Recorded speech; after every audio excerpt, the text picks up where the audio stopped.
Himeutsugi just sent 200 biddies.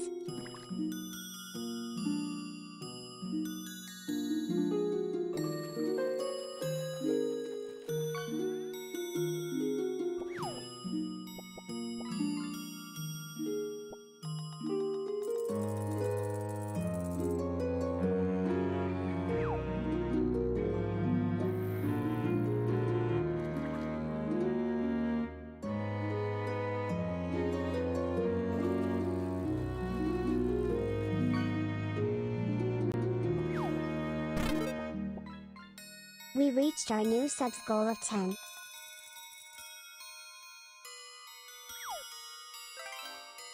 Killer Flame gifted 50 subs.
Himeutsugi gifted 10 subs.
Boards Toad Wearing Cheese just sent 100 biddies.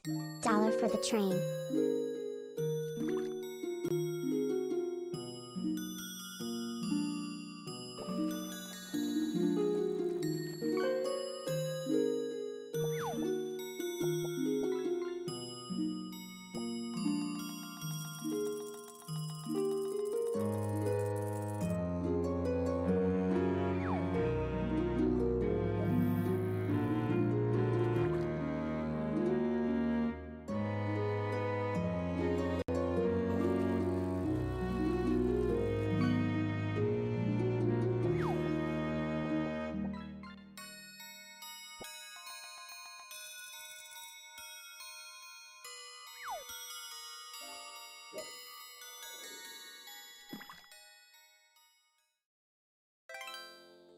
Oh no. Oh, I've been Mike Wazowski.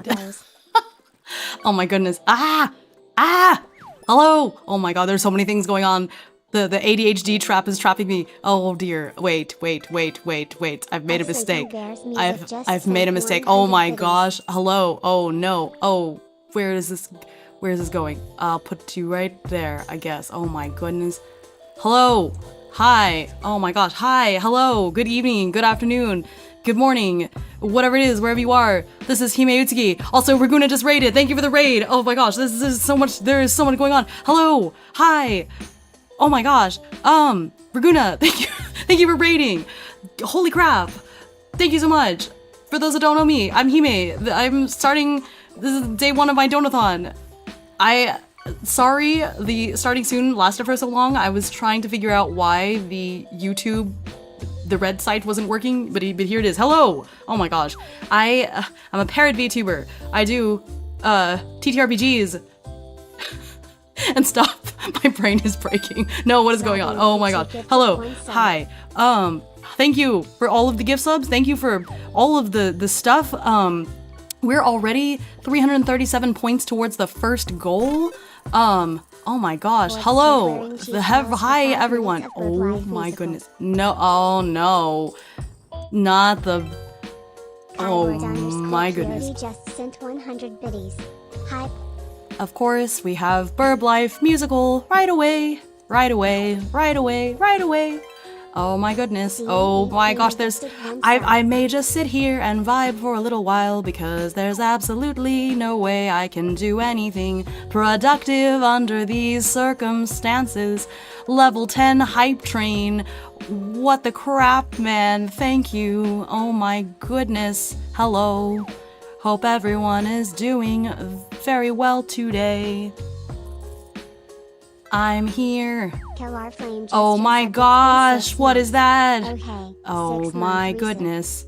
Hello, thanks for the head pats. There's so much going on right now. If you need to raid and run, please feel free to do so. I got interrupted through my normal spiel. I don't even know what I'm saying right now. But hello.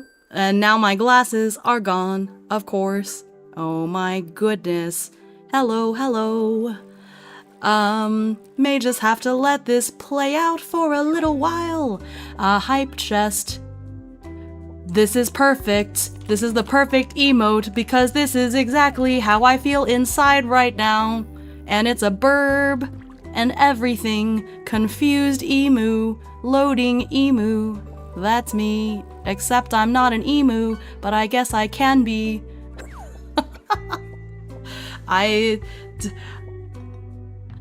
Hello. Good evening, everyone.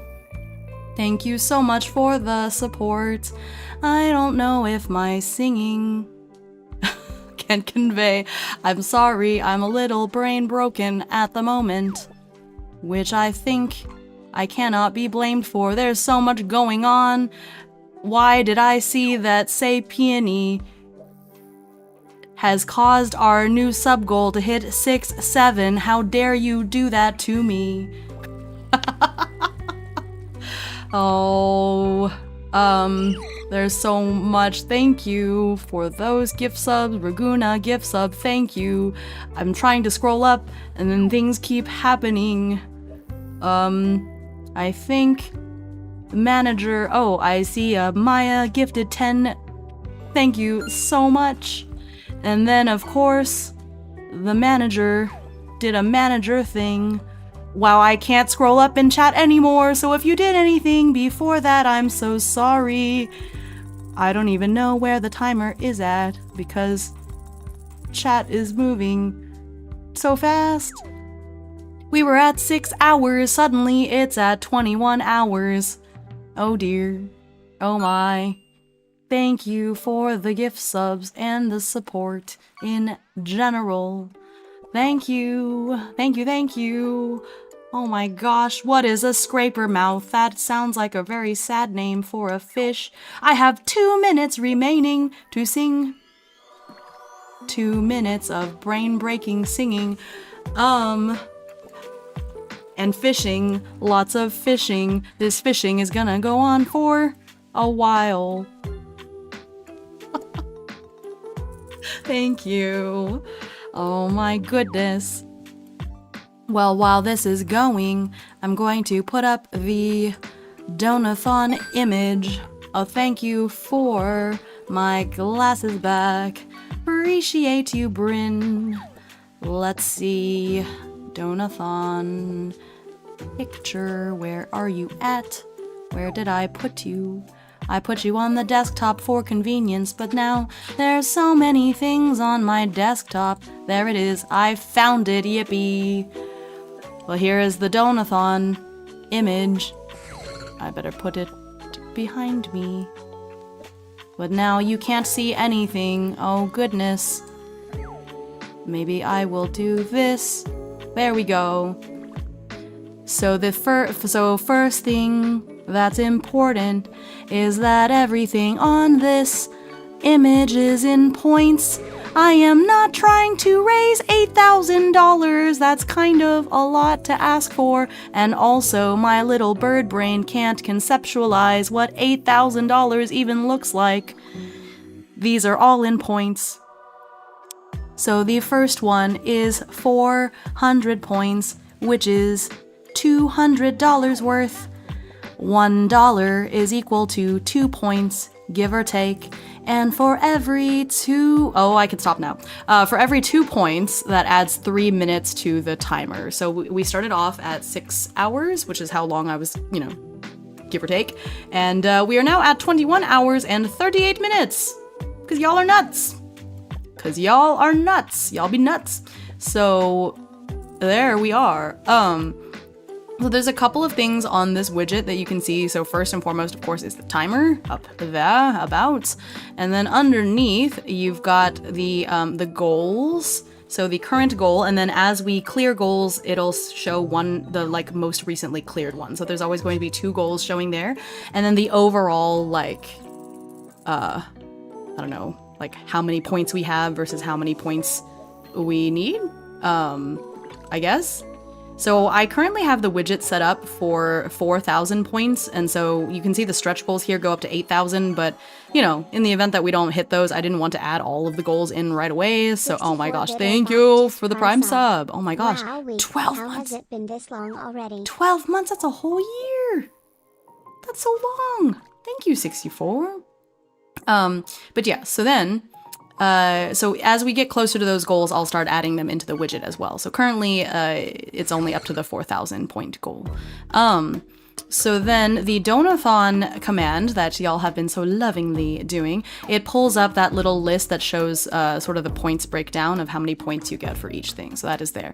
And then you can see over here in the lower left, the incentives. So those are based on individual cumulative points. And I have made a wonderful little spreadsheet that I and my mods will be updating. Oh my god, 80 stream streak. Congratulations. 80 stream, that's a lot. But yeah, so we will be keeping track of your individual cumulative points, and as you hit them, you will unlock those things. And so that is for each individual person. Why did I say individual thing? You're not things. You're people. You're polygons. But yeah, so we will be keeping a running spreadsheet of how much each individual has contributed, and so as you hit those milestones throughout the donathon, you will unlock those things, with it starting off with you requesting a song during the next karaoke stream, all the way up to I will physically create a notebook planner thing for you, and then I will mail it to you. That's pretty cool. But that's at 2,000, so again, that is based on points, so that's 2,000 points. So if you divide that in half, that's $1,000, because I figure if you were gonna put $1,000 towards my credit card debt, the last thing, I can make a notebook for you. So there it is. Yeah, where is the co-filing? Oh, do I not have, oh shoot. Do I not have the Ko-Fi? Oh, I don't. Oops, hang on. Hang on. That is a good question, isn't it? I think that would be important. Hang on. Wait, stream. Wait. Settings? Twitch chat alerts. Respond.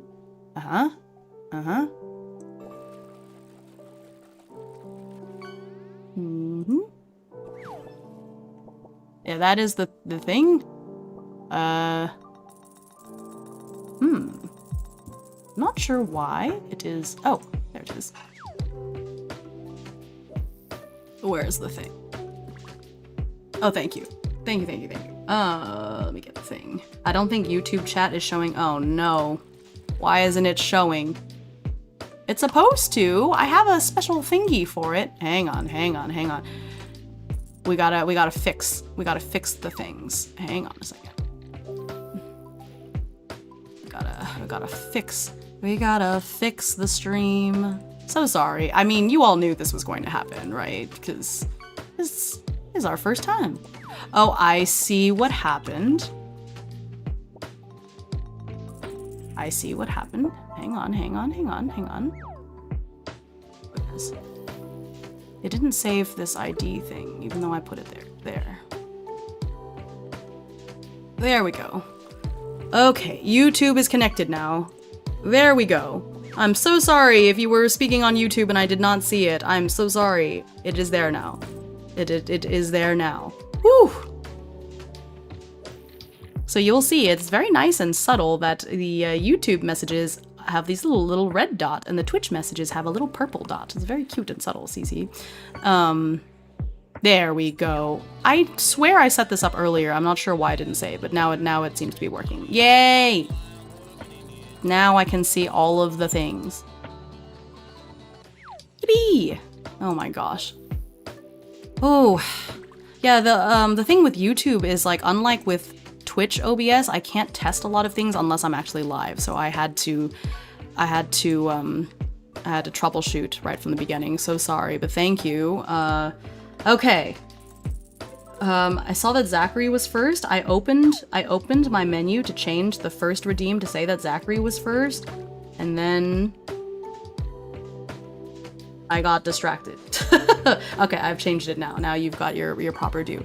I need access to the spreadsheet. This is new knowledge to me. Yeah, I just made the spreadsheet up just before stream.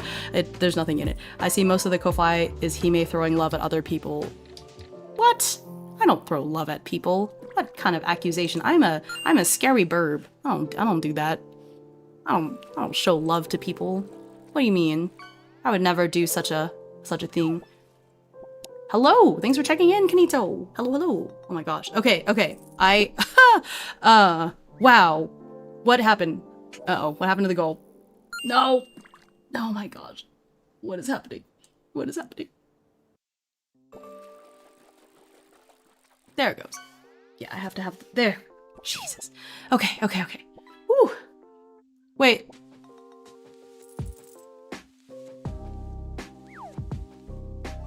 Okay. How dare there be mods living as anonymous? Goodness gracious. Oh my gosh, thanks for the check-ins. Thank you for the... Oh my gosh, thank you for all the things. What the heck? Ah! Wait. Did it update? Did the points update from the Ko-Fi? Wait a second. It's supposed to be connected. Did it go? Is it going?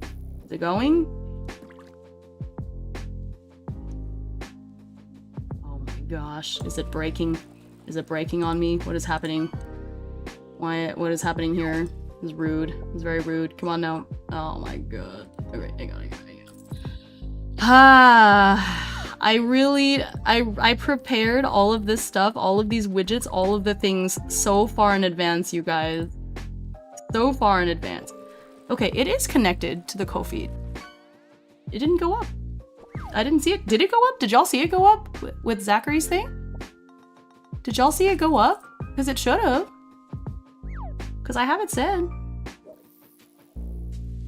Huh? Oh no. Why isn't it going? I was busy looking at all the other stuff. Fair. I too am very busy looking at all of this stuff. Let's see. It should have. I don't know if it did or not. Let's see here. Let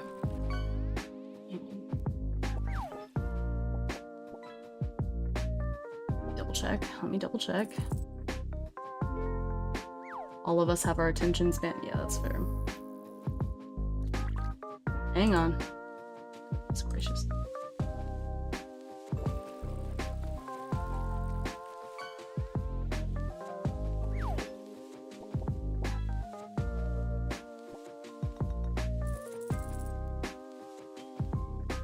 Copy and paste.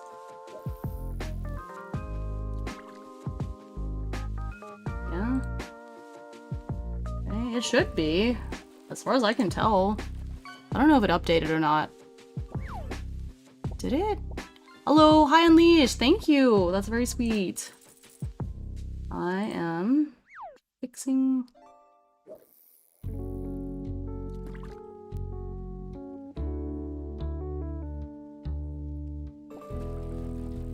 Okay.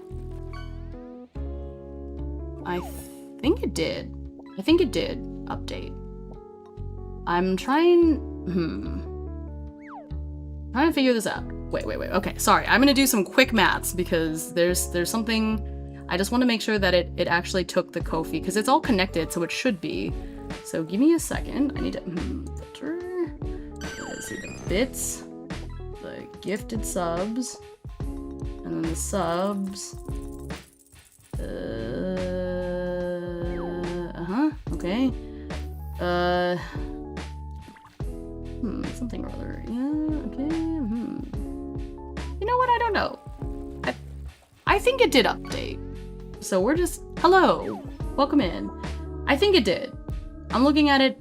I did some very quick maths. I think it's correct. I believe it is correct. I believe it is correct. So hopefully, you know, it's good from here. Okay. Oh my gosh, you got a blue whale. Goodness gracious. Okay. Ooh. All right. Okay. Okay. I think we're good. Do I need to? Okay. All right. Okay. Killer, stop stealing all the fish. Oh my gosh. How many fish are in this queue?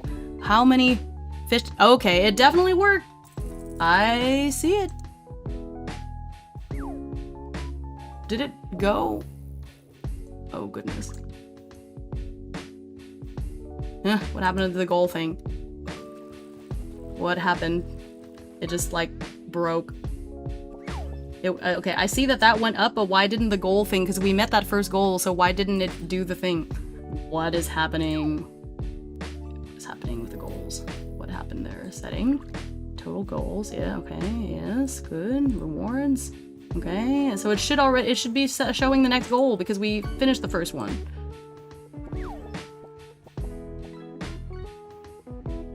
What happened? What's happening? Why isn't it showing the next goal? The goal thing broke. Oh my gosh. Wait.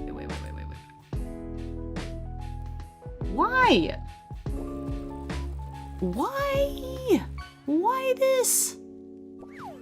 Oh my goodness. Why did it break?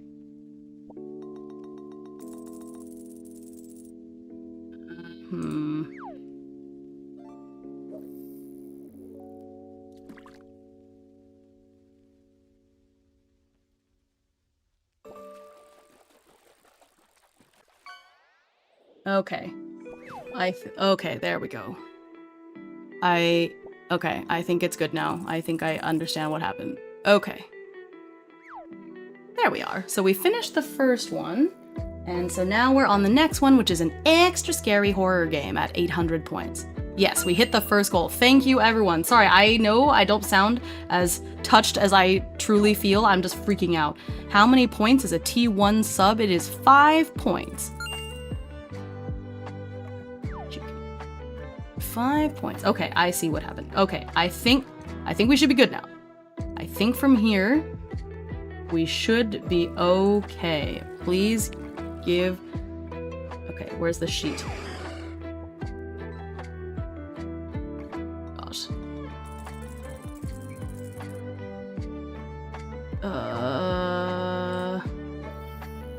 Killer, you know you could also give Kai access to the Google Sheet, right? It's kind of the right color despite the name. Ooh. The purple Galanood. I can't, I tried. What? Okay. Okay, I've accepted your request for access. Okay, alright. Doop, doop, doop. There. Okay. Oh goodness. Oh my goodness. What are you all doing? Oh my gosh, 600. Okay. Oh my gosh, what? Gosh. Breathe. Okay, I'm gonna have a sip of water. Is K-Bonk working? Why isn't K-Bonk working? Please refresh the browser source. Oh, anyway.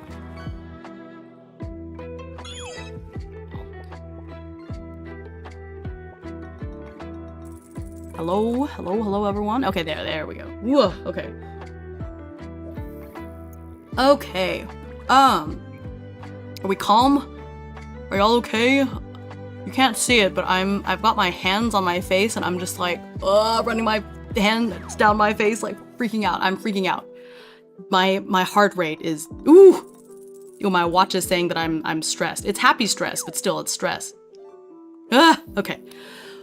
Thank you all. Oh my gosh, everyone is really, really sweet. I appreciate you all. Holy crap.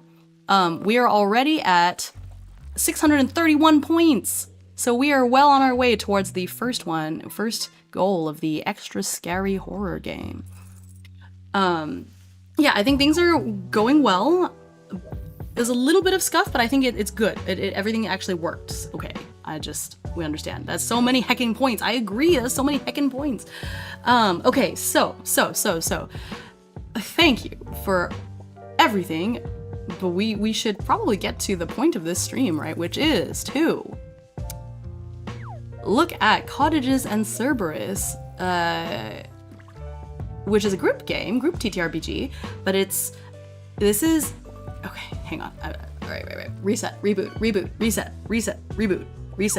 Okay, I'm gonna take a step back. So part of the thing about this donathon is, you may be wondering, is, okay, what makes your donathon streams different from your regular streams? It's a very good question, hypothetical person.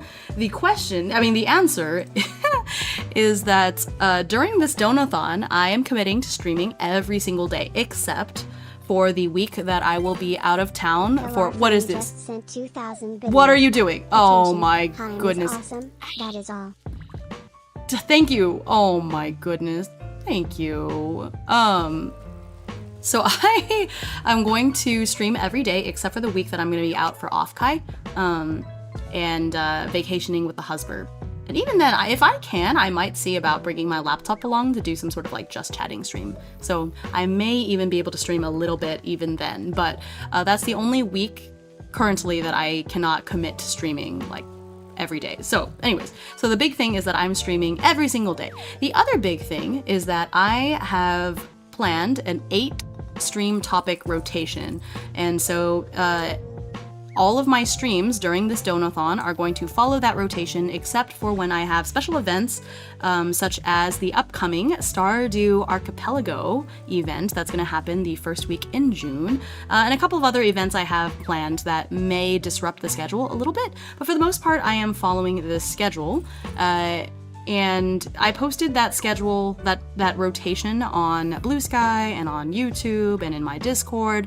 But just to run through what it is, number 1, the first stream in each rotation is a group TTRPG turned solo. So I will take a group TTRPG and go over the rules and talk about playing it solo, and then even demonstrate a little bit of playing it solo. The second stream in the rotation is just me playing a solo TTRPG. It may be a new game, or it may be one of my already running solo campaigns. That's in slot number 2. Slot number 3 is just generally a TTRPG. That's going to be a catch-all, so it could be a solo TTRPG. I could play a duet with a friend. Just some TTRPG related stream there for number 3. And then the 4th stream is a chill stream. Since I'm streaming every day, in order to prevent myself from burning out and going crazy, my 4th stream will be a chill stream where I am maybe playing a cozy video game, oh my gosh, the ghost fish, or maybe knitting or doing something that I can mostly turn my brain off for and just hanging out. It's not something I have to pre-plan for. We're just gonna play and chillax, and that'll be sort of like my day off sort of stream. Then number 5 in the rotation is back to solo TTRPG. 6th stream in the rotation is a video game. Thank you so much! welcome in, Dreamy Etude. Oh, I love that name. That's so cool. Thank you, thank you. Yeah, I'm all about the TTRPGs, so I really wanted to focus on that for this donathon. The sixth stream topic in the rotation is just a video game, whether it's a cozy game or something else, but I'll play some video game. Then the seventh stream is back to Group TTRPG turned solo. And then the eighth, which would be another chill stream, but instead every eighth stream will be a karaoke stream. Each karaoke stream will be themed. So some possible themes. I think I'm gonna spin on a wheel for them. So every time I do the karaoke stream, the day before, I will, like on the stream the night before the karaoke, I will do a wheel to show y'all what the theme is going to be. But some examples are like pop punk songs, Broadway musical tunes, Disney songs, etc., etc. Like Epic the Musical karaoke, like all those sorts of themes. And so that way, despite doing karaoke over and over, it won't feel stale because each time it'll have a different theme to it. And so every eighth stream will be a karaoke stream.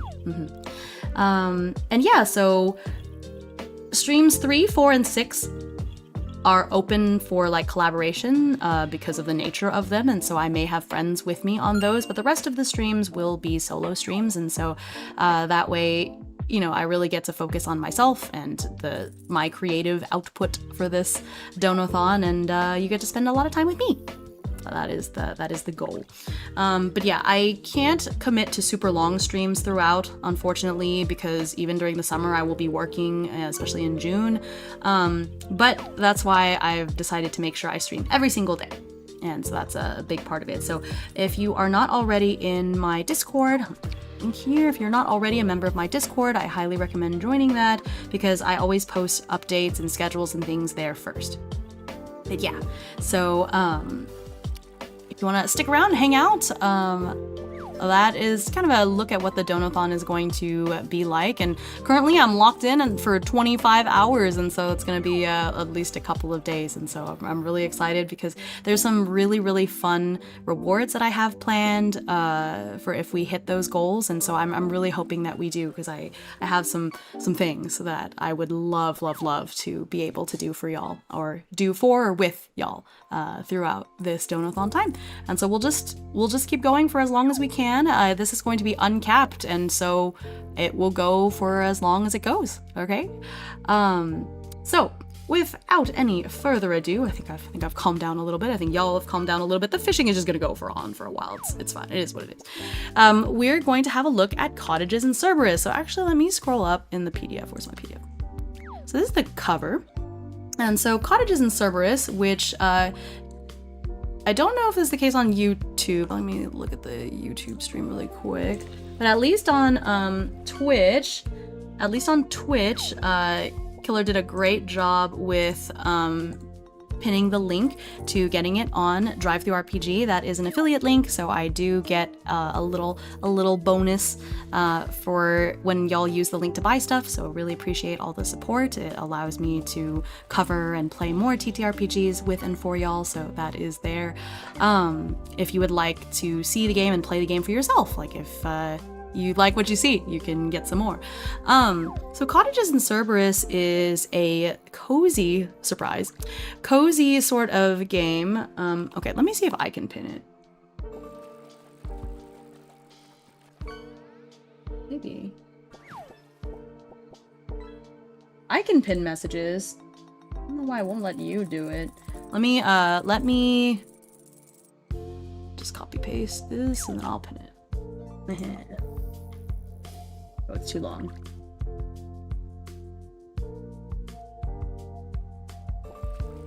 Let's see.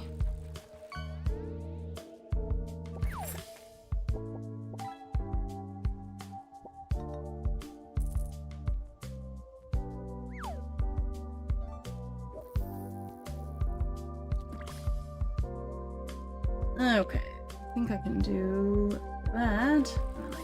Pin that. Cool. All right, so I pinned that link on YouTube as well. Yippee. Whew, okay.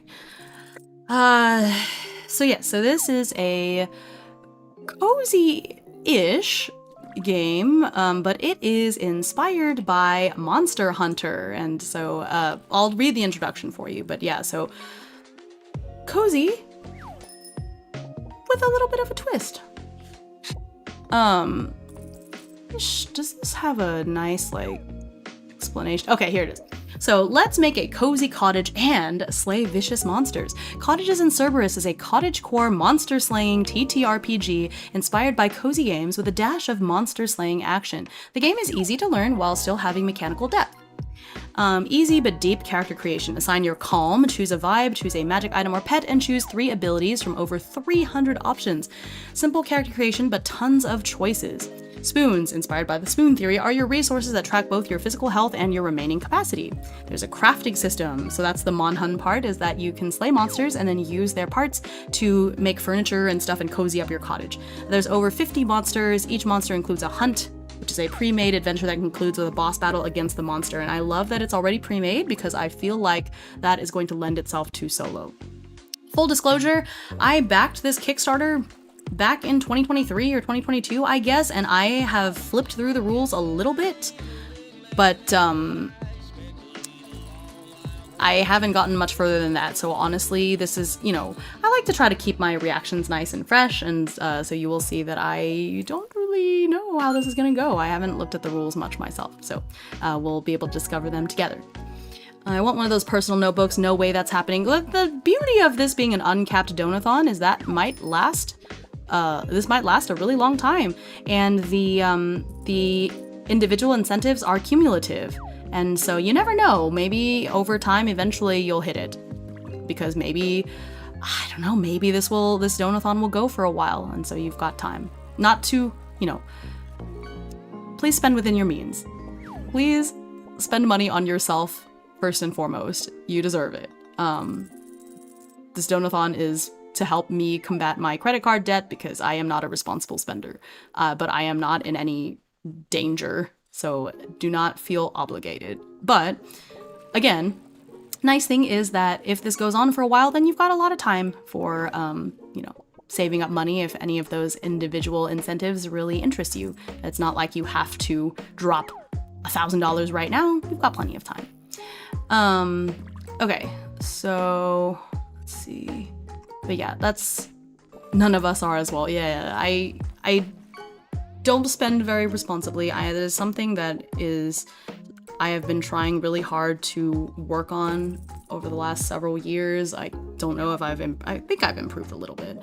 But yeah, full disclosure, I am not in any danger. This is not an emergency donathon. You are helping me out and supporting the channel and everything, but I will be okay. Please take care of yourself first and foremost. I will be fine. That's what I have to say about that. What was I saying? Oh yes, so all this to say that I'm not very familiar with the rules of this game at all, even though the book has been sitting on my shelf for years. So as A said, I remember when this was on Kickstarter, it was like a couple of other books like this came out at the same time. Yeah, there were a lot of TTRPG Kickstarter games around this time, and I got a bunch of them and have barely really cracked the surface on them. And so I thought this would be a great one to kick off this series with because, yeah, it's cozy. Monster Hunter. Let's see, right? But of course I want to see how it can be played solo. So with that in mind, here's the credits for the book. So the writing, design, the layout design, leave this up for a moment. Thank you to all these people that made this this game possible, and then we're gonna dive in. Thank you so much for the follow. A new ghost has wandered into the manor. Ooh. Ha. Let me know if it looks funny on YouTube. This is literally my first time streaming on YouTube, and so I don't know. I don't know how it's going to go. Yeah, I'm doing my best. Okay, so introduction. So it looks like this game only uses D6s, which is nice, I guess. I have D6s more than anything because those of you who have been here for a while know that I am a recovering Warhammer Age of Sigmar player, and so I have more D6s than anything else. I've got D6s for days. The character sheets and all that stuff. Yes, I've got all those things. We're going to run through the rules first. I'm not reading through all of the rules verbatim. That would take a very long time. But I am going to go through the book, kind of make comments and notes about like, okay, how can we adapt this for solo? And then I may play a little bit. We'll see how it goes. The PDF's graphics are so cute. I really appreciate the presentation of it. I know, right? It's nice. They going to use that dragon head for a lizard turducken type dish? Oh my goodness, I'm not sure. My gosh, the super chat. Thank you, Atomic. I'm going to, so I could not figure out a good way to connect the YouTube, the YouTube stuff to the Megathon. So I figure that if I get donations and such on like super chats on YouTube, I will just manually add it. So thank you. I haven't done these kind of calculations, but here, let's see if I can. Can I just like add points? Wait, no, that's the goals thing. Hang on. I'm learning. Progress bar. I should be able to just add points if there's a command. Oh, yes. There. I have also now made it so that the mods can do it, but let's see. So that's $5 of a super chat, which I think I get. I don't get all of it. Hang on, how much of a super chat do I get? Because that's how I calculated the points for gift subs. Is it half?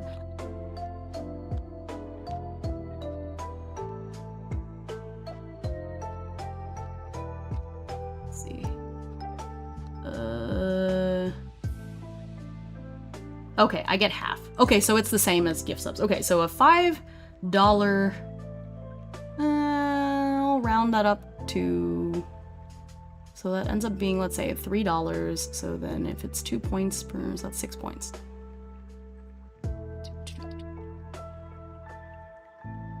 Like that. I did that. I did, what? Did that not work? Usage, edit points. Oh, wait, that's not what I wanted to do at all. Ugh. Why doesn't that work? Edit. Oh, I see. It's interacting with the stream elements. Okay. Alright, hang on. There's a stream elements thing that's messing this up. Let me do that. Okay.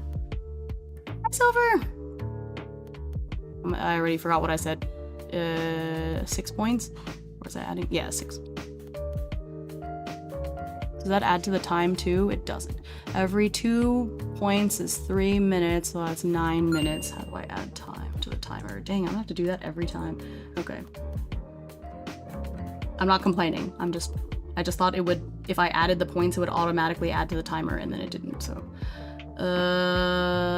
Commands. And do resubs still add to the timer? Yes, and I saw that happen earlier, so. Well, I just said it. 6 points. 2 points is 3 minutes, so that's 9 minutes.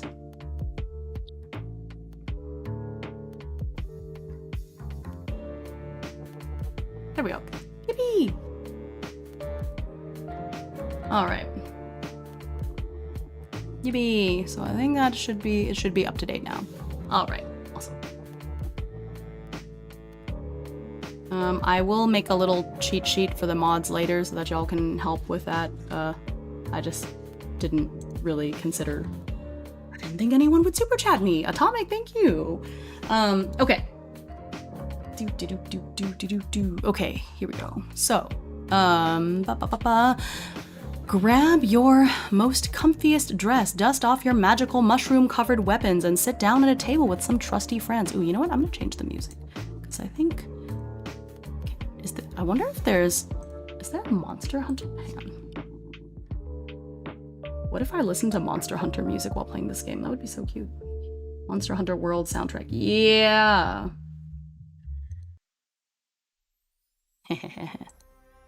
Oh no. I minimized it. There it goes. Perfect. Perfect. Okay. There will be a lot of cleanup at the end of the stream, suffering from success as the Hime brand. Actually, cozy comfort. That is true. I do try to keep things cozy. Appreciate y'all for all of the support and for hanging in there. I know it's like almost an hour since stream start and we're finally actually getting to the thing. Woo! First day. Okay. In Cottages and Cerberus, you will take on the role of an adventurer, hunting down monsters and harvesting their parts. Between hunts, you will relax and take care of your cozy cottage. This is a long book, but you do not need to read all of it for your first session. Each player should quickly read this quick start, and then can start playing. The cottage master will need to be familiar with at least one monster. Again, we are playing solo, and so the cottage master and the one player are one and the same. I'm working through the Ballads of Dawn prologue. Perfect! We're both doing prologue-y things at the same time. In the game, one player takes on the role of the cottage master, CM, who controls the world and creates scenarios, while the rest of the group plays inhabitants. Yep, so we're going to combine those.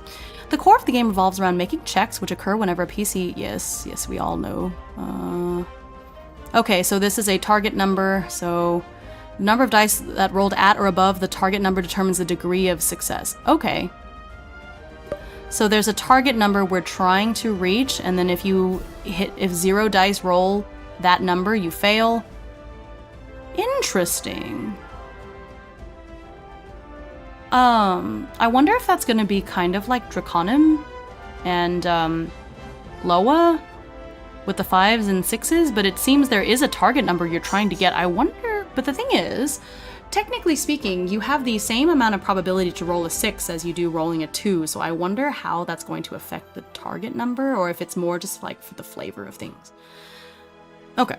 On a super success, you regain 1 spoon and potentially trigger special effects. When dealing damage on a super success, each additional dice that meets or exceeds the TN beyond the 3rd dice deals an extra 1 damage. Okay. I'm gonna open Obsidian. So I can make notes.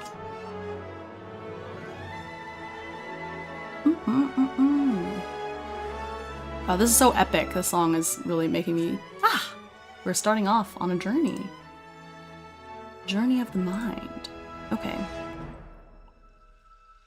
New note. This is going to be Group TTRPGs. I'll put Obsidian here. Fix that filter.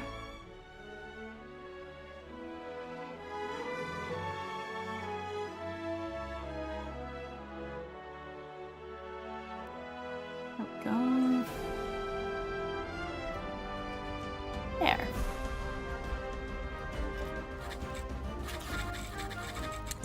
Okay, so this is cottages and cerberus. Alright, let me fix this really quick.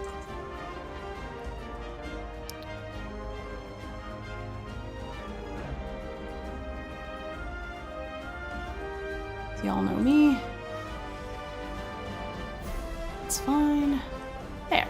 Now it looks proper.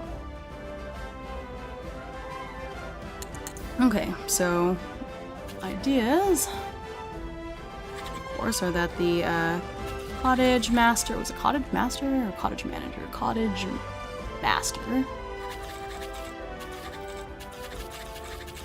Of course.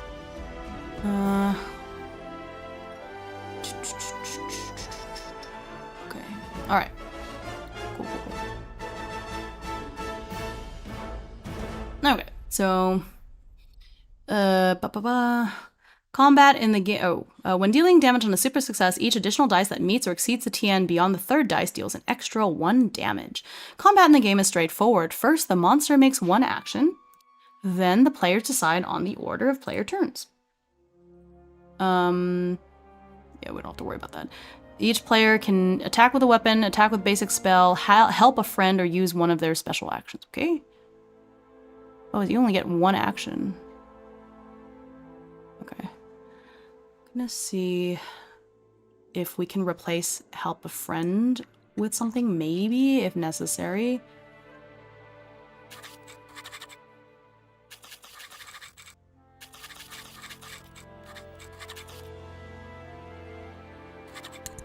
Okay, so I may replace that depending, because I'm thinking about whether if you play this solo with just one character, because like you can play solo Monster Hunter. A lot of people solo Monster Hunter, so you don't need a party to play Monster Hunter. So you shouldn't need a party to play this game either. So I think that if you are playing with no other members in your party, help a friend obviously isn't going to be useful there. So as we read through the rules, if I have an idea for like something similar but more useful that you could do instead. Oh goodness.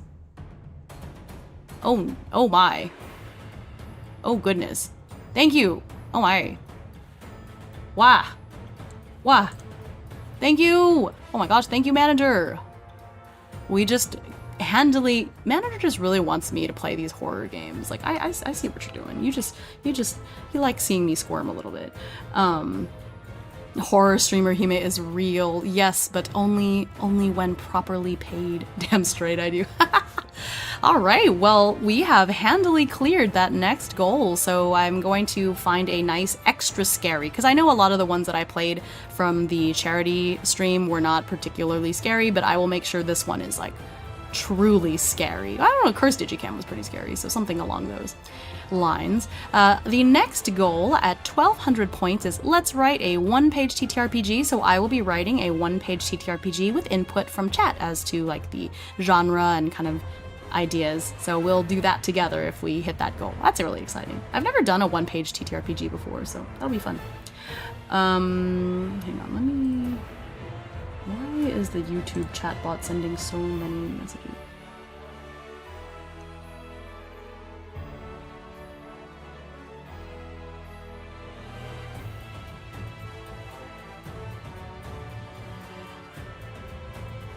Okay, there we go. Perfect. Thank you so much. I have a brand and I maintain it. You sure do. Holy. Okay. Okay. So then, so if I think of something that might be similar but more useful to playing with one character, I may get rid of that help a friend thing, but I just took it down for now. So, I am taking notes in Obsidian for like rules and ideas, and so that way I don't forget stuff. So I'm taking notes as we go. Okay. Oh, the check-in. Did you not check in until now, manager? Oh my gosh. Oh my goodness. Look at that. Totally forgot to check in. I've been busy. You know what? Fair. Oh, I wonder if the quests thing is like, how often does that, and it's supposed to proc every like, oh yeah, every 60 minutes. Okay, maybe we should just test out the quest. I didn't talk to y'all about quests. It's every hour.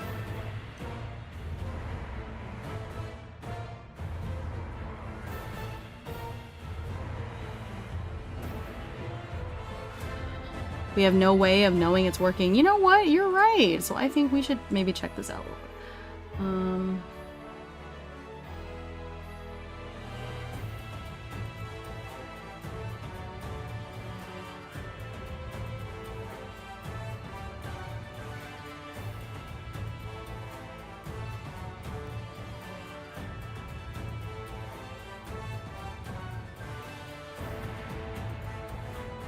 Okay, let me see if I can, are y'all ready for a quest? Yeah, so we'll see what those are. Where's the... Alright, so I'm gonna roll for a quest, so we'll see. That's a quest! Alright, so you have 10 minutes. Oh, you know what? I might re-roll because that quest isn't very relevant to what we're doing right now. Let's try this again. Oh, there we go. Okay. So, here's a quest. So you have 10 minutes? It doesn't seem to be going down. Okay. Oh. Oh, that's set for 10 hours. No, is it? 10 hours? Is that 10 hours? Did I mess up? Is it minutes or hours? Because I don't see the... It's not going. Huh. I don't know. I don't see it going down. I thought it was set properly too. I don't see it going down though. I guess it... Is it going? Hang on a second. Enable quest, yes, okay. New quest every 60 minutes, okay. Points needed, okay. Exit after quest finish, okay. Time for warning. Time for expire. Is this... Oh, I think this might be 10 hours. I think I might have messed this up. Okay. Well, we'll test it out. Alright, hang on. Let me try this again. I messed up.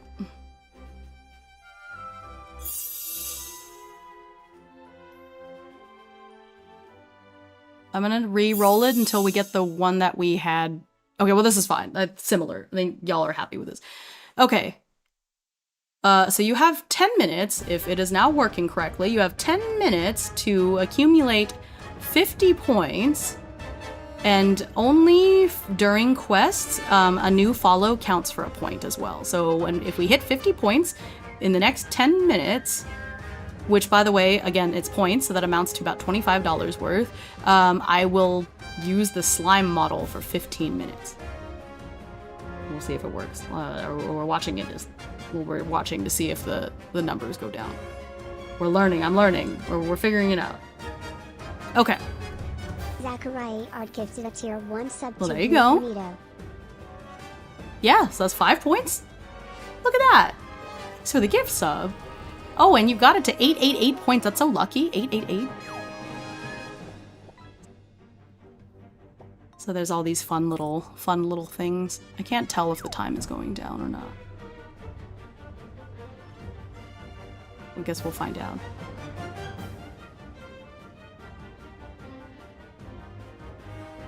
Maybe it doesn't count down. I don't know. We'll figure it out. I'll just let it sit there for a bit. Okay. That's so fun. But yeah, so there's several different little quests for fun little things. So something, by the way, something that can happen is there's one of the rewards is that I have to do like jumping jacks and stuff like that. So there's some silly ones in there too. So it's just a fun little thing. So every hour there's a 50% chance that the quest will proc. Although I think I may lower it from an hour to 45 minutes or something. I don't know. We'll think it up. I may make adjustments as we go. I'm doing this for the first time. Okay, yeah, the time doesn't seem to be going down, but maybe that's just how it is. And it'll just, when it hits the warning, when it's down to a minute left, maybe it'll do something. Okay. All right. Yeah. Okay. What was I doing? Yeah, here we are. To attack with a weapon, the player makes a muscle check with the monster's hide as the target number. On a success, the player deals 1 damage to the monster. To attack with a basic spell, the player makes an alchemy check with the monster's resist being the target number. On a successful check, the player deals 1 damage to the monster. All characters can use the basic spell attack. Certain abilities allow you to transform that spell into a more powerful attack. Okay, I see. Oh, look at them! I love that. They're so cute. Each player... Oh, I think that's a cat! How fun. I plan to fully abuse my sub-emotes as much as I can. As you should! There are 42 of them, so, you know, you gotta. Okay. Let's see. Yes, I do. I love my emotes.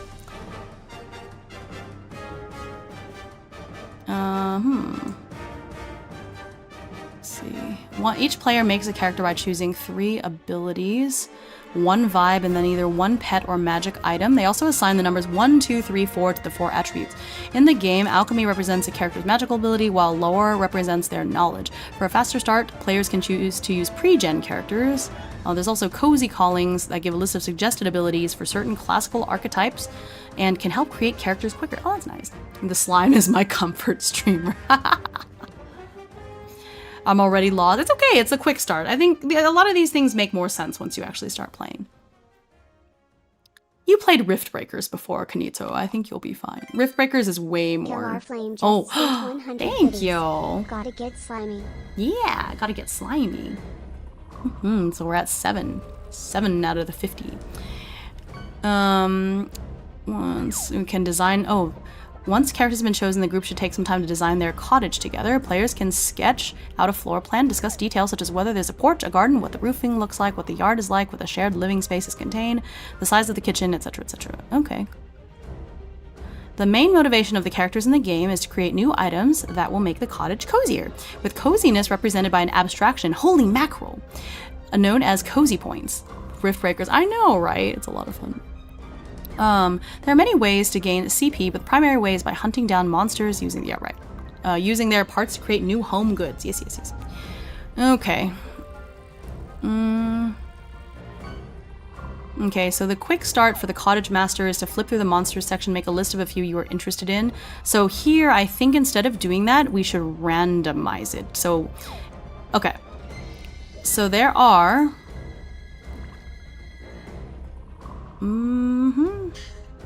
So I flipped to the monster section. Ooh, look at that. Wow, look at that. How funky. Oh no, it's a mosquito. Ew. Oh. Bortato? Bortato? Look at that thing! That's actually so cute. What the heck? Look at that. The Bortato. Guys, are we gonna do the full like 15 minutes of fishing between 2 people? Don't give them ideas. Don't give them ideas. What do you mean you want to eat it? You want to eat the Bortato? But it's shooting rockets. It's shooting rockets at you. In the realm of the fairies, there lives a perplexing creature, the Bortato, as if drawn from a child's fanciful imagination. Being from the fairy realm, it may literally have sprung from a child's imagination. This monstrosity is a creature part giant boar, part potato. This huge and sturdy boar has gigantic tusks that are half the length of its body, but more terrifying is the giant cannon on its back. This cannon is biologically part of the creature, and from this cannon, the boar is able to shoot large potatoes with huge force. I love that. What the heck? That's actually so cute. Okay.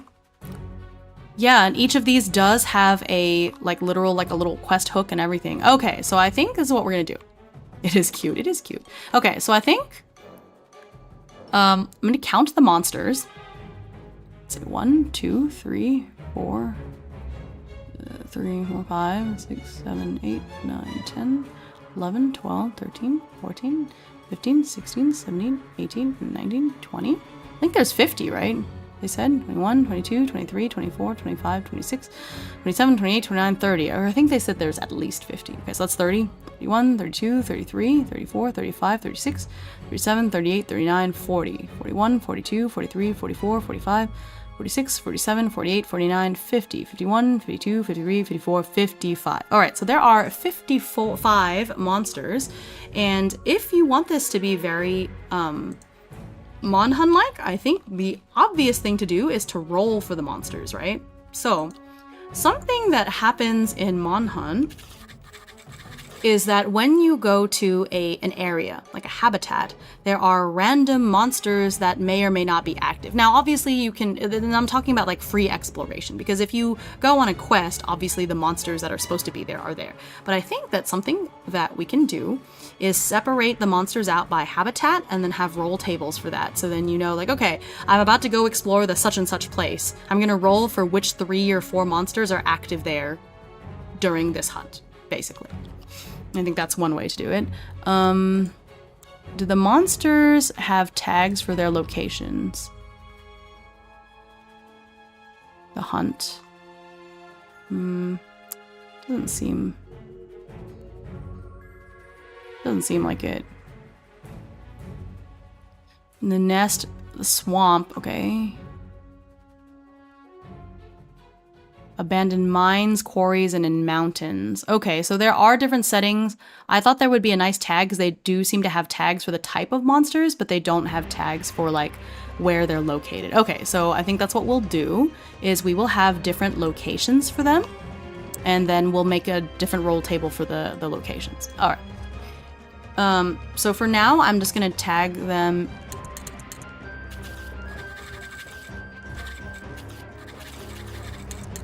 Based on that. There's a bear made of ball bearings named Ball Bearings.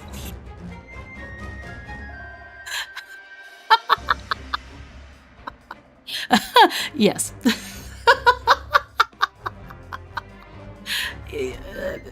Yes, there is.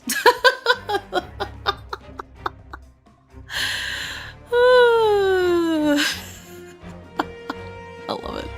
Okay, so it looks like ball bearings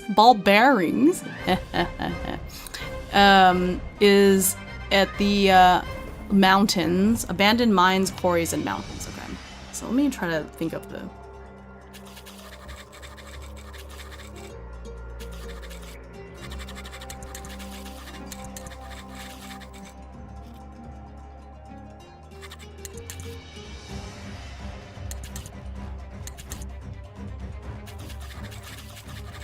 That's so funny. No relation. I'm sure there's no relation. All right. So I'm just gonna go through this list and make a note of the locations and add the monsters into the locations where they're at. So we'll just have different roll tables based on where you want to explore. And I think that's a pretty easy way to do it. Okay, so the Blood Fiend Mosquito is at the swamp, which is its preferred habitat. Yep, the swamp.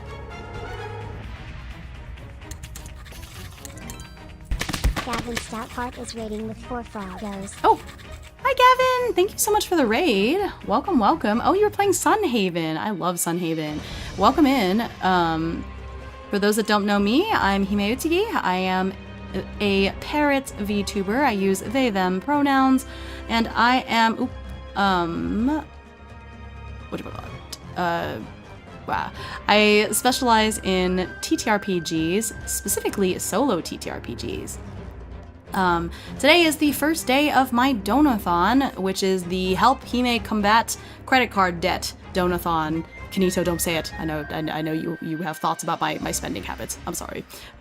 Anyways, that's what this donathon is for. So, oh goodness. Thank you! Oh my gosh, thank you so much, manager! 3 more points. 3 more points to hit the quest goal.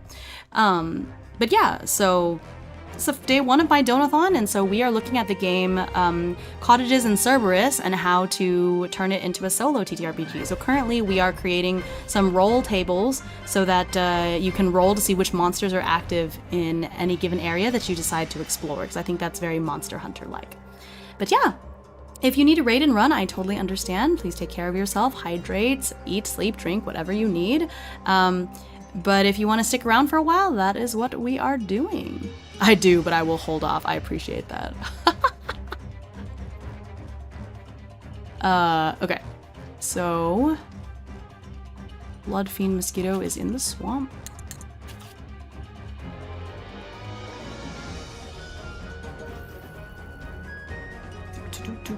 Bortato. It's at the top of a giant hill. So I think the Bortato can really be anywhere that has hills. But I would say it's in like a forest area. Forest, hills.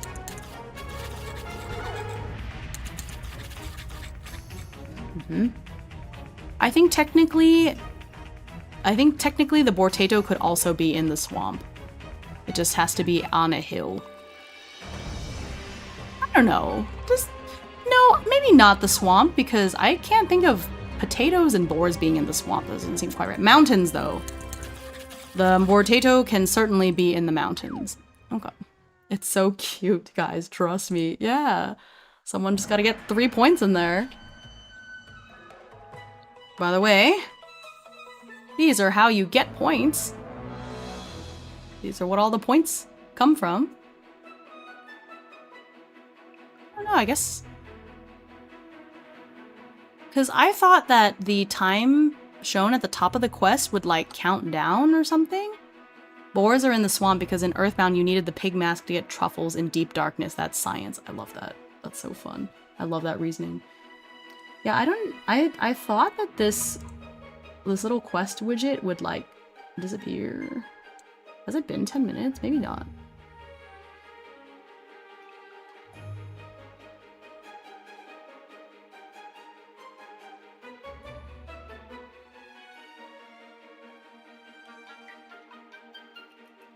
Or is this just a test? I can't really tell. It's supposed to be enable, choose role. Not really sure. I guess it's okay.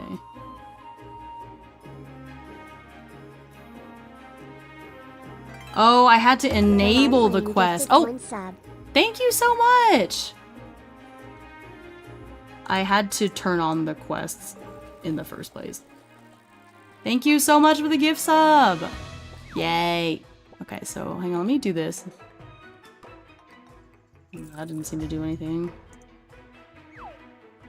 Just make sure that this is... That has to count still. Oh no, it still counts! Yeah, you're fine. I'm trying to figure out why the little... I'm not sure why... Why is it supposed to be enabled? Oh well, I guess that's fine. Alright, anyway, so let me switch to the slime for 15 minutes. You guys ready?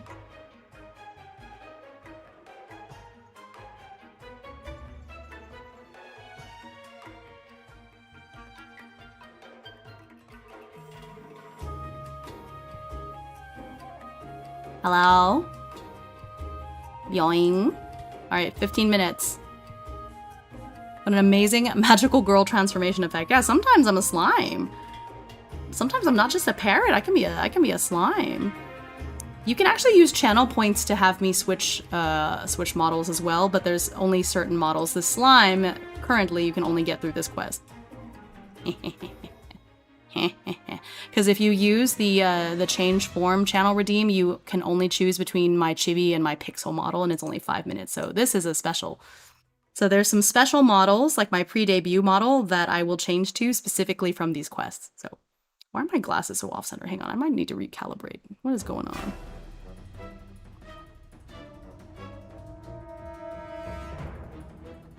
Okay, there we go. Yeah, I just needed to recalibrate a little bit. My glasses are just a little bit off-center. Okay. Boing. I need to run to get a drink and a hot dog. Chat, be good for the next minute. Yeah, you better. You better be good. You better be good or the slime is gonna get you. Slime is gonna get you. I mean, the glasses are relatively aligned to me, but only a little bit. I think your slime self is so bouncy they couldn't catch up. Yeah, exactly. Look at this. Look at me go. Boing. Boing. Ow. Ah. My tail could go. Wee. Wee. Wee. Okay, focus, Hime. Focus. Okay. What am I doing? Okay. So I added the Bortado to the forest and the hills. You know what? I actually really like that reasoning that Messenger Death used. So you know what? We'll put Bortado in the swamp too. Bortado can go wherever Bortado wants to go. Let's be real. Rain is always free, SMH. Oh, that's funny. Okay. Next is Cerberus. There's a sealed rift. I think technically Cerberus can be anywhere then, because if it's guarding some planar rift. Okay.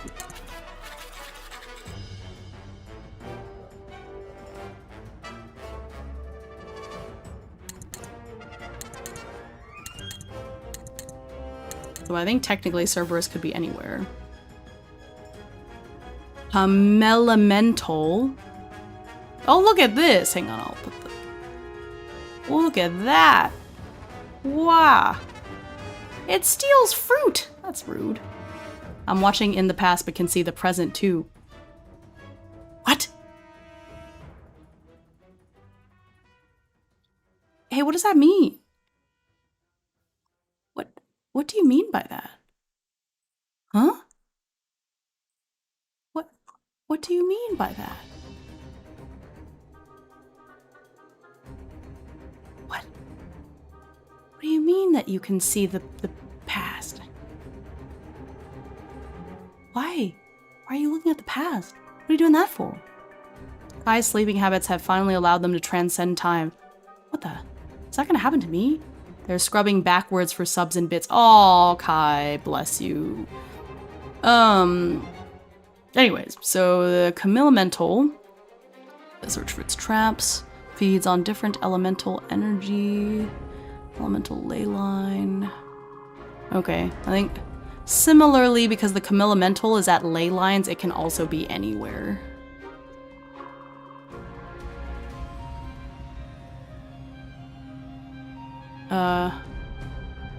Okay, so I need a section on this that's just like the ones that are everywhere. So like the common, I'll just make a common list.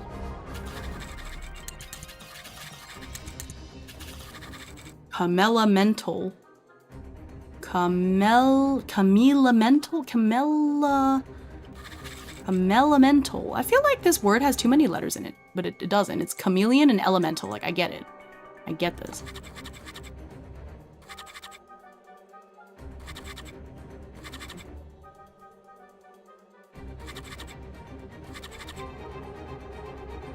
Kai and I are tag teaming. Oh, my beloved moderators. Ooh, hoo, hoo. Thank you. Thank you for everything. Tisk, tisk, tisk. If it steals fruit, it gets eaten. What more can I say, right? It does look like... It does look very colorful. Like, it might be made of kale, you know? I feel like we could eat it. We could probably eat it. Oh, it turns invisible. Oh, because it's chameleon. Duh. Okay. Yeah, I see. Alright. The cottage camouflager. Oh, goodness. Oh, it's like a mimic. Look at that. Uh-oh. Look at that thing. Yikes. Big yikes. So I think technically this can also be anywhere as long as it's outdoors. So I'll just have it the cottage camouflager.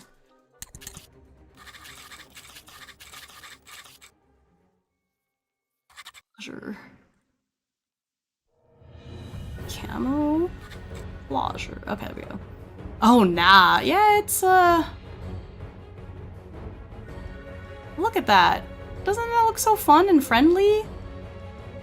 Doesn't that look so fun? Weirdly, in a D&D, not weirdly, but I guess in a D&D campaign I was in once, we went into an inn, and the entire inn ended up being a mimic. So I have encountered something similar to this in the past. Big yikes. Not fun. It was not great. It was scary. It looks like Baba Yaga's hut. Yeah, it does. It does, doesn't it? I agree. Okay, anyway, so that one can appear anywhere. The Dragonfly Dragon. Somebody's played a little too much Pokemon. Doesn't that just look like Flygon, but realistic? I see what you did there. It's Flygon. It has an ability, buzzing. It's just Flygon. I see what you're doing, game. Lays claim over wide swaths of land, highly adaptable, can be found in a variety of climates. Okay, so it can go anywhere, so... Alright, so it literally could be anywhere. That's great. So I'll just add that to the common list. Yay, killer got me! What? Imagine somebody saying, yay, a killer got me. Out of context, that is so silly. Yoing! What was the name of this thing again? The Dragonfly Dragon. Okay. Hi, Bird Orb. Good luck with your donathon. Thank you so much. Thanks for being here, little green thing. I appreciate it. Twitch respects tarot friends. Yeah! The Dream Demon. Oh, the Deadly Dream Demon. Uh-oh, it's deadly. What? I didn't know Nemu was deadly. Oh. Guys, Guys, is this what happens if Nemu doesn't get her Snickers? Is this what happens if Nemu doesn't get her Snickers bar?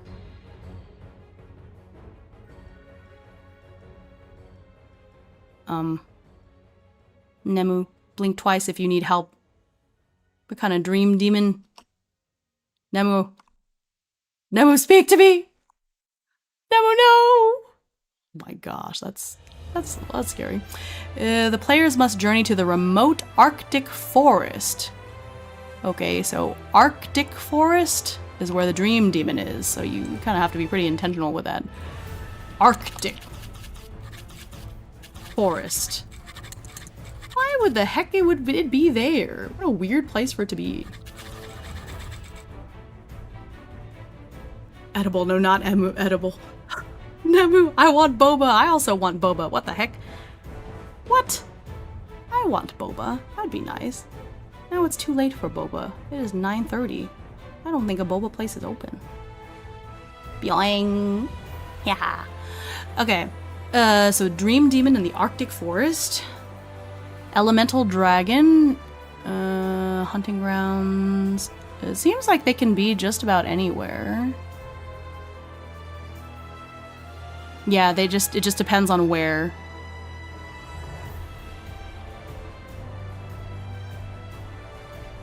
Okay. Well, there's different colors, so I guess I'll just add them based on where they're at.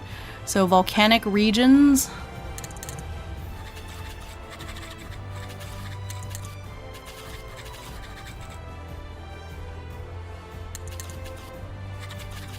Beach. Ocean. Water dragon.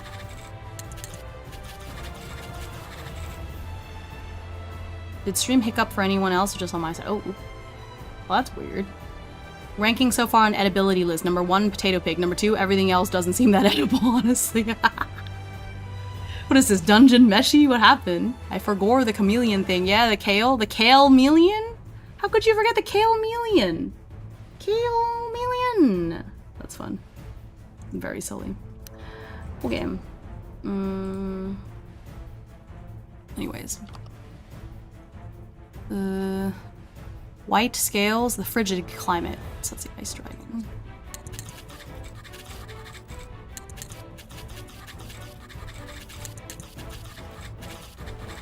New edibility list. I like that the Calmelian is on your list now. I love that.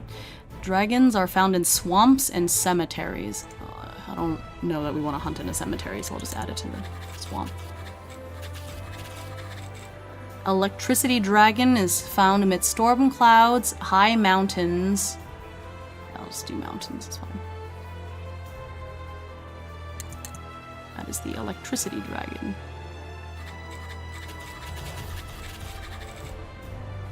A wind dragon live high in the skies. I'll just put them in the mountains as well.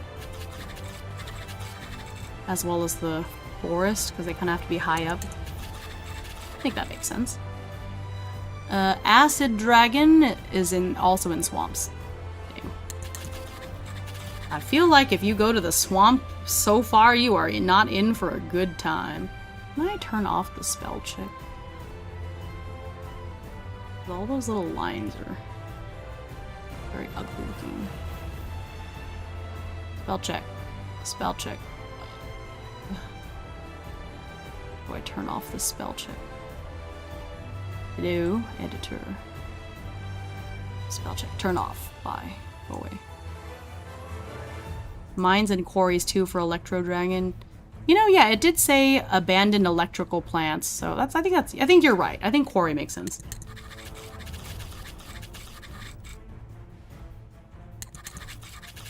I like it. You're right. I like that.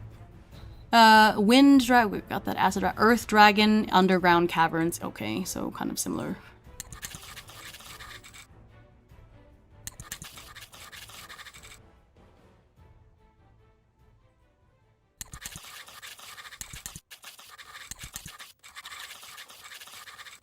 Oh.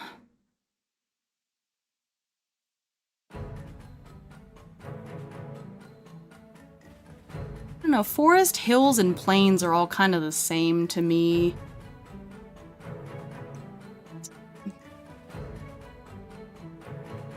What is the difference between forest, hills, and plains?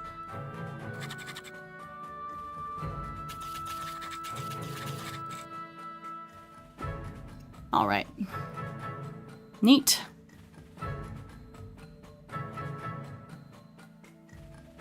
Ooh, Ooh.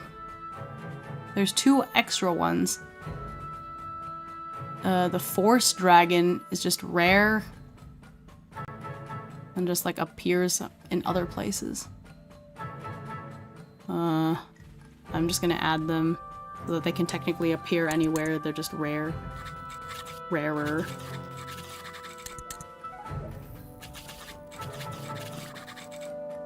Anywhere. Ooh. Oh my gosh, look at all the fish. Amaya's going fishing. Oh my gosh. Okay, I'm putting the PDF back up. Y'all see this? Guess what this is called. Guess what this creature is called. It's the M-Bear. Get it? Get it? The M-Bear. Oh, you fished up some keys. Nice. His name is Friend. Yeah, sure. It's got a little crown on its head. It's so fun. The M-Bear. They are fearsome predators who loathe humanity and progress. What a funny thing to say. They come from the elemental plane of fire. In our world, they make their home in forests. I see. Okay, yeah, forests. The M-Bear.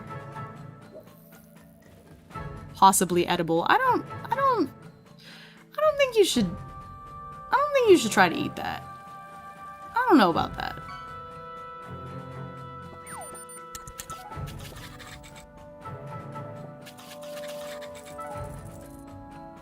I went back and forth, but I think hills and plains should be different after all.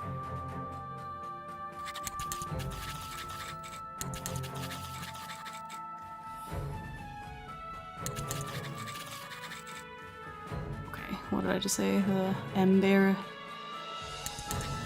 Oh, time is up!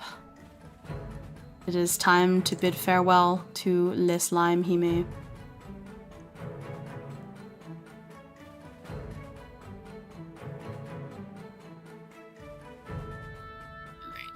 Get back to where I was.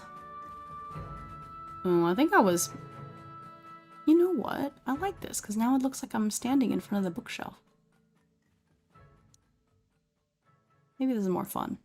Oh my gosh, you guys get to see my knees. Wow. Something like that. Yeah. Yippee! Okay, this is fine. What they do, you can battle the trading cards. So you use your channel points to get trading cards, and then you can battle people with them. Yeah, it's fun. Okay, so the M-Bear, only in the forest, interesting. Okay.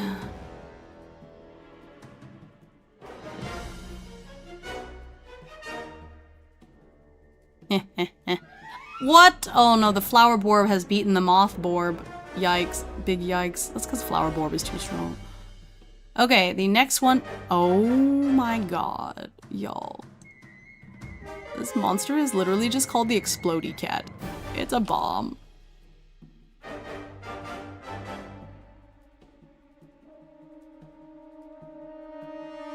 Oh my goodness. Look at that. Not edible. 0 out of 10. You're not wrong. You're not wrong. Goodness gracious. Sheesh. Big sheesh.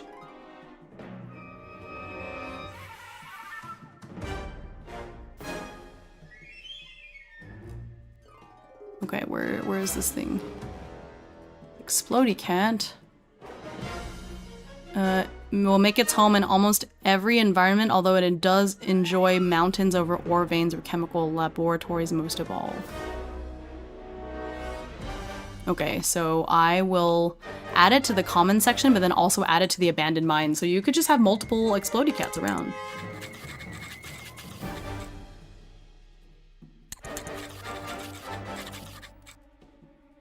Explodey Cat. Okay, Explodey Cat. The Phoenix. Oh, look at that Phoenix. It's a bird. That's a bird. Okay. at the top of a mountain surrounded by a lush forest.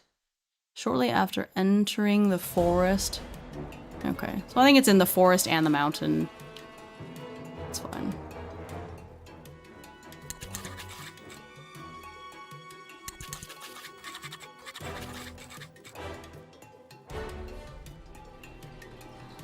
Nope.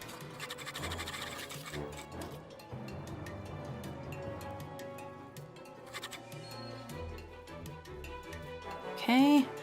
And then we have Fenrir, the winter wolf. Oh, it's so cool. Oh, look at this art. That's neat. Look at this. Look at that. That's really cool.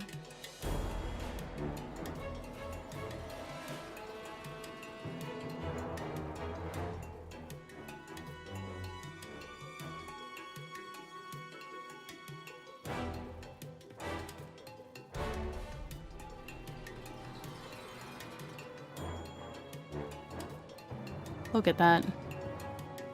Okay, archaeological expedition. So you do have to look for it for a long time, but I will say that it has to be in the... I'll put it in the Arctic places, but I'll still, I'll put like a note. Little asterisk, because it still has like special means that you have to be able to find it. Yeah, you have to do the boba pull redeem from your channel points, the feathers. And then you can click on it and do the one that says, yeah, that. Hi, Oreo cat. Okay.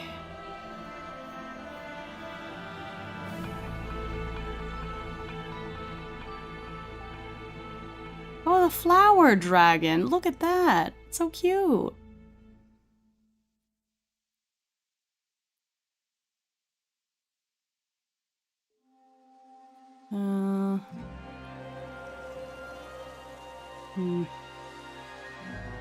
Yeah, I would say it probably has to be in a forest and such. It still has to be, like, specially found. So I'll say the forest, but it's still, like... Or the hills.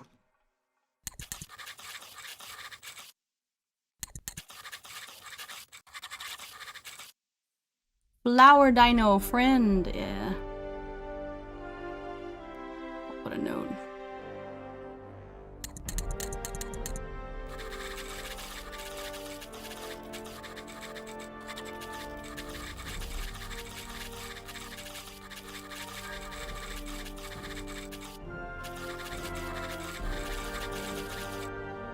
Oh, hey Hime, there's another thing we need to figure out points on. Oh, okay, let me see.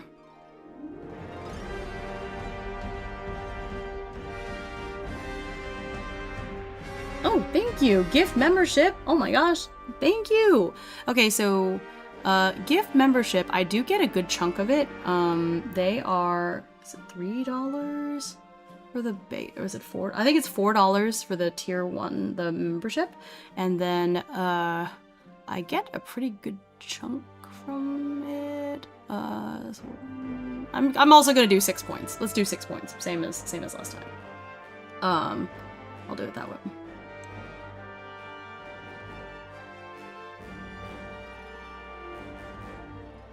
Which is 9 minutes. And then, I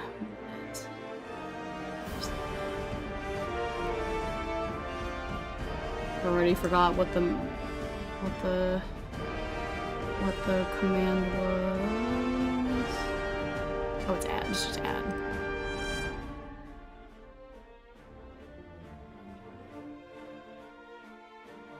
There we go.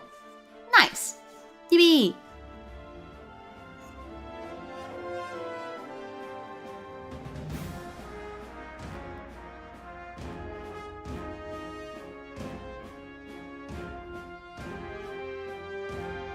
I'll add that, you know what, I'll add that to the other widget too,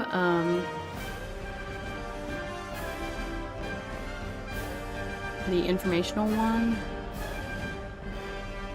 Because that is a thing that is going to happen. Let's see, where is it? Oh, it's in the info widget. Alright, cool. My brain is a scrambled egg. Yeah, oh, of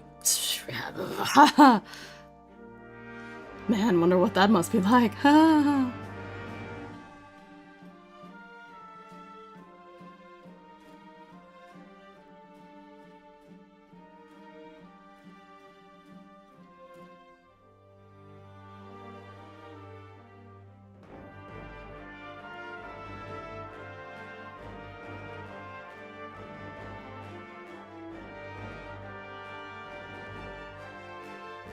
Okay, so I added it there. I think that should be fine.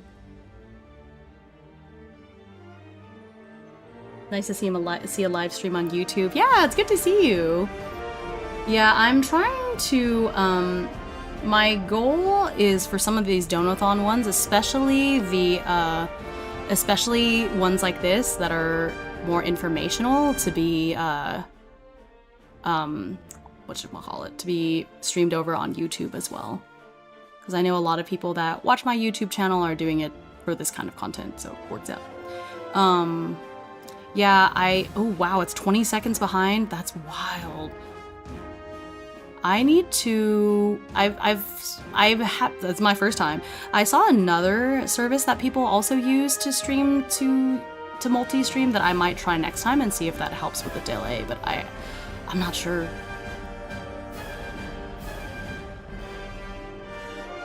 That's interesting.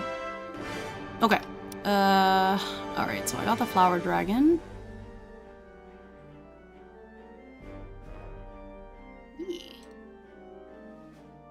Appreciate you. Thank you so much.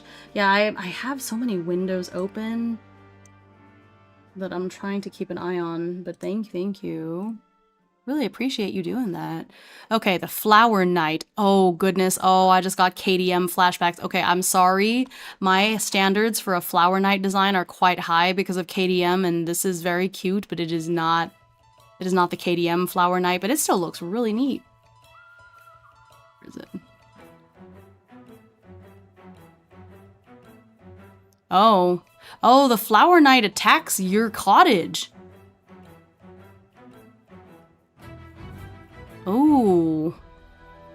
So this one is just special, so I don't think you can hunt him. He will just appear in your garden sometimes.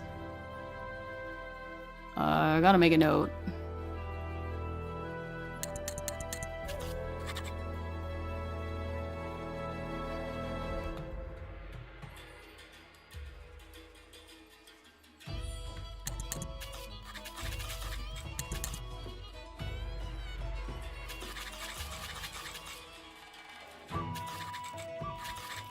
Is he single? Is crazy, Zachary. That's so funny.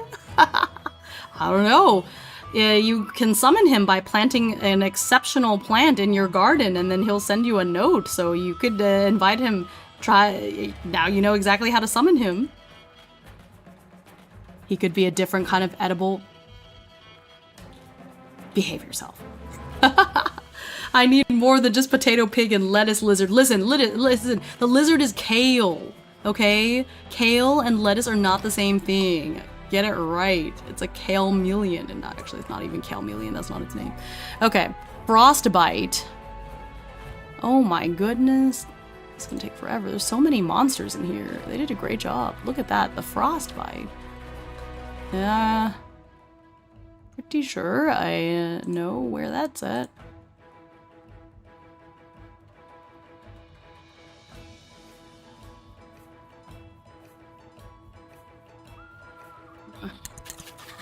Specifically in the tundra, not the forest.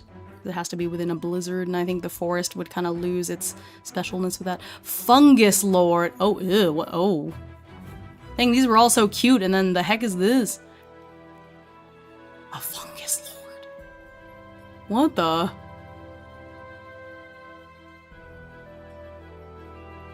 Look at that.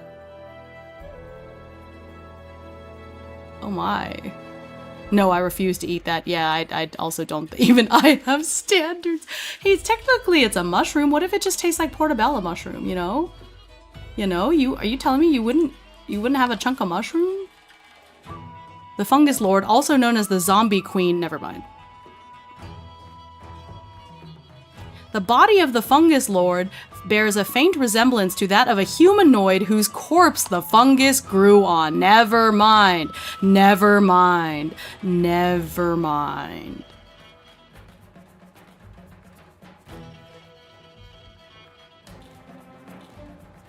Never mind. Where are they? The usual fungus lord has no motivation other than to grow or spread. Well, it doesn't say the general region, it says, but where is that? I guess it could just... I think it makes sense for it to be in the swamp and in the forest. That's where we're gonna put it. Oh, and in the caves as well. I think that makes sense.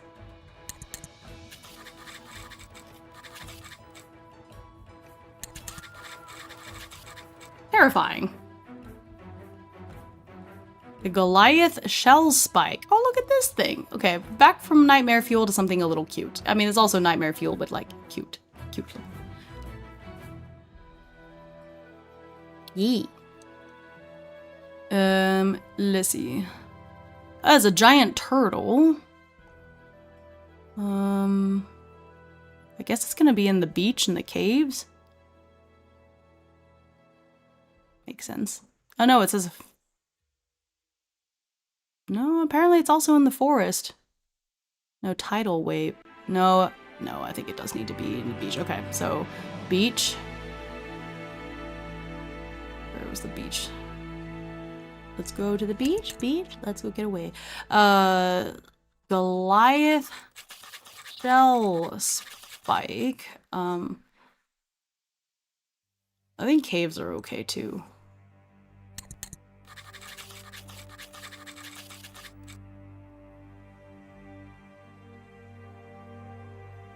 Okay. The Iron Blood. Oh. Oh, God. Oh, gosh. I'm just gonna read this. I'm just gonna read this out to y'all, okay? Because it's Alright. Children, gather around and let me tell you the story of Adalwulfa Ironhide. Long ago, there was a small community living near an Arctic forest. They were a strong, close-knit community of farmers and crafters, a loving village much like our own. But one day, they saw ships off the coast, not just any ships, but large warships armed with cannons. The southern kingdom was invading, led by corrupted nobles who sought to expand their power. The villagers had an ancient ritual that could protect the village, but it required 12 hours of setup. Could they survive the siege for long? Adalwulfa stepped forward and volunteered to protect the village alone. For 12 hours, she stood at the only bridge into town and fought to keep the invaders at bay. For 12 hours, she protected her community, and not a single invader got past her. Finally, the spell was completed and Adalwulfa collapsed. Her village was safe. But when she awoke, she found that the invaders had captured her as a prisoner and were taking her away. Thus began the worst 5 months of her life. She did not experience a single act of kindness during this time and was treated like a beast. She was tried and found guilty, and on the days leading up to her execution, she discovered to her horror that she was pregnant. As the guillotine fell, Adalwulfa took a breath, but then nothing. The blade bounced off her neck and cracked in half. Months of being treated like a beast had broken her, and her most basic instincts kicked in to survive and protect her young. She broke out of the guillotine and slaughtered everyone present. With each kill, she changed more until she was no longer human. Thus, the first beast we call Ironblood was created. Know them. Fear them. Ironblood is a brutal, wolf-like creature. Part of its fur is made of steel, and it has iron spikes on its back. Its tail is a giant metal axe. It can stand on both 4 legs and 2. Ironblood only consumes 2 things, metal and the iron found in blood. It is not unheard of for one of these fiends to level a mountain while searching for a vein of ore hidden inside. Thanks to its metal claws, it can crawl up surfaces, including scaling mountains. Ready for the picture? Oh, look at this fun music that's playing while we look at this.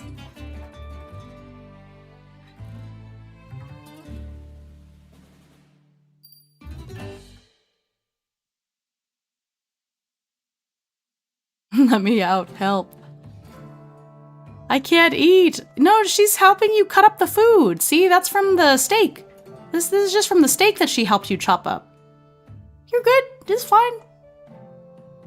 It's all good. I'm too scared to cook. No, you're good. You're good. She's gonna help you. You'll see. It's gonna be fine. She'll help you out. She'll help you. Yeah.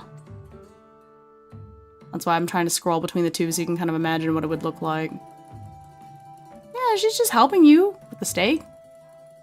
I think she already ate the steak. Maybe you could share.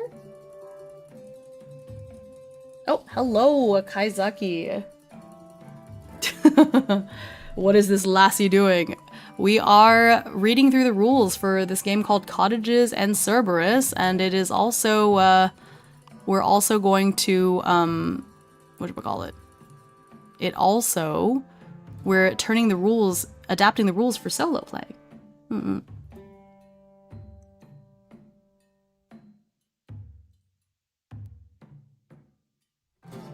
Iron Blood, where is it at?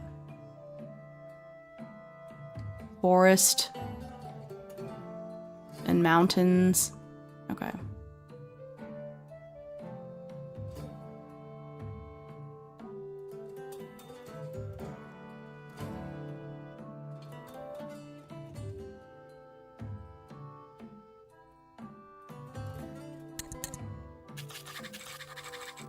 What happened to YouTube? Is the YouTube still going? Because my page kind of stuck.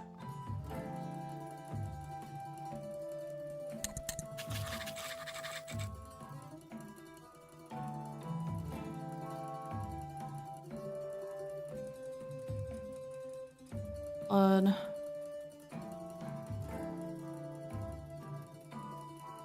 Oh, the avalanche, so I said the mountains was fine too. Yeah, YouTube is offline. Or YouTube is fine. Oh, okay. That's good. The page kind of froze for me. I'm trying to refresh it. Now I can't see the comments. Well, I'll just have to look at the screen for the comments.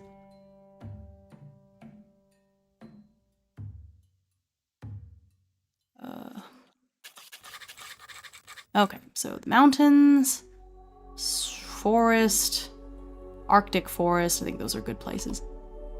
Oh, boba. What'd you get? Ooh, you got burp orb.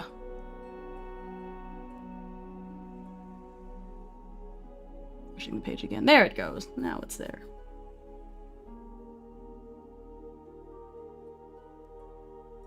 There it goes. It is back.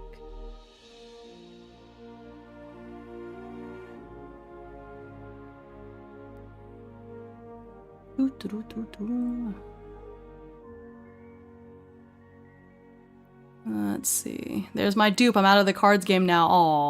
Aww. Oh, the next one is very promising. It's called King Cryptid. Wait. Oh my god. Where's Mary?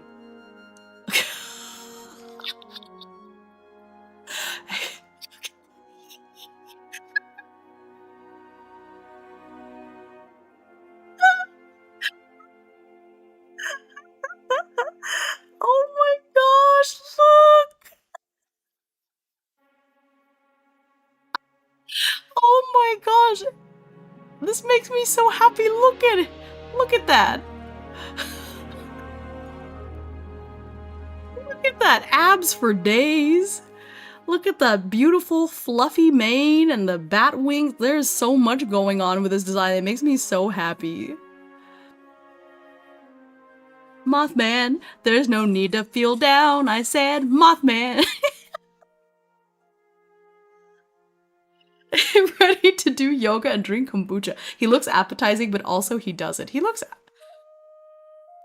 Appetizing is certainly a word.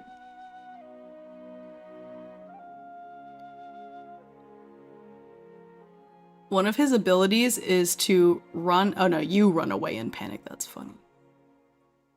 Ugh, King Cryptid. So technically, it seems like he could be anywhere. Oh, King Cryptid is composed of 5 popular cryptids. The Moth Kid, Dusk Walker, Jersey Shore Devil, Littlefoot, and Youngster Cobra. Put together. That's funny. I'll see myself out advertising. I'm gonna give you fish. You deserve fish for that. I love that. That iron wolf thing kept me up. What do you mean it's a word? I mean, it's a word, you know? He said, yeah, it's appetizing. Yeah, you're not wrong. I'll take it.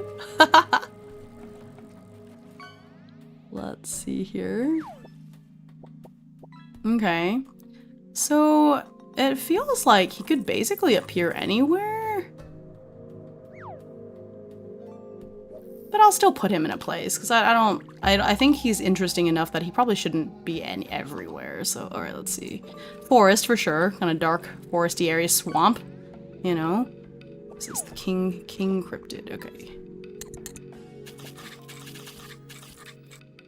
Free fish for bad puns. That's exactly, bad puns are celebrated and rewarded here.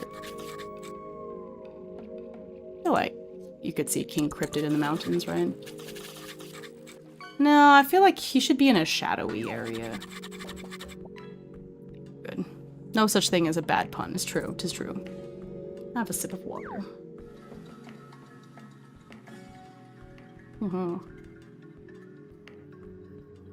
Okay. Leviathanus rex.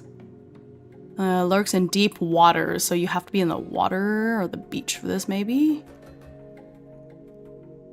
Okay, this is another one that you kind of, it's a spread, but here we go. Look at that. Look at that thing.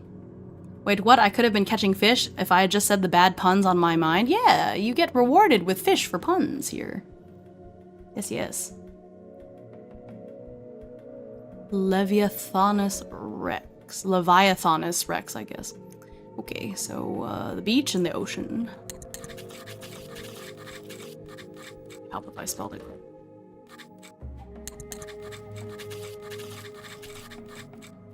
Okay. The lexicon wraith. What? I think this one could be anywhere, but it's just like special. No, this one, I don't think we hunt this one. It just kind of comes out sometimes in a special place.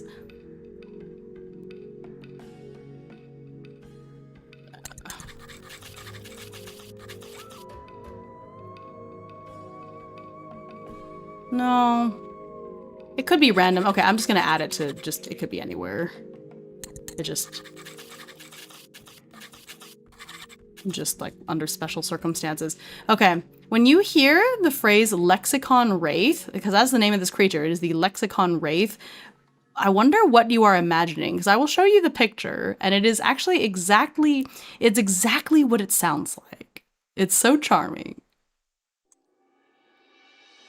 An angry Lexus driver. No, lexicon.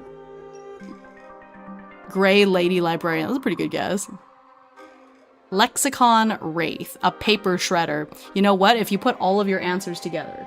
That's pretty much, here we go. You ready?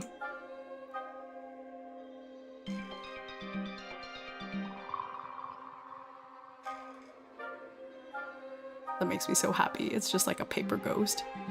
Because it's like book pages. Paper cut monster. Oh god. You're so right. Wait. Oh, that makes it actually like so horrifying. Yikes. A big yikes. So are those parking tickets that were on Lexus? Okay. I see the hustle.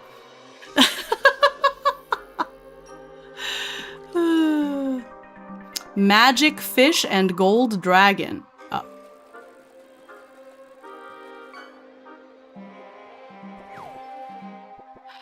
Okay, the artist that they picked for this is like clearly a Pokemon fan. Like this is clearly, look at that. Oh my gosh. That is so funny. That's Wish Cash. Yeah, it looks a little like Wish Cash, but then it evolves into that, so it's kind of like Magikarp. Because it turns into that. Magikarp! This is so cute. This is so silly. Oh my gosh. Okay, so it has to be near a waterfall. So it's like special.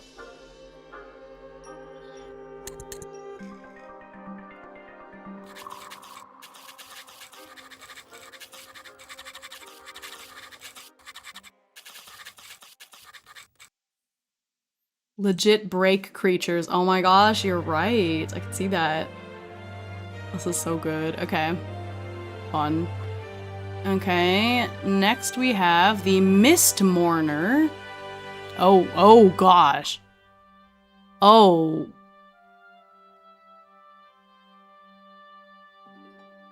Oh, this gives me the heebie-jeebies. Oh, looking at this gives me the heebie-jeebies. It's like a shrimp, but like gross. Yeah. Okay, here, I'm gonna show it to y'all because if I have to suffer, you have to suffer too. Look at that. I can't explain why, but that gives me the heebie-jeebies. Look at it.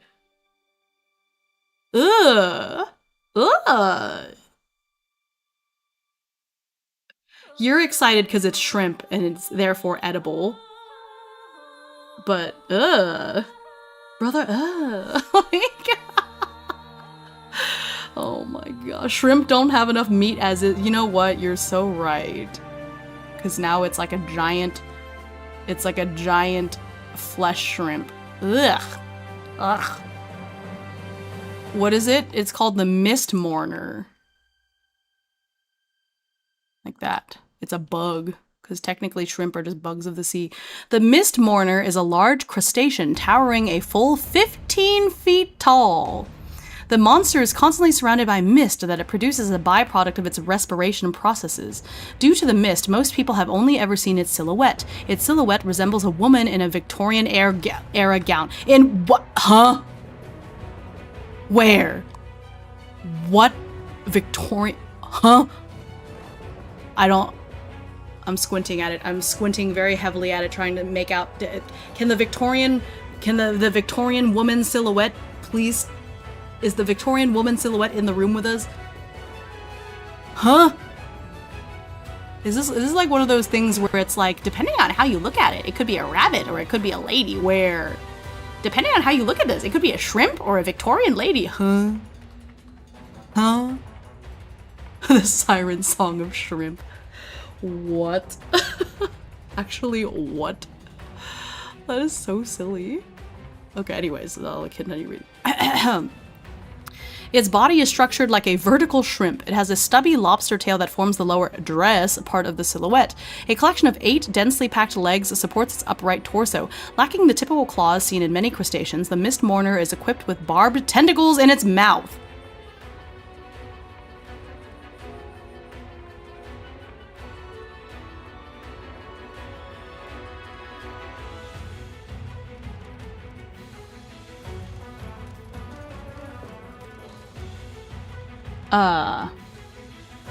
Yeah, I don't like that.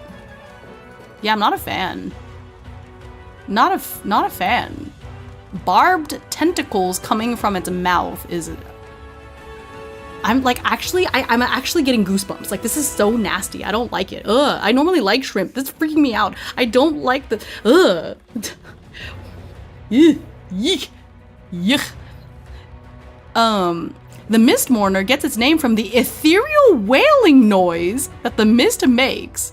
The creature is covered with steam vents. The mist is expelled from these vents and ensures the entire area is covered in the mist. The Mist Mourner dwells primarily in swampy, bog-like environments. Its steam vents exude a dense fog with a pungent aroma reminiscent of fish and peat. The smell attracts creatures and lures them into the Mist Mourner's mist-covered hunting grounds. Smaller predators, roughly the size of large dogs, have learned to harness the fog's obscuring properties to their advantage. On the other hand, smaller prey species have found safety within the fog, using it to mask their presence and scent from would-be predators.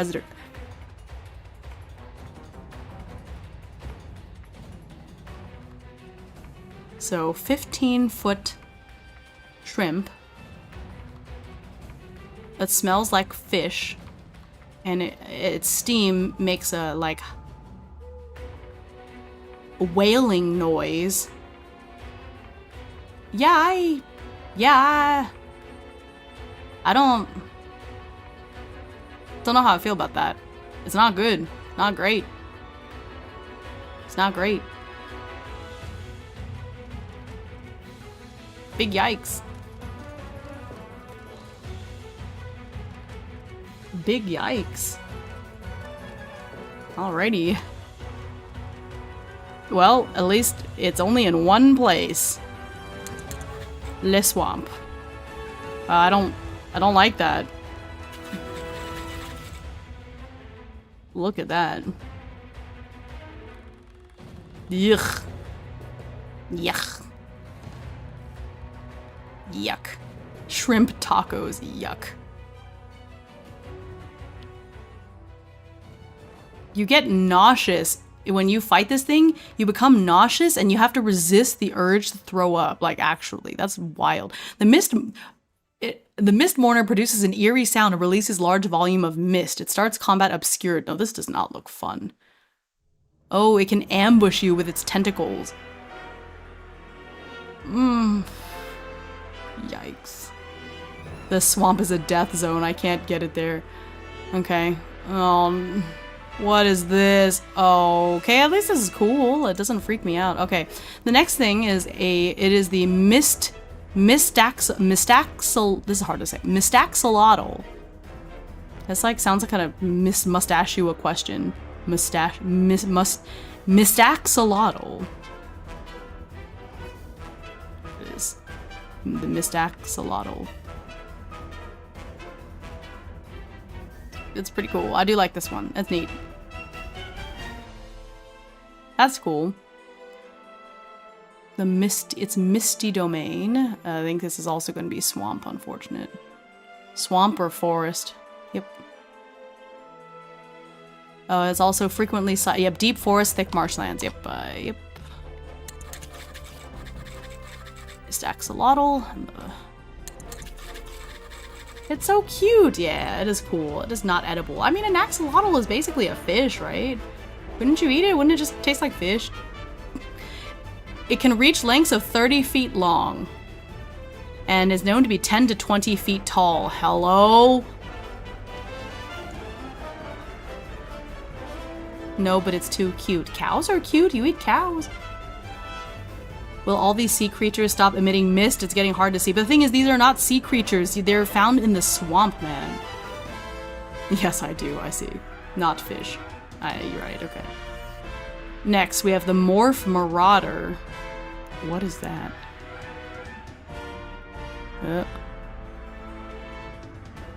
Oh, it's an abomination. It even has a content warning for consent because it's creepy.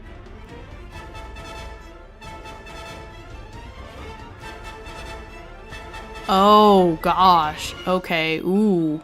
Oh, you swap. Oh, no. Oh, it's swapped. This beast is crafted out of clay and features countless numbers of agonized human faces on its body.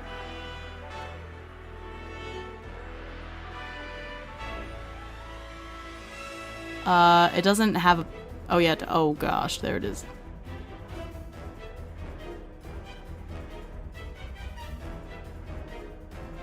Oh, yikes.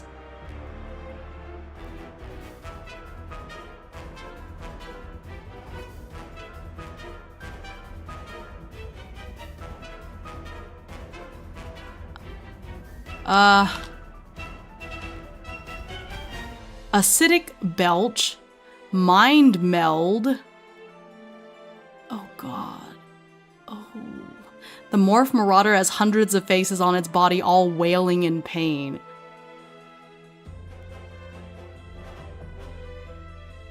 Oh no. Oh no.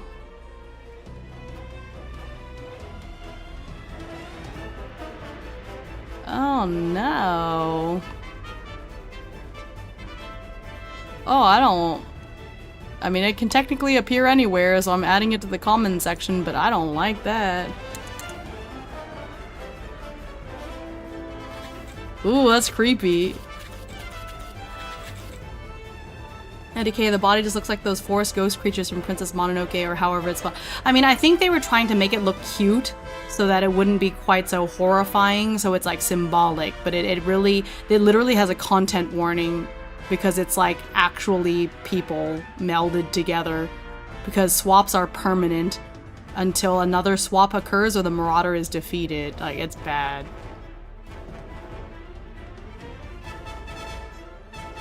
Yikes. Don't like the screamers. Yikes. Okay, now we have... Ooh, it's a bird. Oh. Well, I guess you could, like, make fried chicken out of this, Kanito. It is the Miroslav. It's a phoenix from the cosmos. This monster is immortal. Even when slain, it will always return. It is a herald of heroes. The party may seek out Miroslav to gain information. Oh, okay. Oh, it tests you for your virtue and valor, so it's not gonna just, like, appear. Okay.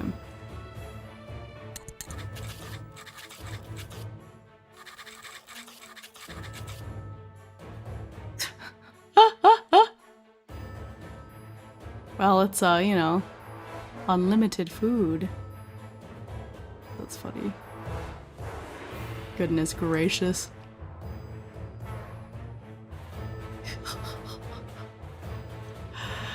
Oh, dear goodness. Where's L? Found his sibling. You know, yeah, kind of. Yeesh. Okay. So I'm putting it down as like a special creature for tests of valor. Alright, I see. Oh, it's kind of cute. Look at it. Or maybe not just tests. Test of character, maybe. Space bird, right? Look at it. It has so much personality. So it's a good creature. So it'll test you, and even if you defeat it, it'll be fine and it'll come back. So that's neat. Hi, Nebula! Hi, Neb.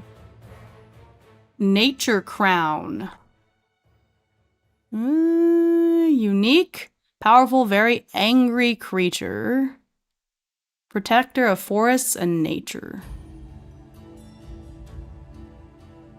Oh, similarly, it can't actually die. It'll come back.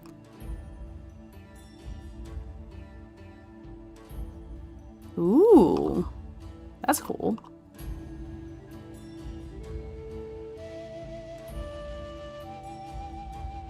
I think it'll only be found in the forest.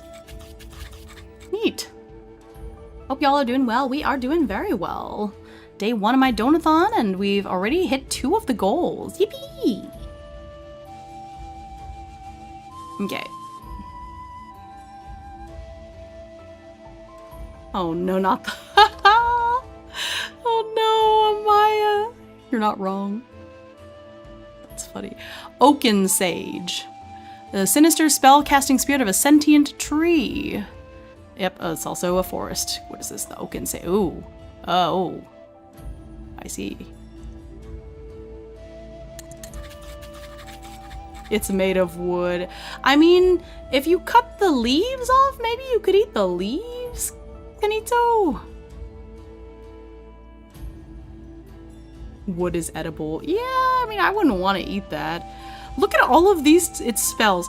Depressing despair, winds of woe. Okay, I'm gonna read the flavor text. What does this dude's normal? The Oaken Sage is a sinister spell-casting spirit of a sentient tree. It has great knowledge, but it guards it closely. Even in death, its seed is planted, and in a few months it will be reborn stronger than ever. It possesses powerful magic and resides in a misty forest. The Oaken Sage infects the forest with the mist. These mists bring wanderers' worst memories to life. The Oaken Sage lives for 2 things, amassing knowledge and spreading cruelty. It loves gaining new knowledge, but loves even more if it can then make said knowledge unavailable to others. It will gladly read a book of powerful spells and then burn it so others cannot gain that knowledge. Wow, what a jerk face. That's awful. You can make a nice tea, perhaps. That's true. I don't know if I want to drink tea made out of this dude, because it looks kind of yucky. Yucky.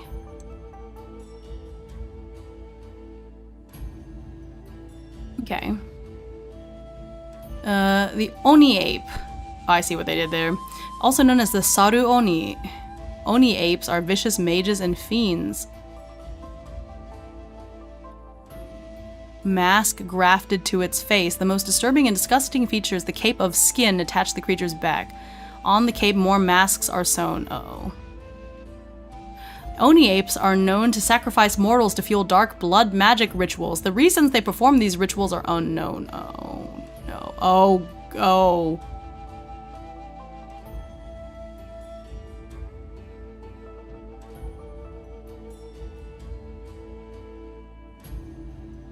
Thanks, I hate it. Thanks, I hate it. What did it say? They live in the canopies of trees or whatever? I guess they're in the... No? Oh, they can also be in a cave. So forest/cave. It's just great. It feels like cannibalism. Yeah, I don't think you should eat that. Yuck. I don't like that its cape is made of skin. Big yuck. Not a fan. Prismatic drill mole. That's a name. According to legend, the prismatic drill mole was created long ago by a powerful earth spirit, angered by the— Whoa! What was that sound effect? What was that? Oh, there's a— Wait, what was that? What was that noise? I heard something. What was that? Huh? What is that? Oh, we failed. Oh, huh? Oh, there was a quest. Oh, it is 10 seconds. Okay, I see what happened. I see what happened. It didn't pop up, and then I was right the first time with the timer. It just didn't go down because the quest that we had was like a fake quest that I put up randomly. So I see. So I guess when I do that button, it doesn't have like a... I see. Oops. Okay, so let me fix that really quick. Jeez. We failed a quest. I guess I will just randomize another one because we didn't even see it. Hang on a minute. Well, now we know that I was right the first time. So it was literally only 10 seconds long, so I think it barely had time.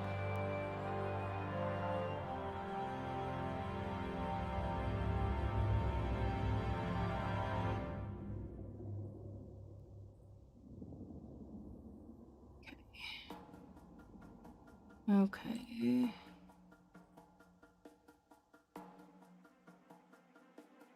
Is there not another... The quests are just on. Is there not like a...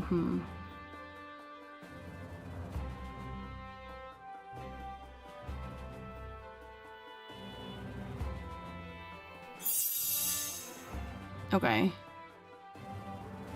So I just... See, but then because I did this as a test, it's not actually gonna... It's not like a real one and the time won't go down. Which is a problem. Like, the quest works. It just won't actually have a time limit, which is kind of weird. Well, the quests are always the same. You're trying to donate 50 points worth of money, and then it'll fulfill the quest. See, but the timer doesn't go. Okay. I think I just need to do that. Turn that off. Okay. That's fine. I think I'll just... It is turned on. I just have to... Okay. Alright.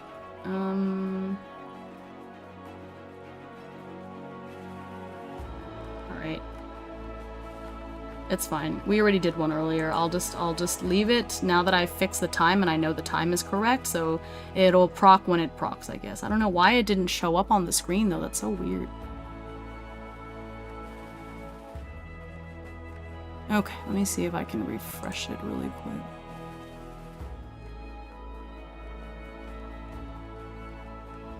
There we go. Strange. Okay. Hi, Lily!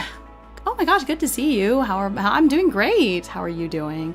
Yeah, it's just a fun little, it's like they're mini quests, so it still contributes to like the overall goal, but just gives y'all a little something to aim for, basically.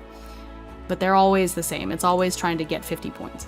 But the cool thing is during those quests only, if somebody new follows during a quest, it does contribute a point towards the quest, which is fun. Okay. Prismatic drill mole. Okay. I don't know what I expected.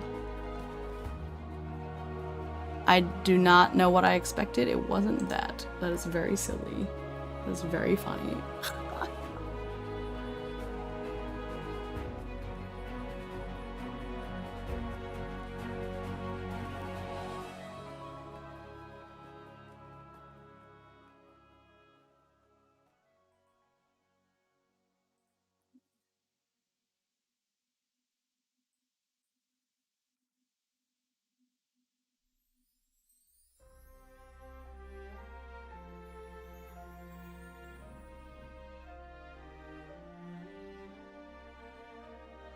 See, he reminds me of the bad guy from Sonic. Yep, I could see it. That's funny.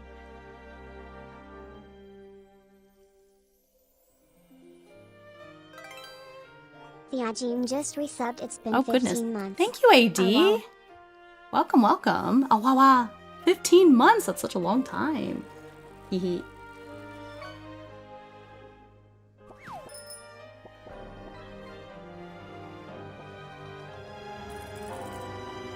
There we go. So I guess this is gonna be in the caves and the quarries. Abandoned mines, and I guess anything that's underground, right? Dude, that's Excadrill. I could see it. That's funny.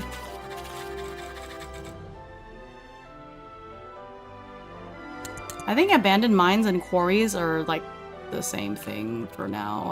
I've been typing the same monsters into all of them, so I'm just gonna do that.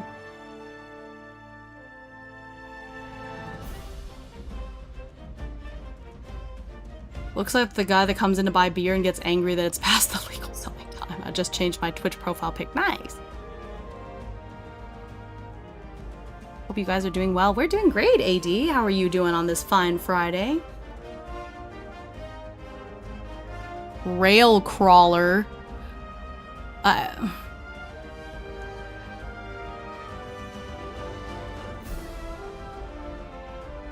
Look at that thing.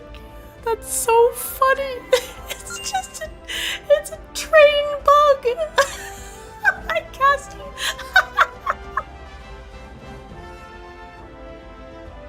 Oh my god. It's kind of cute, yeah. Oh my gosh. Oh my gosh. Choo choo! The rail crawler is a giant rail car-like bug. Physically, the bug it most resembles is the beetle, but it has links to many other types of bugs. The monster has giant wheels and thrives when on tracks. It is known to take over a track, preventing trains from getting past it. Sometimes the beast can lay its own tracks, and this often results in destruction as it lays tracks through villages and delicate ecosystems. Evolutionarily speaking, the rail crawler is a fascinating monster. The first crawlers were not even seen until slightly after the first trains arose. One would have assumed this means some sort of magic fused an insect with a train car. However, current magi biology studies have not found any evidence that would indicate that to be true. Rather, it seems likely that the beetles just happened to evolve into trains a few years after trains arose. Although some scientists believe this, others say that it is too much of a coincidence. When not on tracks, the rail crawler is most known for eating metals. This is not actually part of what scientists consider its actual diet, but is closer to harvesting than eating. The crawler's mouth is connected to a split path that leads to two stomachs. One stomach is actually a stomach that serves a biological purpose, similar to the stomach of any other creature, and lets it digest the giant pieces of vegetation, such as trees, and large mammals it eats for sustenance. The other stomach is closer to a furnace. Metals are routed to this furnace stomach, smelted down, and turned into tracks. The tracks are stored elsewhere in the body. When a wild rail crawler lays its own tracks, these are the tracks it lays. I see. So, technically, I think they can appear anywhere. They just lay their tracks wherever they want. Trees and large mammals? Big friend, just like my stomach. Oh my gosh, this is actually awesome. I know, right? What the heck? That's so fun. What? That's so funny. So currently, hello to everyone coming in. We are looking at the rule book for cottages and Cerberus, and we are adapting it for solo play. So one of the big things that I thought would make this very soloable is to, because normally the DM would choose the monsters that come up and sort of craft the adventure, but I am creating random roll tables based on location, so treating it like Monster Hunter, like, okay, I'm gonna go explore the, I don't know, abandoned mines, and then those are the monsters that may appear in the abandoned mines, and you roll for them. So that's what we are currently doing, is doing that. So the bestiary is in alphabetical order, and we're at the R's. So we feel like we're getting close to being done with this part. This is an important part of the game, I think. Okay, next is the Ravenous Cloth Maul. What?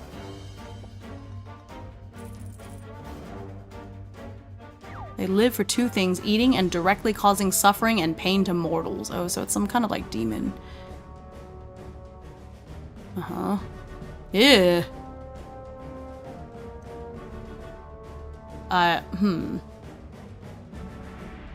So it's like a wolf? Werewolf? Thing? What is going on? Its chest looks like a mouth? Interesting. Well, so Kanito, I don't think you're gonna be able to eat that. No formal hunt is needed. So apparently it seems like they can just appear anywhere, so I'll just put them in the common section. I mean, I don't really know how to prepare demon meat. That's fair. The Rimmelkin. Aww. Wait, that's so cool. They lurk up on the top of mountains during the summer months, travel closer to towns during the winter months.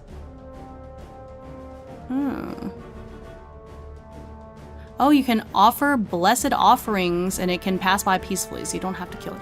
The Rimmelkin makes its home in wind-swept snowy plains. Okay, so mountains and the tundra, basically. Okay. That's kind of cool, the Rimmelkin.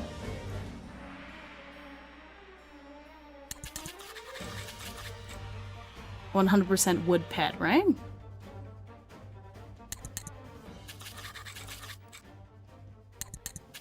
I'll just put it in all of the cold places. How big is it? It doesn't say, but it seems kind of like dog-sized. Yeah, it seems like a little dog or cat kind of creature. Look at it. That's so cute.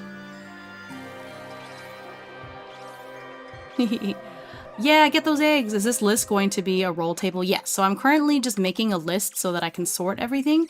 And then the ultimate goal is to turn this into a roll table, and which I will share with everyone, because all I'm doing is... Yeah. It is the Rimmelkin. Spelled like that. Rimmelkin. Oh, we're close to 1,000 points. We're getting pretty close to the, this next goal, actually. Oh my gosh, you guys.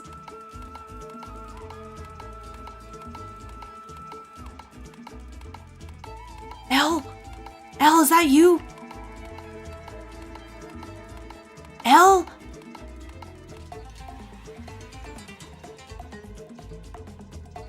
Launch the basil canisters, yeah! The rooster dragon is a majestic creature that is believed to have existed long before the common rooster we know today. It boasts vibrant, multicolored feathers and a grand, fiery tail that spans several feet when fully fanned out. Dare I say 15 feet? Its body is muscular and covered in scales tougher than any armor. It is said that it heralds the rise of the sun with a powerful and magical call that echoes far and wide. There is an old saying amongst hunters.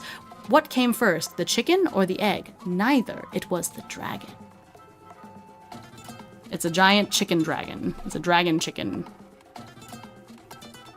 Look at that. KFC.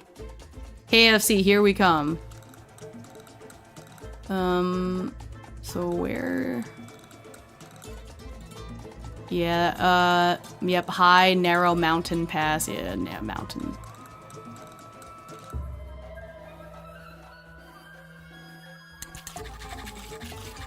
Put it in the mountains, and also put it in the Arctic forest. I think that makes sense. It's like near the mountains in the cold. I think that's a good place for it to be. Okay, next we have... Oh, look! Oh. Ooh, the witch-wing worm hen. Ooh, because there's another one. I'll just add it as a little variation.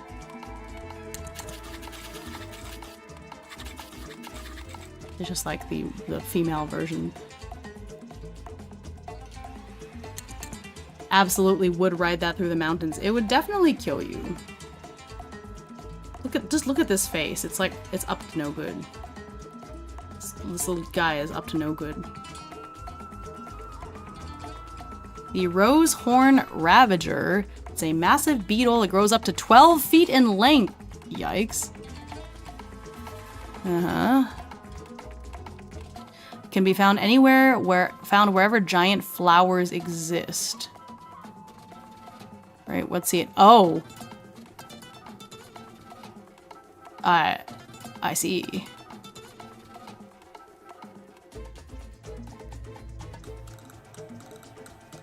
I'm gonna make it common, but it needs to, like, it can technically appear anywhere, but there has to be flowers nearby.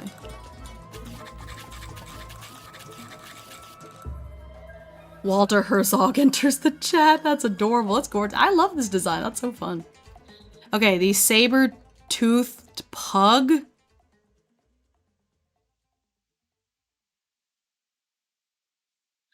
Its flavor text is so short. The saber-toothed pug is an electricity-fueled, lazy, self-pampering pug who loves sleeping and napping. It's the only type of pug that can be found in the wild. I'm so excited to see this. Where is it? Where is it? Oh no. Oh my god.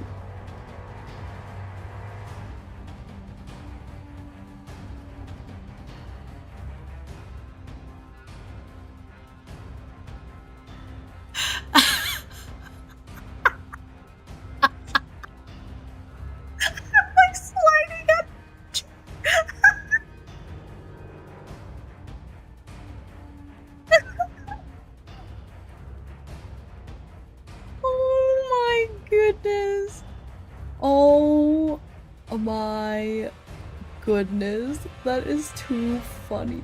Oh my god. The fact that my phone is still capturing my face when I'm like slid all the way down, man. Oh, look at that thing. Look at that. Oh my god. Alright, where did it say it appears? Oh my gosh, there's pug minions. You can tame one. You can tame one. Or no. Oh no. Wait, can you? It seems like it. Because there's these different named versions. What is this?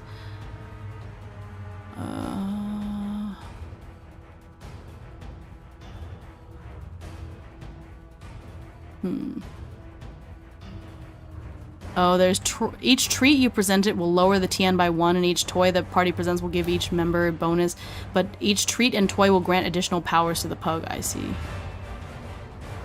Interesting.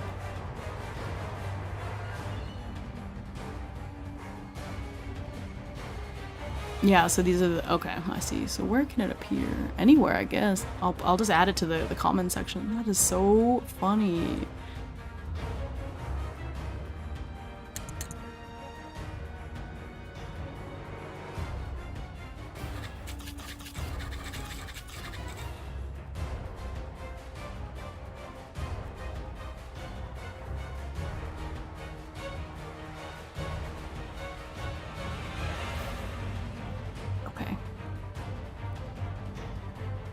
Him sending these to the relevant parties. I love that.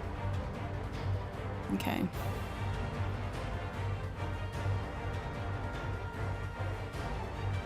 Okay, next one is the Sandstorm Dragon. Ooh. Desert dwelling. Wow, I actually didn't have a desert section yet. Interesting. I'll do volcano and desert.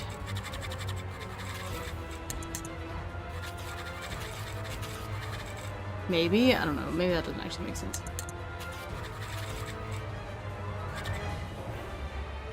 Okay. The shark dragon?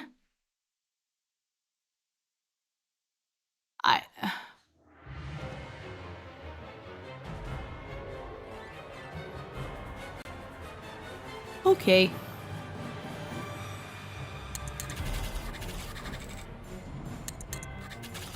Yeah, no thanks. But you don't want to eat it? Look at it.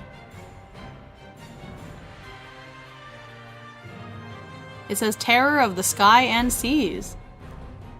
Oh, I just realized I don't think y'all saw the sandstorm dragon either. Here's the sandstorm dragon. It looks like a Gila lizard. Kinda. But yeah, here's the shark dragon. I've put it at the beach and in the waters, but it says that it terrorizes the skies, so I'm gonna also add it to the mountains, just for funsies.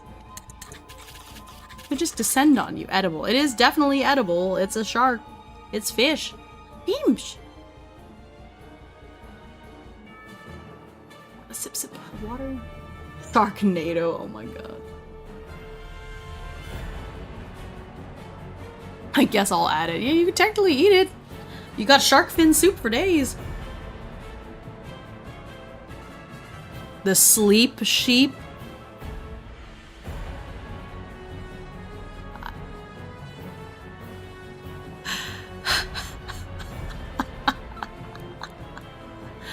Oh my goodness. That's so silly.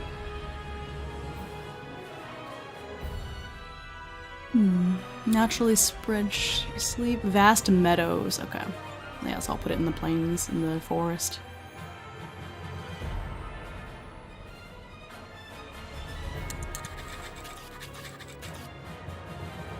Well, vast... it says vast meadows, yeah, so I'll just keep it in the plains. Hug. Yeah, it'll put you to sleep if you hug it. It's a pillow with legs. Oh my goodness. The sorrow seed blossom.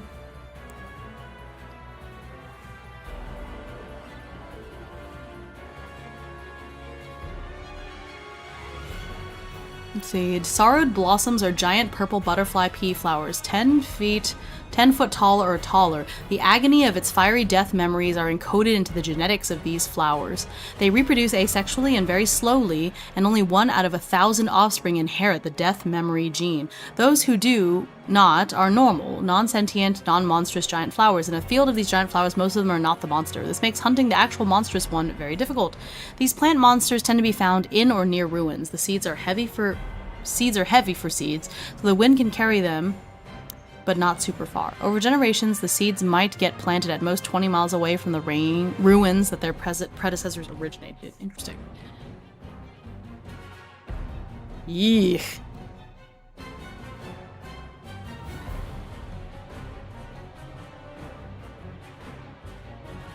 I don't know about that one. I don't know about this one, Chief.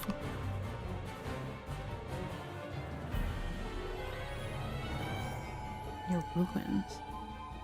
No thanks, yeah.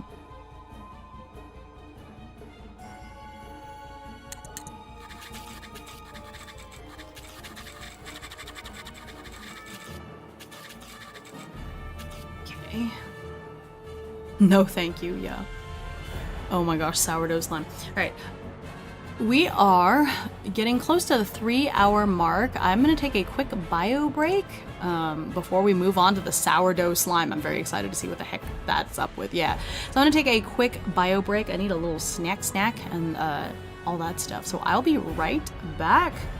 Y'all take this time to stretch and grab a snack as well. It's not good to sit all day. All right, be right back.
Hello.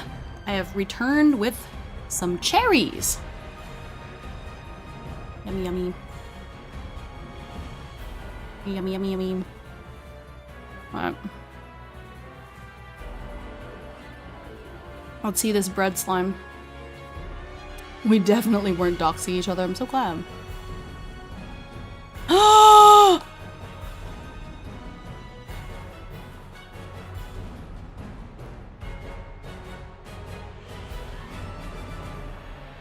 Look at that! Look at that! Oh my goodness. It's a bread slime. That's so cute. We have to eat it. We have to eat it. It's bread. Danger bread. It has reached rank 0. Oh my god. Literally, one of its skills is called fresh out of the oven. Glutinous grapple. Oh my god.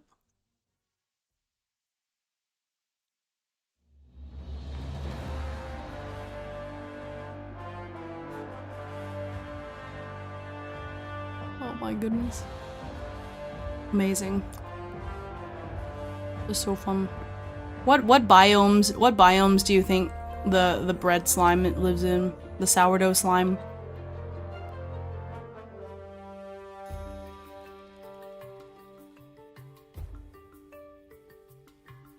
The volcano? It says it's weak to fire though. I think forest makes sense.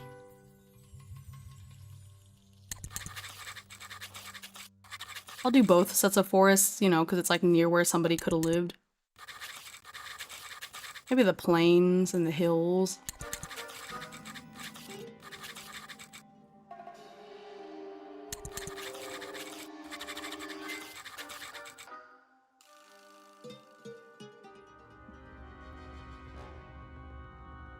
What biome? My stomach. Nightmares, oh my gosh. Oh, I could see being in the desert.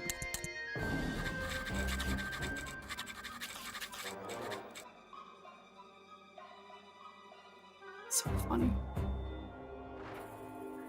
Alright.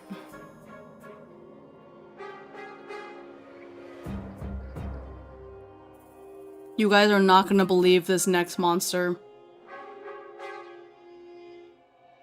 You are not going to believe this next monster.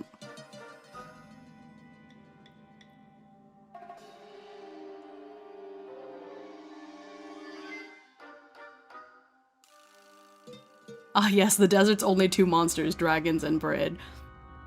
What is that? Stack of cats!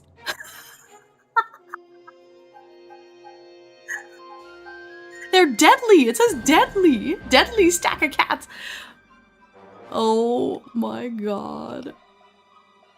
They're deadly! Okay. From a biological perspective, this Stachocats is a bizarre enigma of a species. Before discussion of the Stachocats can continue, we must first define the grammar. The singular is Stachocats. In the rare cases you need to refer to multiples of this species at the same time, use the plural Stachocatses.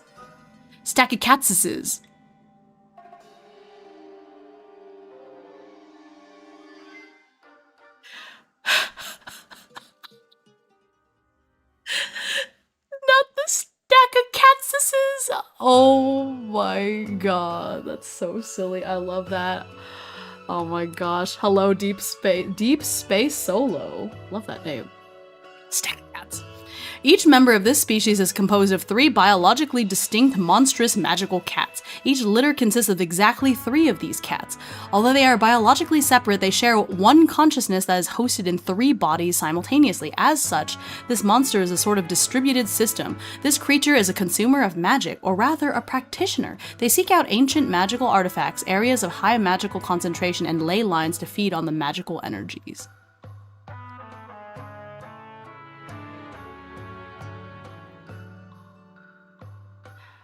Okay. I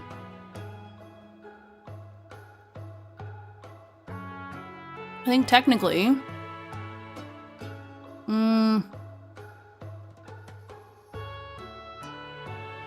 think technically they can appear anywhere.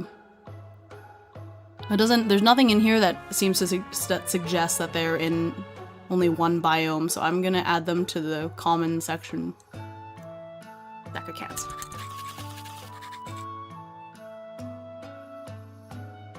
Literally one black brain cell. I'm so sleepy, but I must rank these foods. Yeah, we're almost to the end of the alphabet. We're getting there.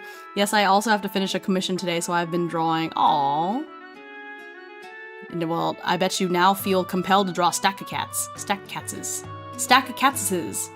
See, the thing is, it's not stack of catses. It specifically says stack of catses. So a stack of cats, 3 stack of catses. I love that. What the hecky?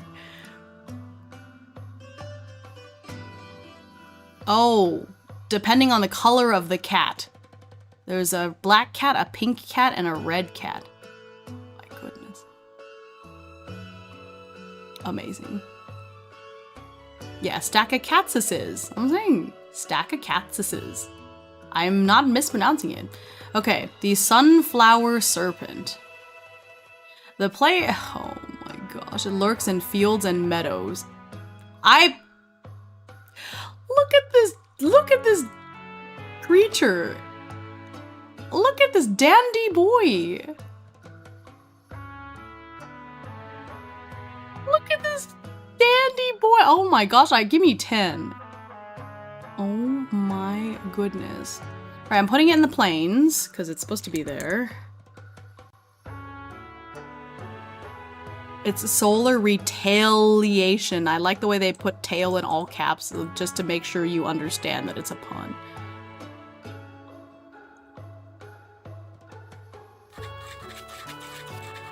And I think given that it's a sunflower serpent, I'm gonna go ahead and also drop it in the desert.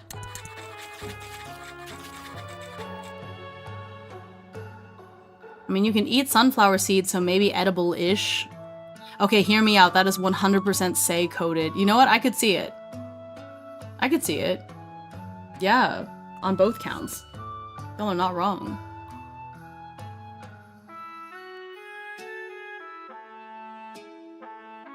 Ooh, they have rare ones.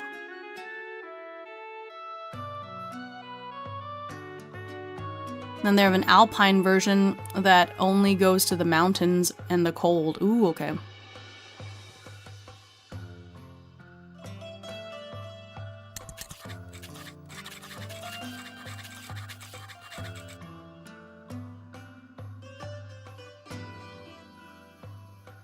More cold things.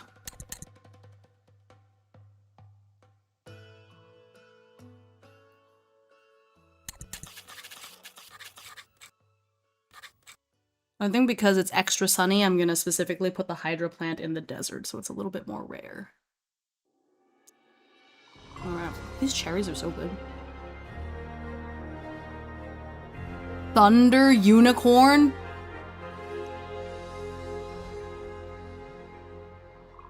Bro. Bro, that's just a Kirin. What do you mean thunder unicorn?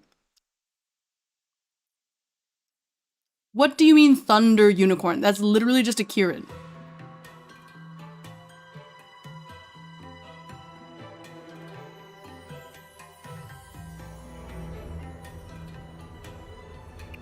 It's a Kirin.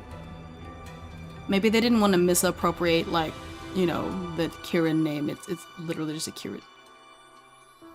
Nope. Hi, Kitchen! That is 100% a Kirin. I mean, okay. Yeah. Yeah, maybe they just, I don't know. They didn't want to, like, culturally appropriate or whatnot. Could I eat? You probably don't want to eat the Kirin. Yeah, it's in the mountains. Okay. I almost typed Kirin. It's not a Kirin.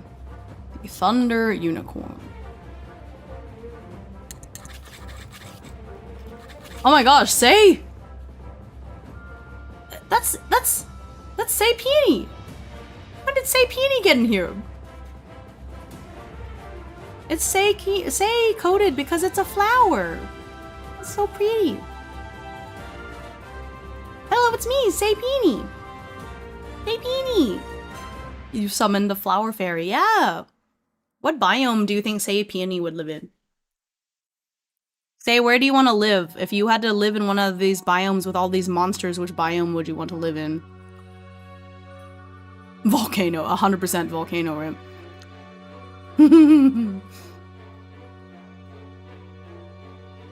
The vents. Desert. Yeah, the desert where you either get the bread slime or the dragon. Hey, there's more stuff in the desert now. We added it. You could also run into that snake. Right there, the one that we said was say coated, so it's perfect. I am a thirsty little flower.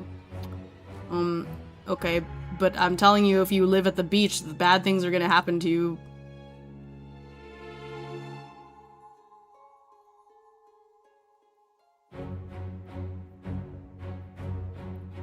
Oh. Tin Terror. Okay. Trolls are obsessed with shiny things. Goblins are obsessed with magic math rocks that humans call dice. Gremlins are known to steal kitchenware. All of these creatures have their collections, but when the collection grows into an obsession, something physically changes in these creatures. They start to grow larger and isolate themselves from their friends, families, and communities. They often seek out remote areas near large mountains where they continue growing their collection until it becomes all-consuming. Their minds become clouded and magical armor grows and clads their entire bodies. These are Tin Terrors. These monsters have a one-track mind to grow and protect their collection. They carry gigantic mallets made of rock and steel and crush anyone who they think may want to steal their collection from them. In their minds, that could be anyone. The only way to cure this maddening affliction is by knocking them out and stealing a piece of their collection. The curse will be broken, and they will remain unconscious for a few days as the armor falls off and their body shrinks back to its normal size. Within a week, they will return to the community, and over time, their personalities will be fully restored. So these are not monsters. These are like sentient people. So you're not trying to kill them. You're just trying to break the spell on them. Oh, it's so cute.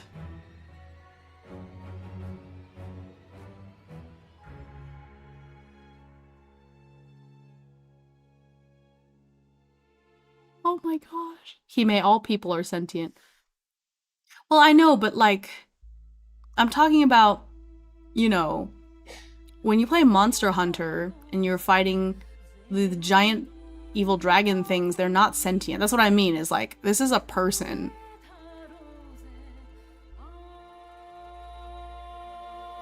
You know?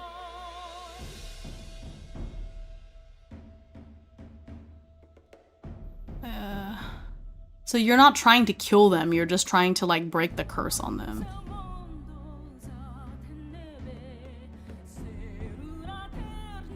I'm gonna skip the song so I don't get bombed. Potentially bombed.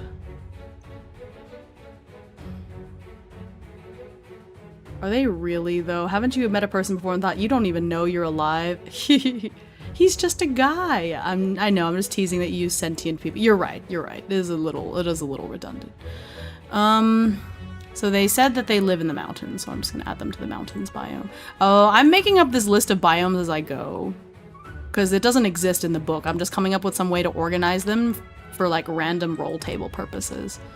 So you got your choice. Here's your choices. Say Peony.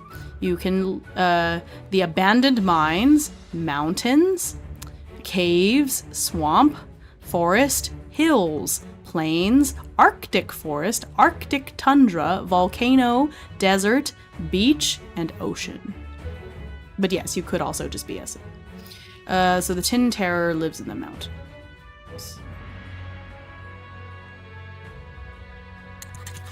But I also think it makes sense for them to live in abandoned mines, all things considered. Okay, next up. We have the Toadstool Dragon. Oh man, oh my god, this art.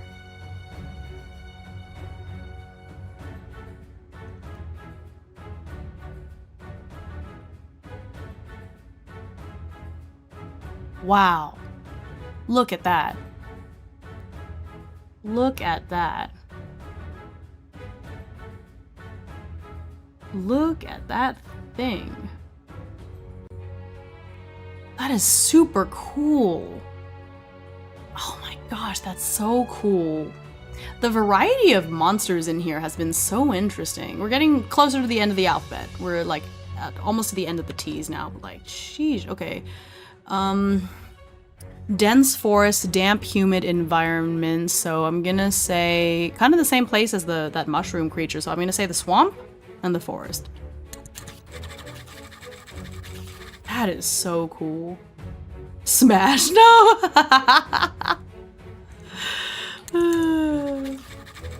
It's funny.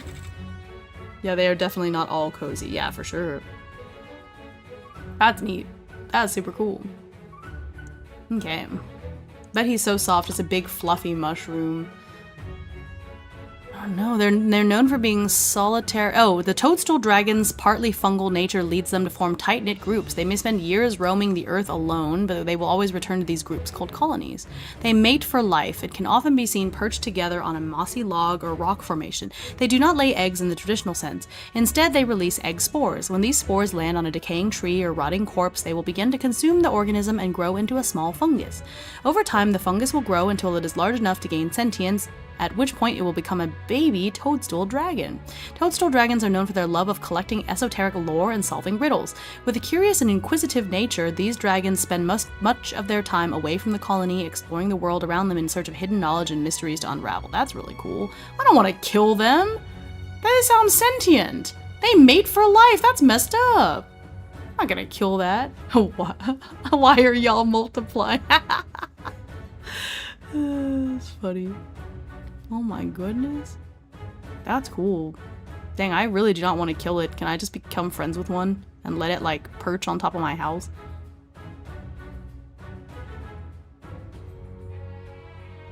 Oh my god, I need this book just to use this toadstool dragon stat block to make all my garden dragons, right? That is really cool. Alright. Okay. The Troll King Blood Jelly.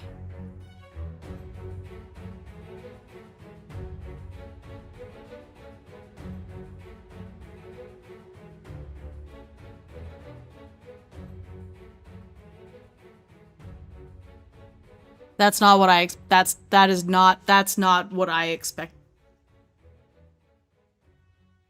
That you're not ready for the art. I was not ready. What? Huh? What does this have to do with trolls? It's... Oh my... Oh shoot, you're right. Now I can't unsee it. What is that? Okay, hang on. Let me read the... Troll kings are genetically separate creatures from normal trolls. A troll king has a crown of bone that is part of its skeleton, the bones pushing through and out of its skin. When a normal troll removes the crown from a troll king and sews it onto its own head, it is genetically transformed into a troll king. If a troll king's blood spills directly from its heart onto blood jelly, which is a troll delicacy, in an area rife with ambient magic, the jelly animates. This ooze monster devours all in its path. Good night, AT!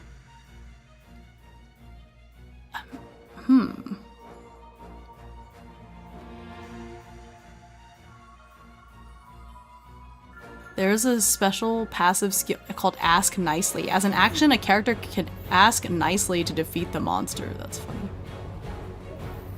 What the heck? What biome? I guess because it's like a troll underground. Troll King Blood Jelly.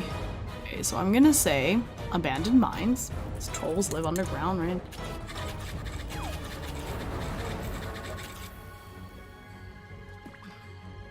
Cave.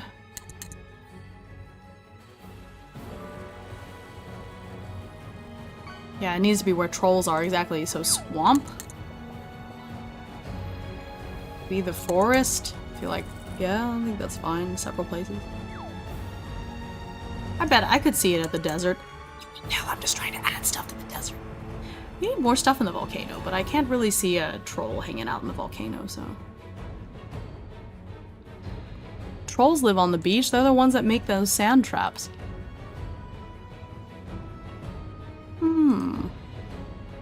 Baby?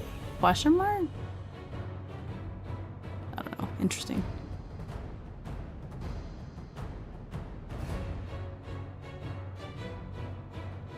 What is... How many of these creatures are just like funky wolves? What is this? The Umbra vulpes. Oh, it's a... I guess it's a fox, actually. Yeah, it's a small fox surrounded by a wreath of shadowy tentacles. Abandoned by all, the fox had to do whatever it took to survive. The fox found a group within the shadows, a gorilla and a giant bird. They embraced the shadows and learned new abilities. They melded together, so it's a gorilla, a fox, and a giant bird.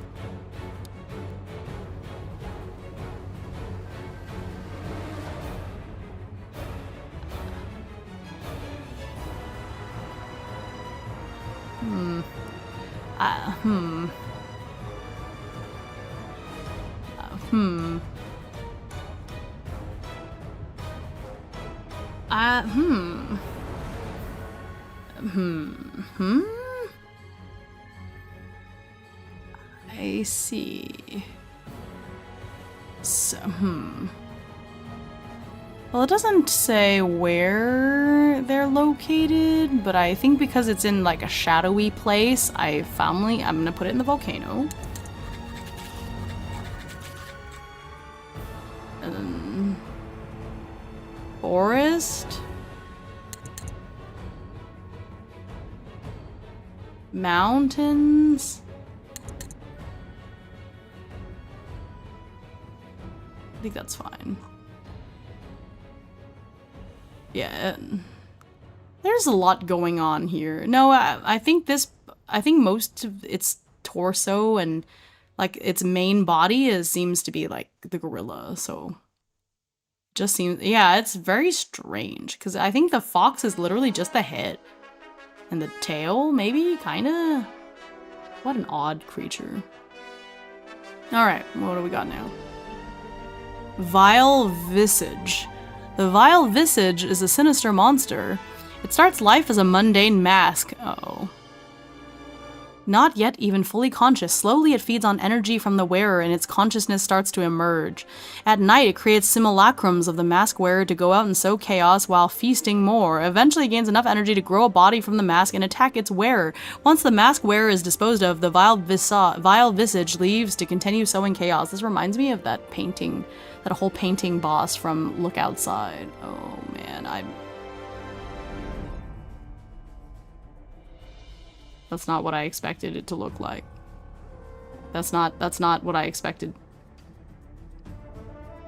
I see.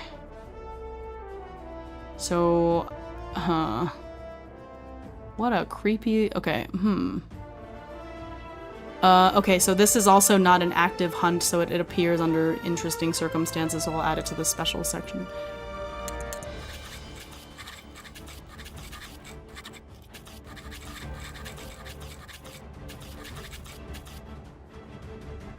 The mask is wretched. Interesting.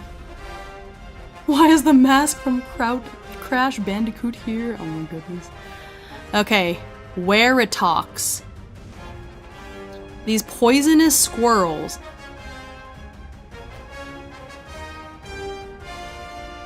Poisonous kleptomaniac squirrel.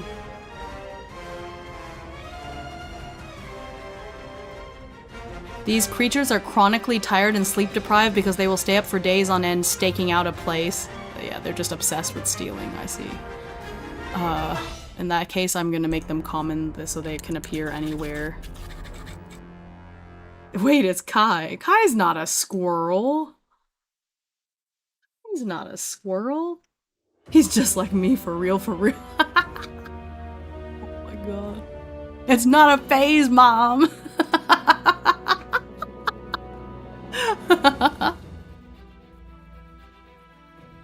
Amazing. Kai could be a squirrel if they tried really hard. You know what? I would never deny Kai from... It says it's poisonous, so I don't think you should eat it.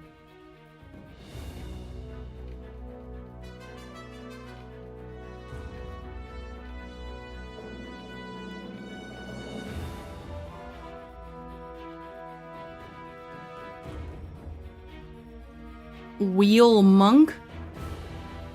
I kinda want one. It's gonna steal all your things. Okay, what? Oh! Ew! Ew! Ew! Ew! Ew! Ew! No! I don't know! I don't want to look at that. It's a vicious fiend. Some legends say that these fiends are created from the souls of monks who gave up their discipline and embraced impurity. Other scholars of fiends argue that they come from the souls of tyrants. Either way, wheel monks are charged with guarding the gates to the abyss. Every now and then one escapes into the realm of mortals to cause havoc, spread fear, and steal souls. A wheel monk appears as a giant flaming wheel. In the center of the wheel is the head of a tormented person. These fiends are eternally on fire and in pain. This is believed to be their punishment for their life of cruelty and greed. Yeah, I could see it being a real yokai. Nasty.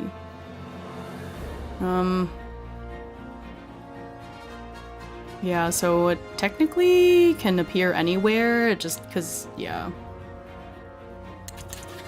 I'm just gonna put it in the common section. Cool. Ew. We're just gonna continue. Oh! Guys! Look at that! How fun! The wind weasel. I feel like they could have been a little bit more creative with the name, but I do like the alliteration. It's Kamita. Oh yeah, it's Kamai. Oh, you're right. Kamaitachi. I didn't even think about that. So funny.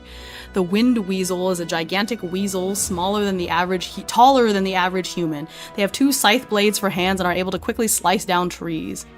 They are chaotic avatars of the element of wind. Okay, so these cruel creatures will claim that they are chaos incarnate and that they spontaneously form when there is too much order in the world. The accuracy of this statement is debatable, especially since there is well-documented history of their mating rituals. Interesting. That's fun.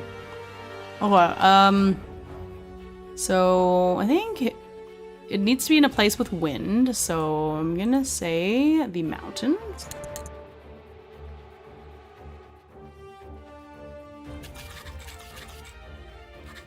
Wind weasel in the mountains, and then let's say the forest. And then the hills. I think that's fine. Hills and plains, yes. Plains, mountains, forest. Yeah, that's basically what I... Yeah. Okay, I think I might just put... Like, I think I just might combine hills and plains into grasslands in general, because their only difference is the sleep sheep that only appear on the plains, but I think that's fine. Like, otherwise these are exactly the same. So just grassland, so it could be plain, it could be hilly, and that's fine. I'm just gonna put those together. How many monsters left? I'm not sure, but we are at the W's, so not too much longer, I think. Till the end of the monsters. Wily. Oh, that's kind of cool. It's like a moth yak. They can turn invisible. They have a vertical jump 20 times that of other yaks, soaring as high as 100 feet.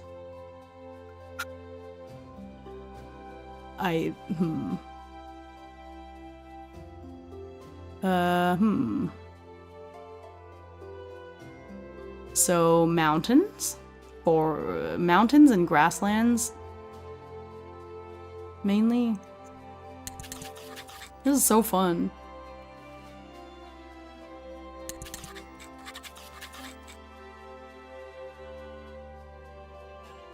Yeah. Mountains. And then the, oh, this is the last one. Okay. Oh, there's nothing that starts with a Y or a Z. I see. Yeah, I think Arctic tundra would work too. Okay.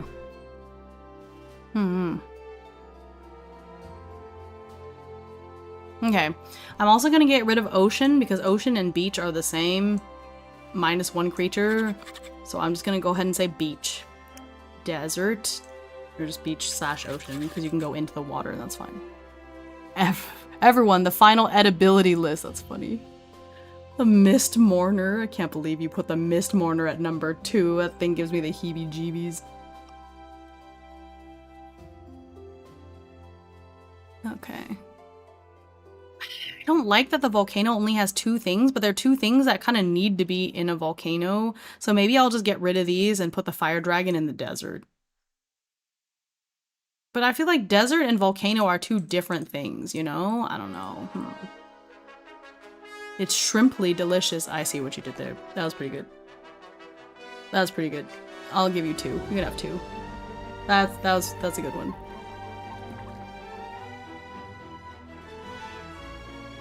Good night, Kanito! Thanks for hanging out. I'm glad you were able to finish your edibility list for the monsters. Sleep well.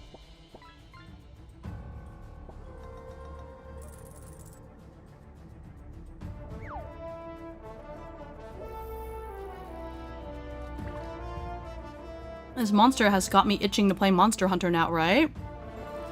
What?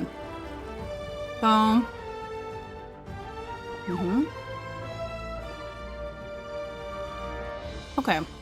Yeah, so that is the entire bestiary. Neat. Alright. So, that's what we ended up with, is these lists. So I think the idea...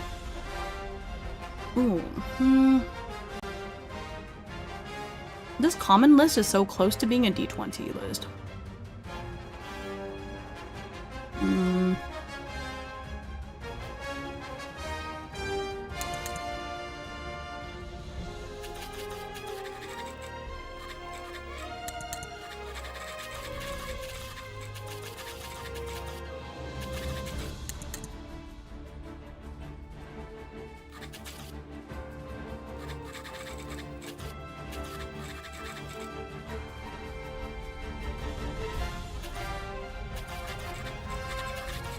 I think some will just be a little more common than others.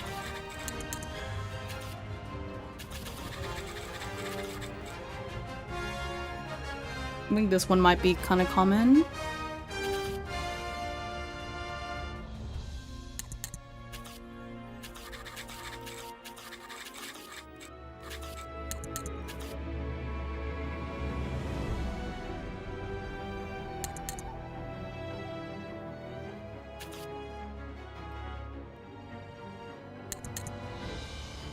Dragon, Explodey Cat, Lexicon, Wraith. Some infinities are bigger than other infinities. It is true.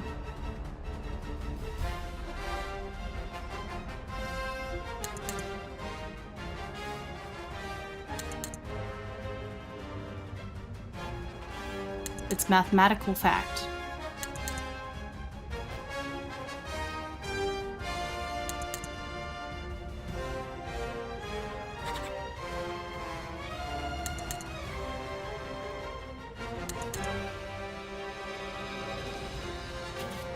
I think the Explodey Cat should be relatively common.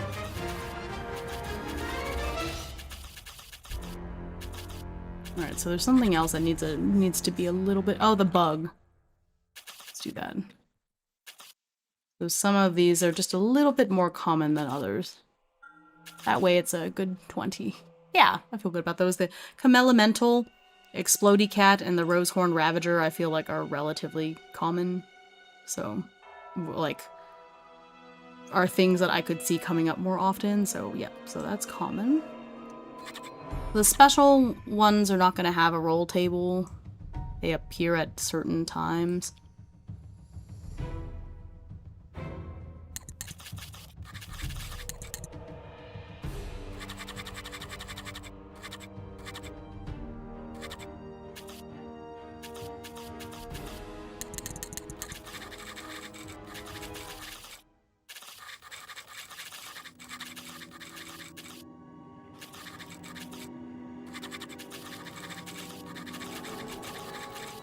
Okay.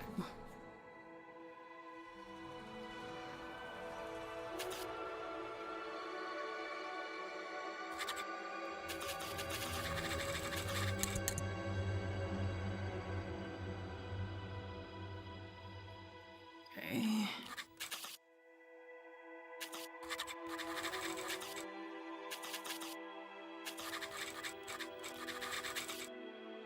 Okay, so if you get a 1 through 3, then you'll roll in the common monster table. Otherwise, you get one of these. So So you'll need a D10. The ball bearings is still such a funny creature to me.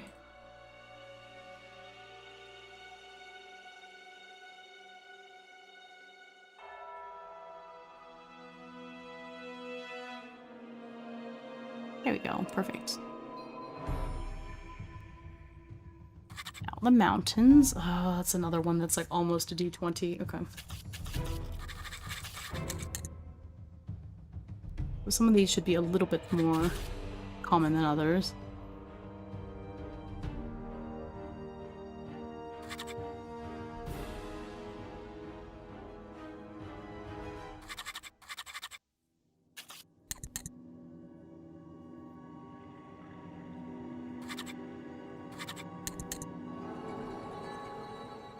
Oops.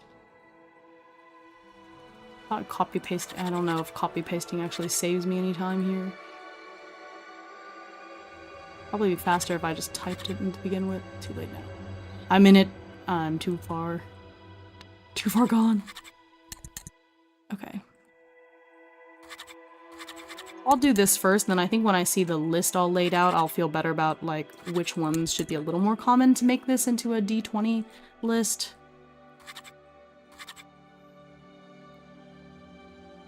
The first very important spark table is knowing what monsters can come out when you go to a certain place. I feel like that's going to be key for the solo experience of this game, because normally it's the DM that's putting the story together and being like, okay, well, I think that based on the story and where they seem to be heading, that these are the monsters that should come out. But this is something that you've got to automate with a roll table somehow, so... Let's see here. Oop, Amaya's going fishing. Hope you get something cool, Amaya. Ooh, a duck.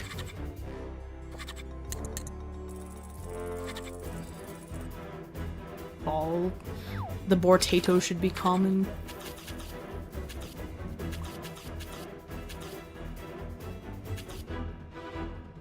Maybe the Brewster Dragon should also be relatively common.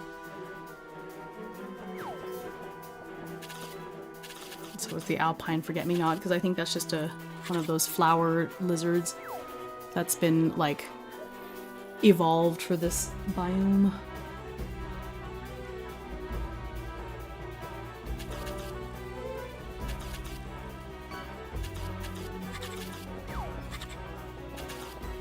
Go.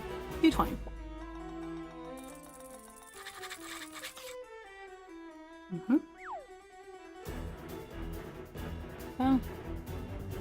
Well, I think part of turning a game solo is you need to consider the gameplay loop, and then how do you make those soloable by just one person. So this is an important part of the gameplay, is the DM deciding like, hey, okay, what monsters are you going to encounter?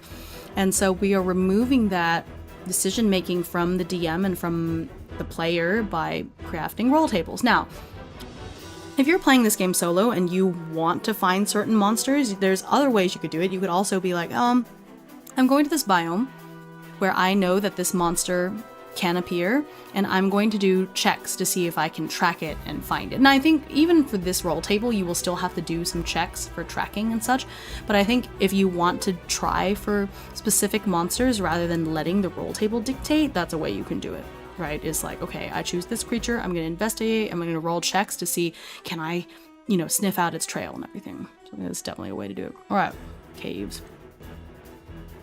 It's going to be a D6. Be a D8.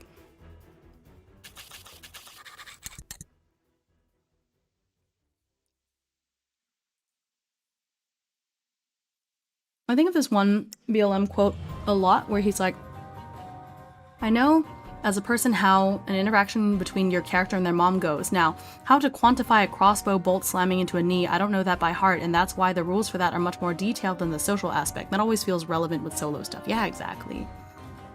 As a lot of the character pieces come from your role play and your kind of creative writing when you're playing solo anyways, but yeah.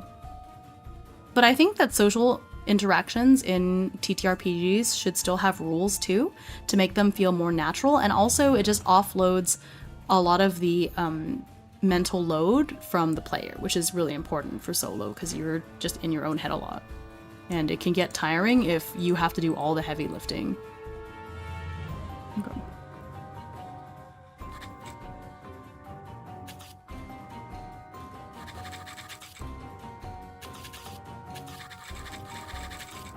Oh, I forgot to put the common monster on the mountains. Okay, so...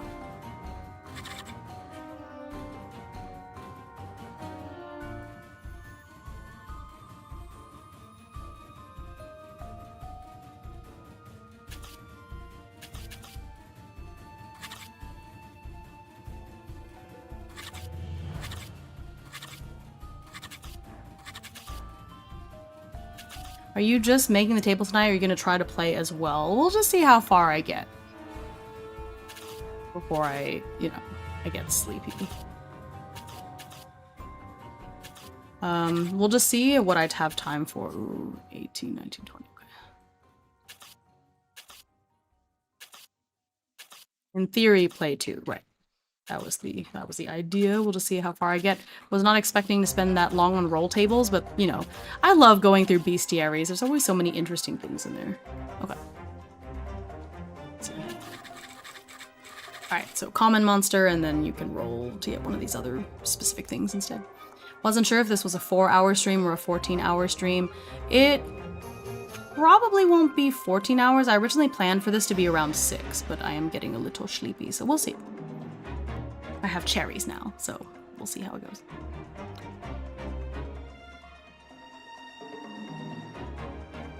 What?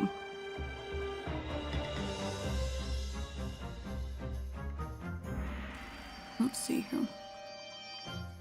Alright, that's mountains, caves.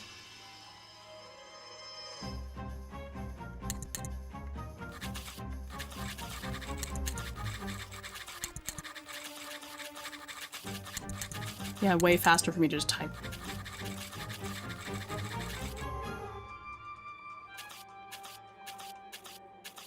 Hmm?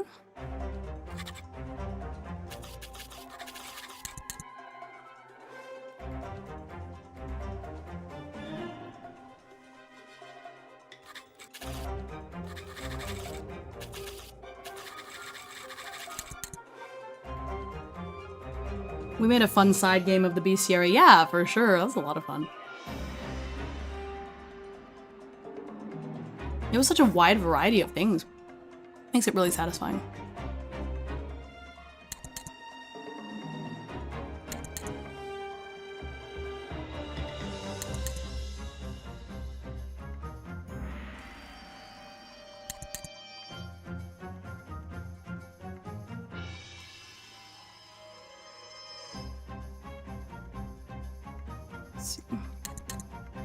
Oops. Mist Mourner is so creepy.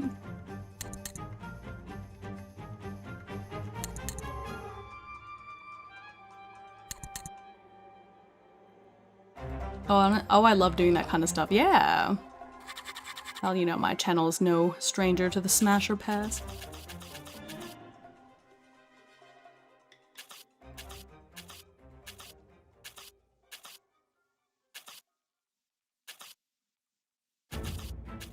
There we go.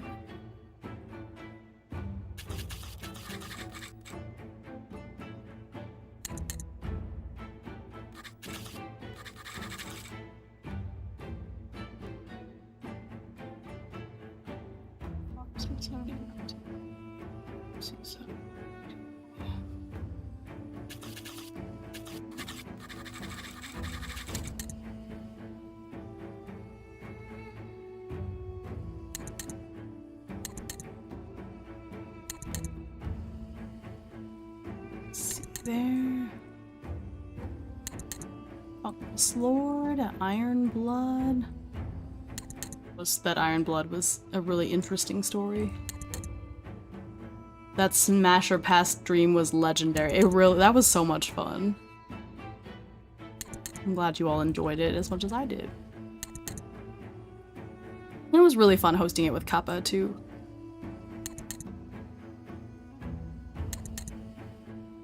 We learned a lot about ourselves and each other that day.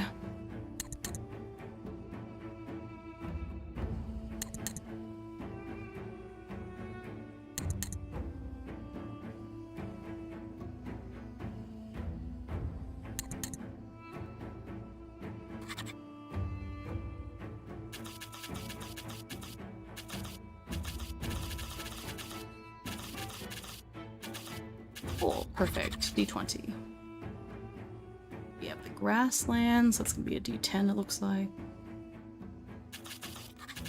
Hi, cat. Welcome in.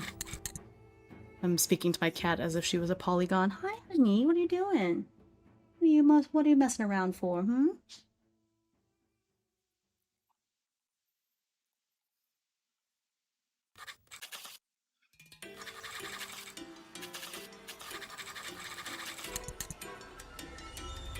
Okay.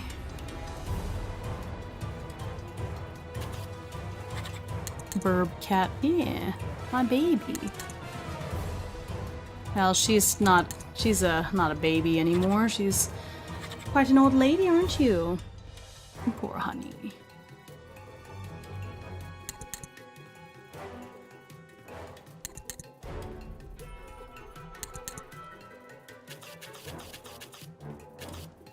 Go. Arctic forest.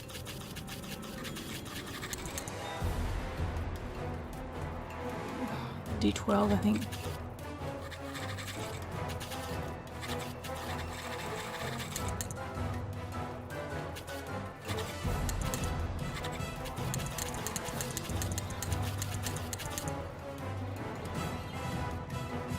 The dream demon being only in the Arctic forest is still so funky.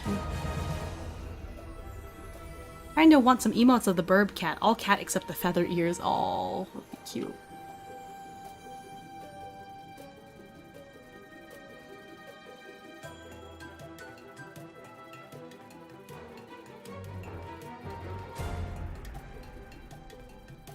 Wait. Name dragon, Fenrir, Iron Blood. Oh, I skipped one. The Ribbon.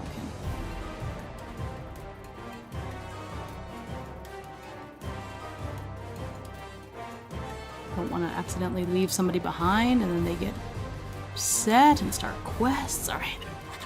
All the monsters in the Arctic forest and then the Arctic tundra. A little bit different. I think that'll just be a D10.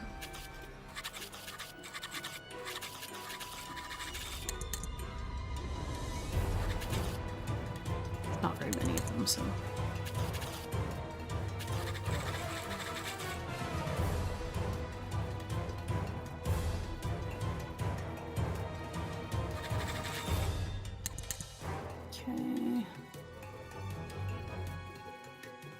Ice dragon and then Fenrir. Here we go.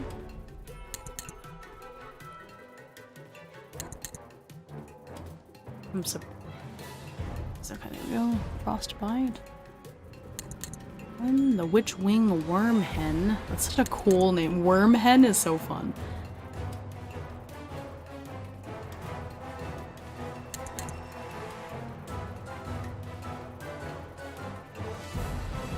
Let's see.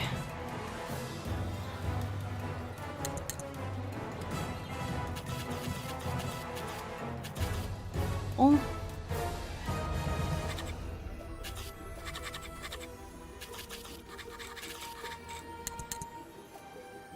Well, there's only 2 things I put in the volcano, so maybe a D6. Okay.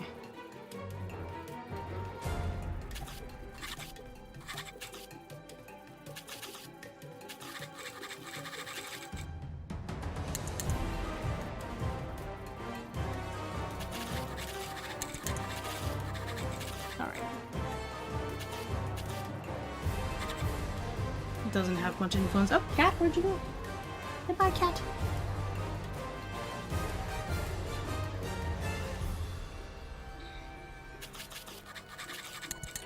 Almost done. Now we're on the desert.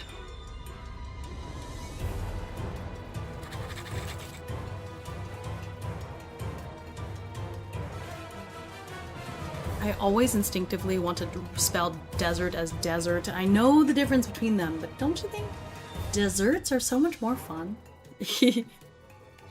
Okay. Desert. So D8. Mm-hmm.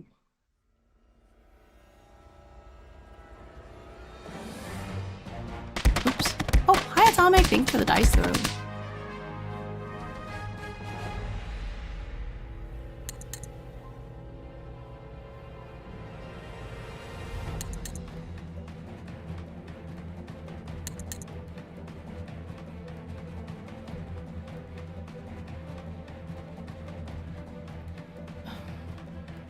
Oh, thank you. Ooh. Oh, never mind. I forgot the YouTube one is off by a little bit. Okay.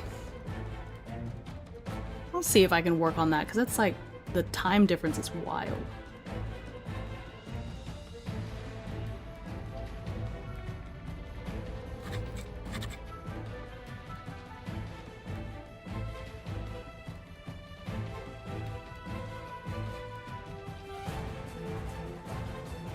Let's see.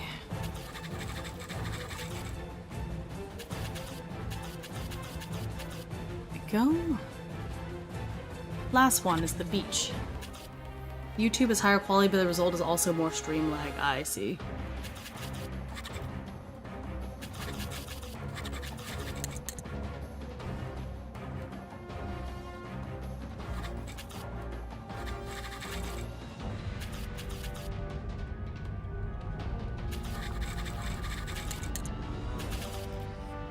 Oops. 5, 6. Oh! Thank you for the follow. Welcome to the flock. Okay. The water dragon. The Goliath shell spike. Leviathanus rex.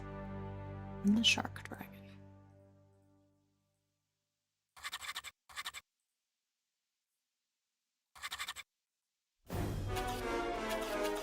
Okay. Cool. So I finished all of those roll tables.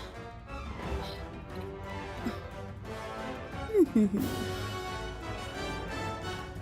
see here. Yeah, I think that'll be a big thing for sure.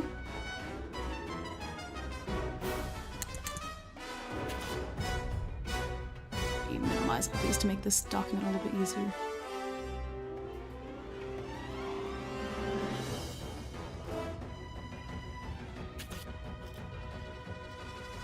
Oops.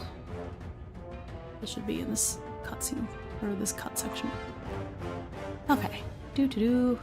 Thought it was worth a roll.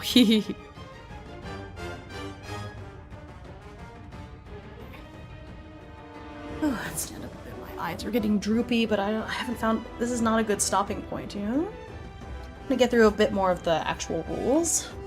Now that we have all those roll tables, which I will release for people who want to play this game solo. Okay.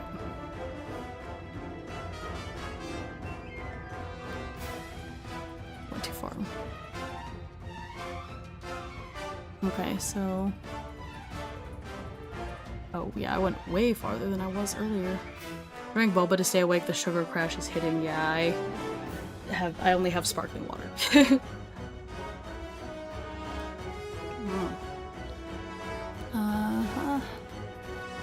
Rolled this already. I want to do a thing. Decide calm. Charm, alchemy, lore, muscle. Ah.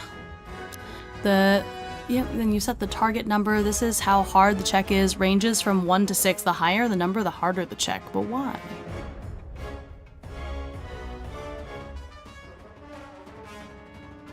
Count the number of dice that rolled the TN or higher. Oh, I see now. Okay, I see now. Yeah, so if you have the target number at 1, you can roll a 1, but you could also roll a 2, 3, 4, 5, 6. So it's like it's guaranteed.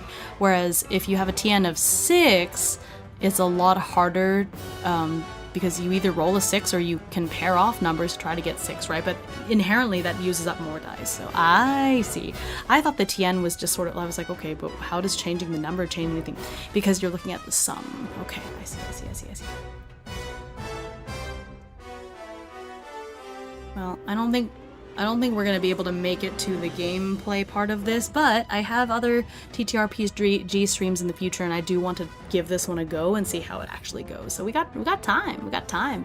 Y'all just have to keep donating if you can, and keep the donathon going, because I have lots of other TTRPGs I want to go through and turn solo, you know. So we've got nothing but time. Yeah, we got 23 whole hours of time. Oh my goodness, and so close to 10,000 points. The big 4 digits.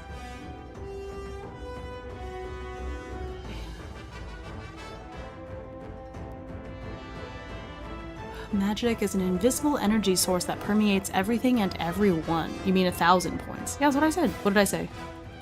4 digits, right? 1,000. What did I say?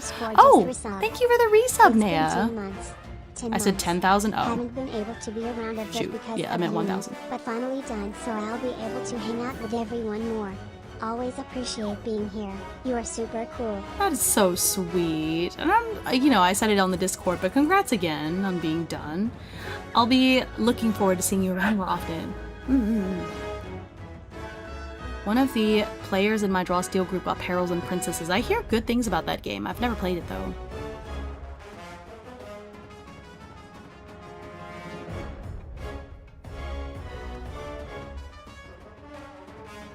Magic, alchemy is manipulating, transforming rituals. Okay. Costs a spoon, which you can't get anymore because you don't have people to give them to you if you play solo. Unless you play solo but create like a group of characters that you put around. It'll be the first game she GMs for us. Oh, that's so awesome. Stand up for a second. Can't fall asleep before I reach like a better pause point at least. Ugh. Stretchy stretch. Stretch the other way. Stretchy stretch. Okay. 9:51. Getting ever closer to le goal. Okay.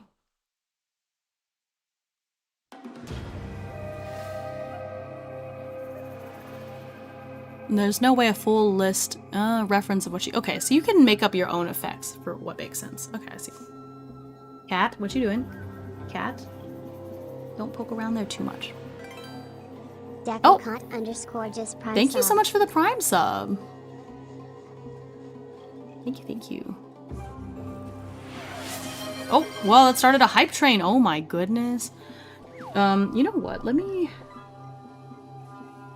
sweeten the deal a little bit because I think I can activate a like, what's it called? Discount on the subs.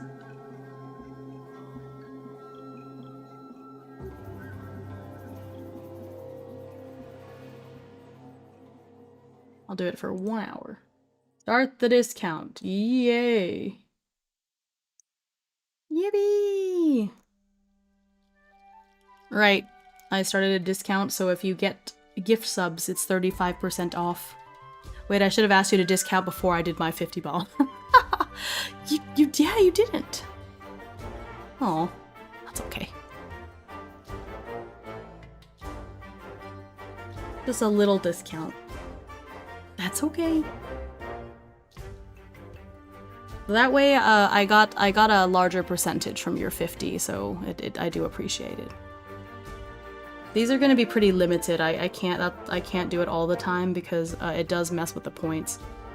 Because if I discount, then the amount of points I've calculated that you should get is actually a little too high.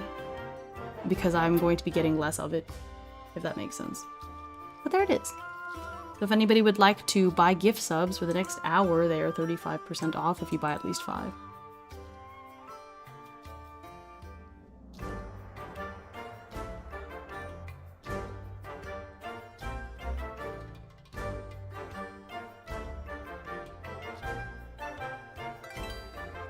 Oh goodness. Flame gifted 16 subs. Thank you! Oh my goodness.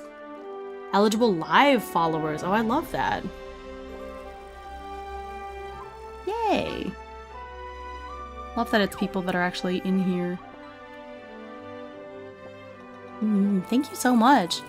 Oh, that puts us over 1,000. That puts us at really, really close to the goal. Riley!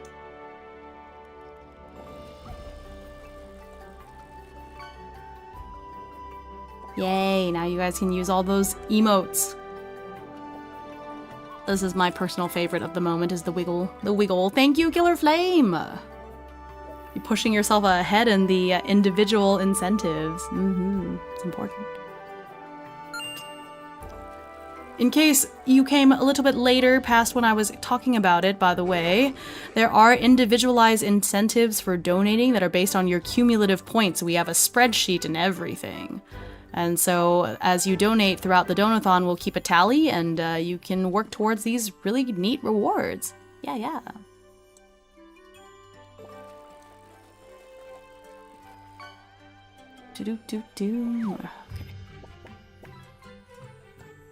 Okay, I do like the idea that you can come up with your own spells in a way that makes sense, but it is kind of tough because, again, it's the heavy lifting.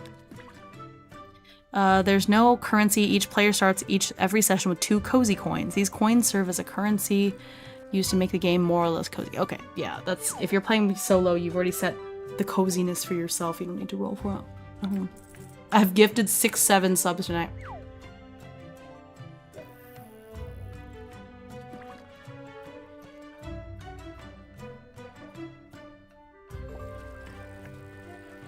How could you do this to me?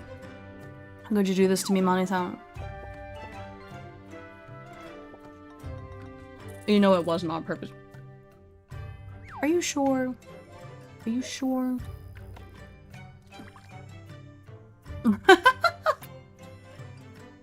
My god. We're back above 25 hours again. Oh! I just sent 20 biddies. Thanks for the biddies. Good number of gifts. Yeah, yay gifts. I don't know about the number though. Level 5 hype train. Thanks, y'all. Oh my gosh. Oh. Kellar Flame gifted 2 subs. I see what you did there. Guys, what's 67 plus 2? Nice. Thank you. Getting ever closer to that next goal. I don't even know what one-page TTRPG. I don't know what themes you guys would like to see. That's gonna be really fun. It's all about living life with a purpose. But nice. Have some fish.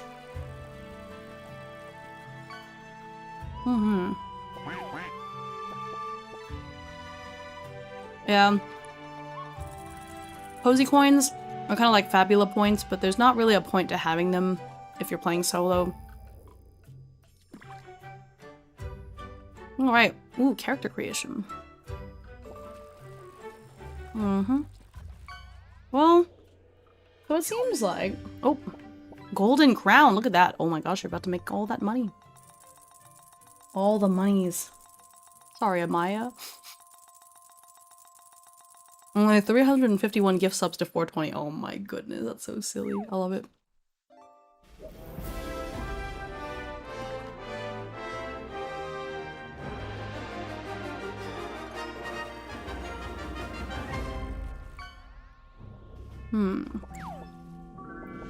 Oh my gosh, look at all the epics you're getting. Holy crap.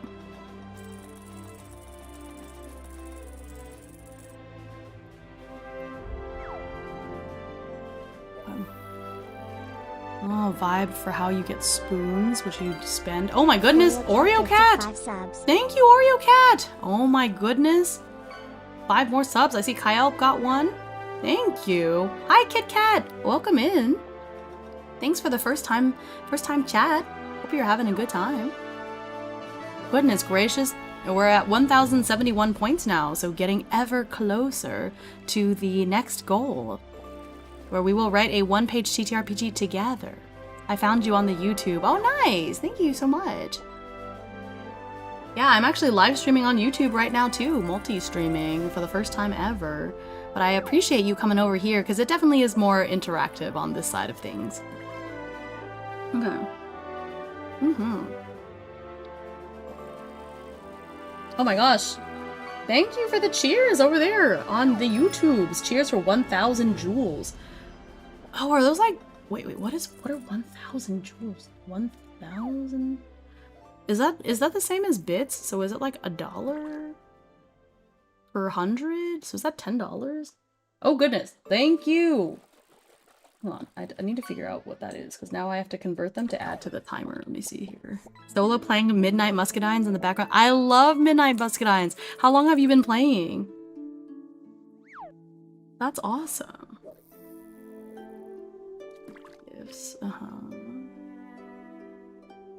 Cheers. Is it one? I'm assuming it's like bits, so it's like a cent each, maybe? I'm not sure. Oh.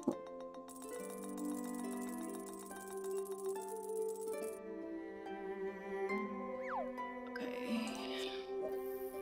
I don't know what this is. Unfortunately, the YouTube is not connected to the timer, so I have to like manually figure it out. Oh, goodness. Hi, Raptor! Oh, you were playing Ease. Hi! Oh my gosh, it's my friend Raptor, guys. Thank you so much for the raid. I hope you had a great stream. I just started it. Oh, I hope you enjoy Midnight Muscadines. It's a fave. I hope you had a fun stream, Raptor. Thank you so much for raiding. I'm Hime. I stream solo TTRPGs. Like right now, we're playing Cottages. Well, we're going through the rules for Cottages and Cerberus, which is a cozy Monster Hunter inspired game, and I'm fixing up the rules to be for it to be solo. Yes, one jewel is one. Oh, okay, cool. So it's the same as bits. All right. So in that case, so what is the revenue share? So there's versus. Okay, wait. Okay, so... Oh! How was the... Okay, wait. Jewels?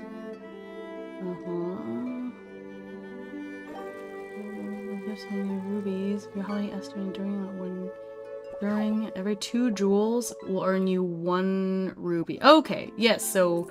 Every 2 jewels is 1 ruby, and then each ruby is a cent. Oh, that's very confusing. Okay, so divide by 2, and then divide that by 100 for dollars. So it's $5. So 1,000 jewels is $5. So that is going to be that's 10 points.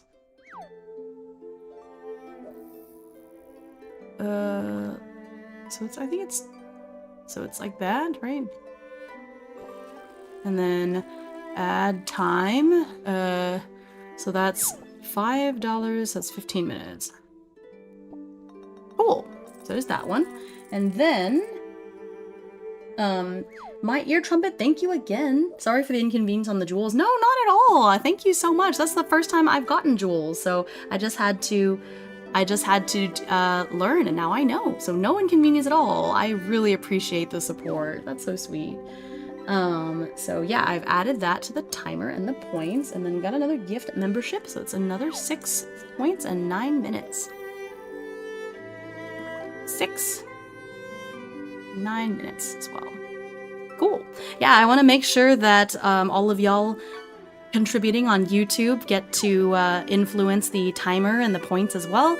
It's just that I can't, like, it's not automatic, so I just have to calculate it really quick. But now I know. So next time is easy calculation. So it's just divide by 2, and then that's cents.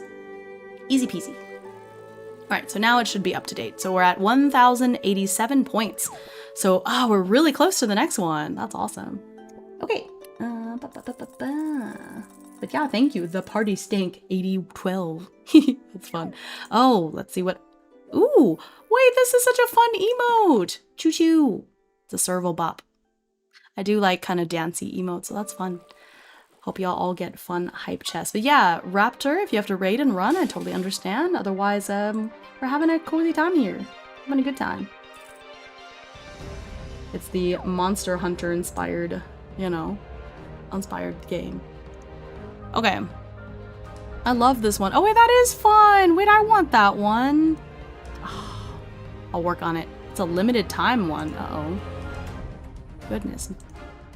I have to thank you because a lot of your videos helped me get into solo TTRPGs and Obsidian. Oh, that makes me so happy.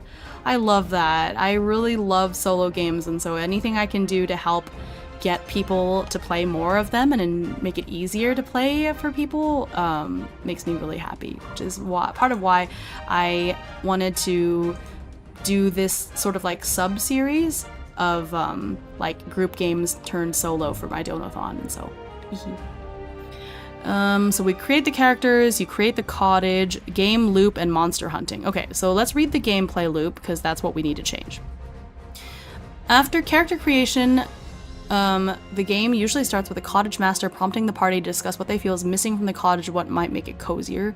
Then they select a monster who can shed the materials needed to craft the project or one who is guarding that material. If necessary, the content... Okay. Okay, so... I think this is important, is there still needs to be a bit of a research aspect.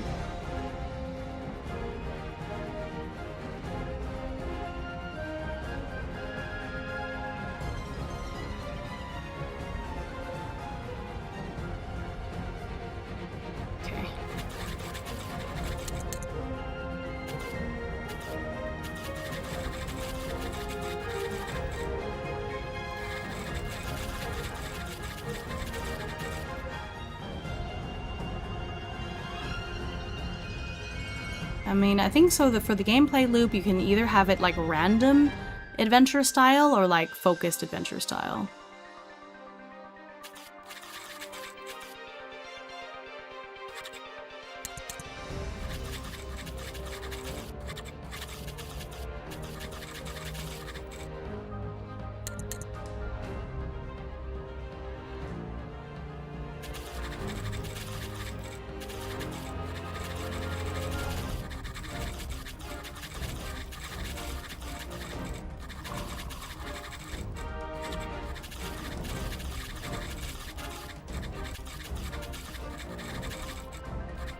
Okay.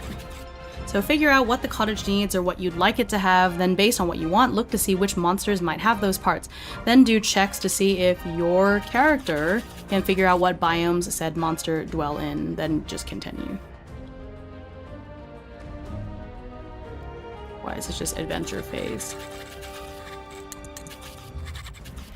Choose a location. No, why is it? Why does it change? Ugh, okay.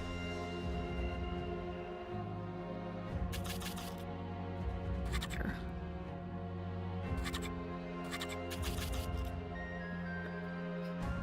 All right, so then adventure mode. So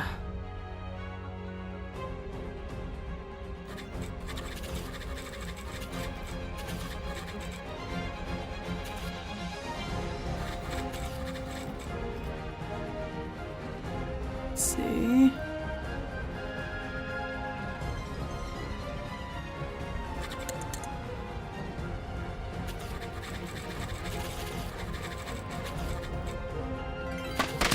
Oh, hi! Oh my gosh. Hi, Lunri! Thank you so much for the raid. You're playing Subnautica too? Oh, that just came out, right? Is it fun? Is it scary? I think it's so thematic that an Undyne would be traveling in the sea and playing Subnautica. That's so perfect of a game for you, actually. That's so much fun. Oh, thanks for the dice. That's a lot of dice. I hope you had a great stream. That's so much fun. Hi. Yeah, it's a bit scary. Oh gosh, okay. You look so cool. Thank you. My goodness. I appreciate that. This is the library in the haunted manor that I live in. There's ghosts. They look scary, but they're all very nice. Usually. Most of the time. It's a good time so far. Oh, that's fun. I'm glad. Because I know there were some issues with the studio and everything, but the game was supposed to be really good. That's awesome. But yeah, for those that don't know me, I'm Himeutsugi. You could just call me Hime. I'm a parrot VTuber. I use they, them pronouns. I'm a somewhat neurospicy, if it's not obvious, I have like ADHD. It's pretty strong. I get very easily distracted.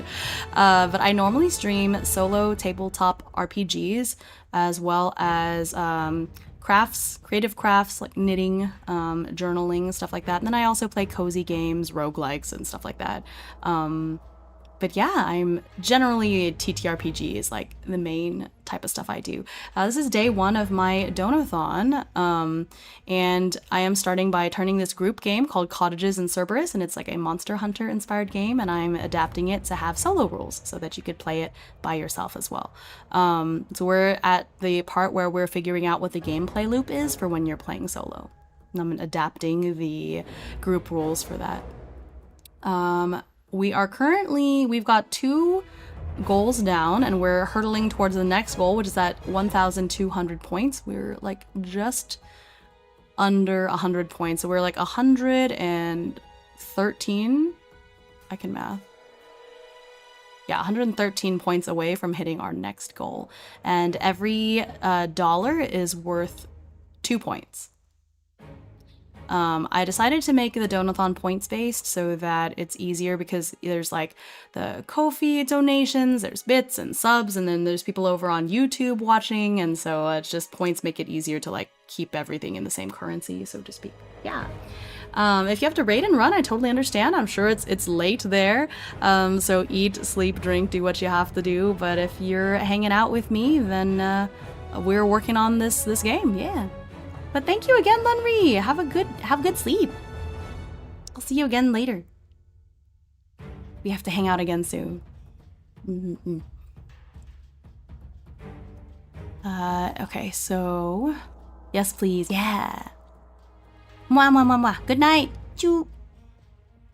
Roll. Okay, so roll to see which monsters are. Oh, okay. So we should see how many monsters are active. So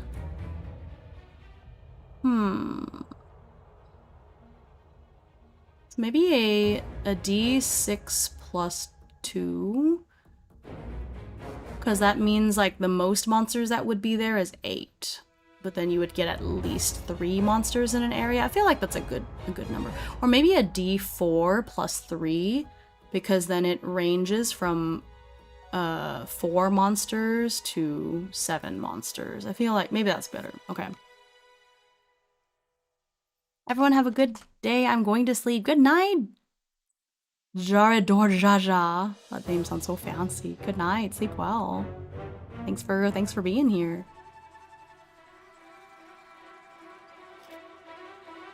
See, so I think that's a D4 plus 3. Thank you for following.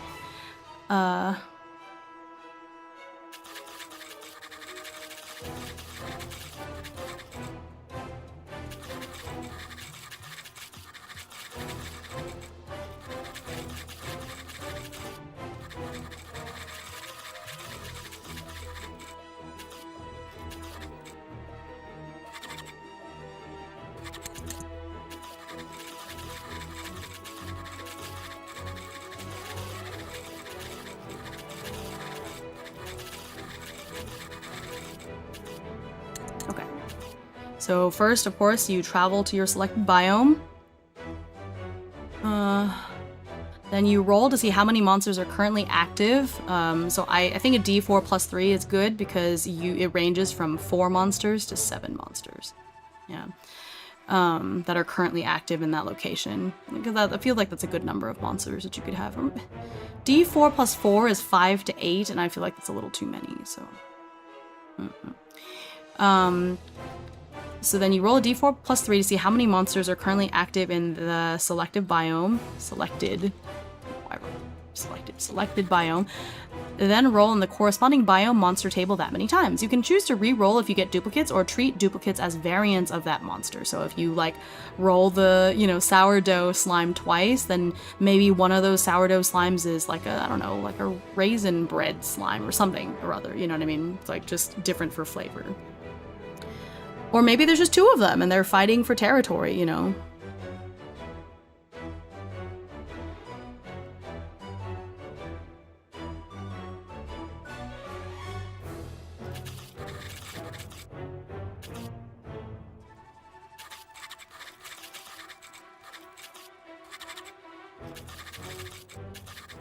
Okay.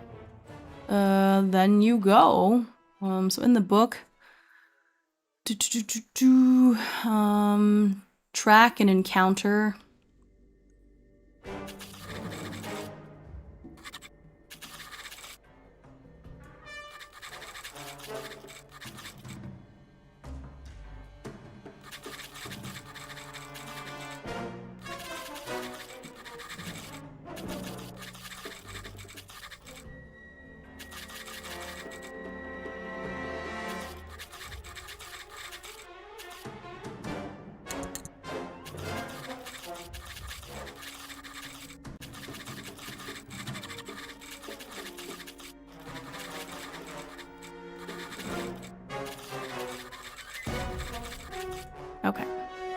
So you choose a monster from the list that you just rolled and track that monster according to its information.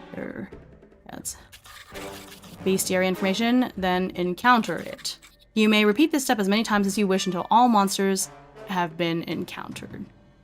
All active monsters have been encountered. And then you just return. Return to the cottage to craft the desired items. Gain cozy points. Okay.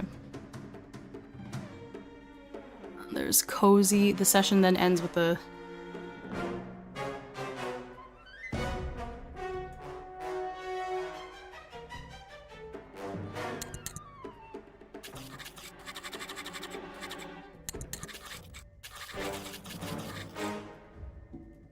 planning, I guess I'll just call it planning phase. The planning and adventure phases be repeated as many times as desired within a session. Which I think makes sense. Then it ends with the cozy phase. That's what it's called. I love that. Cozy or cozy mode. Once you're ready to wind down and conclude the session, proceed to cozy mode.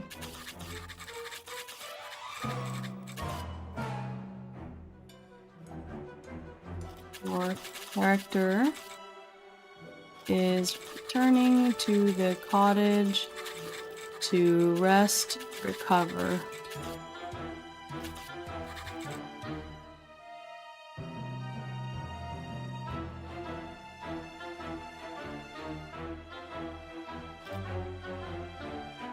Let's see, you could also sort of treat this, use this time for the character to reflect and relax.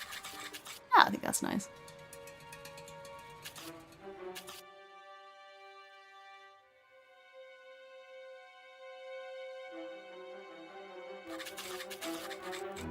All right.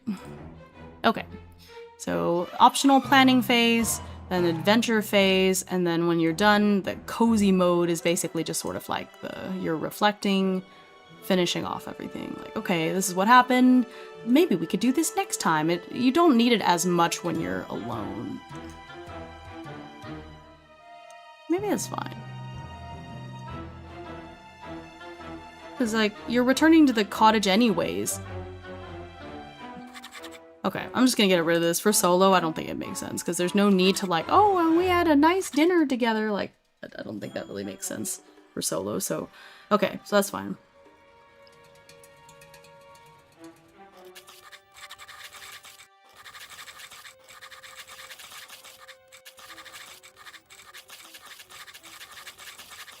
Alright, so I'll just put that. So consider ending the session with a scene of self-reflection for your PC. Okay.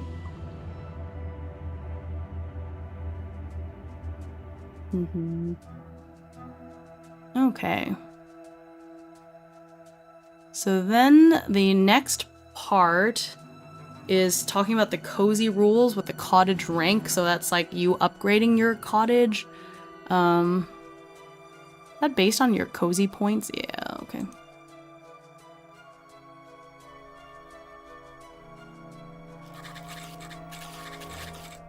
Upgrade and maintain your cottage. That is so cute. Yeah, this part I think is all the same. For solo, start fast, become slow. I think it's just up to you how you want to do it. There's a cottage rank system.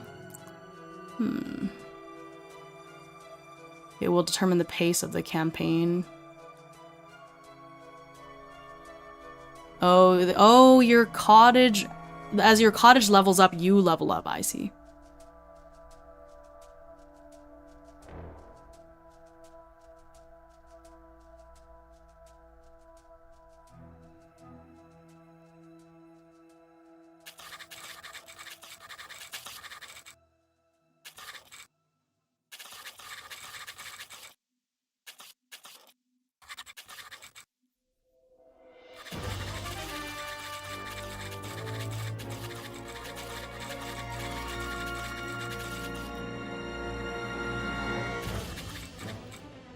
consider. Okay, okay. So that's another part of cozy mode, which is not listed in the previous section, but it's here. Ugh, okay, all right. Okay, I'm just gonna call this the cozy phase rather than cozy mode.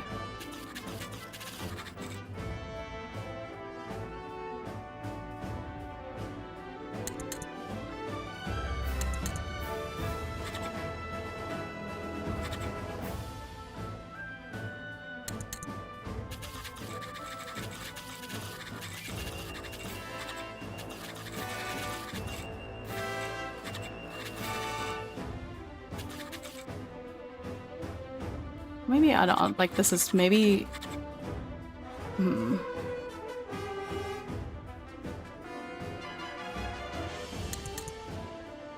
How do I put this? Let's see, planning.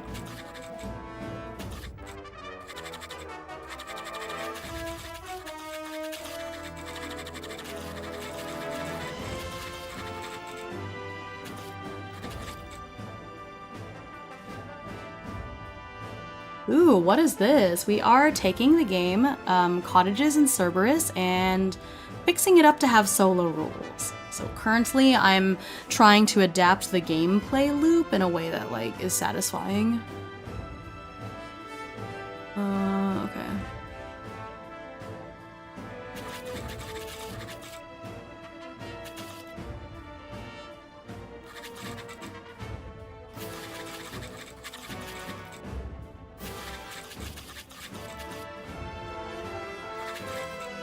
Organic.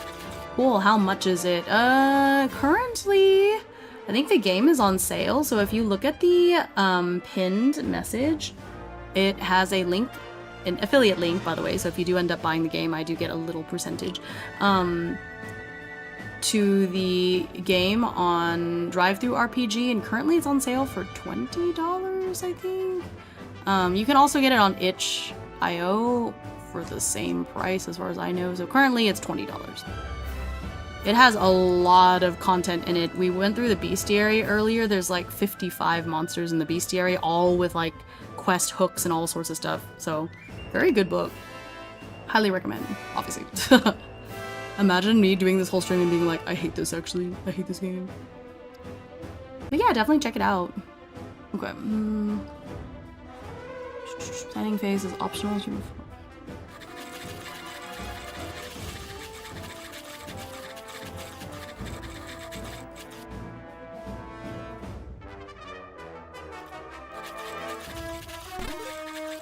Oh, thanks for the follow. I hate this actually. I hate this game. Me when I start losing. Oh my god. Same. Although I guess it depends. It's me when Sudoku. Yeah, you wanna see me rage like I've never raged before? Just hit that goal where I have to play Sudoku. How many points is that? In this donathon? It's 2,800 points, so we're a ways away.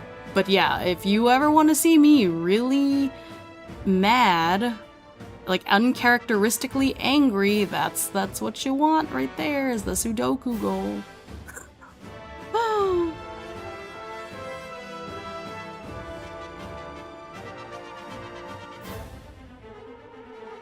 Alright, let's see here.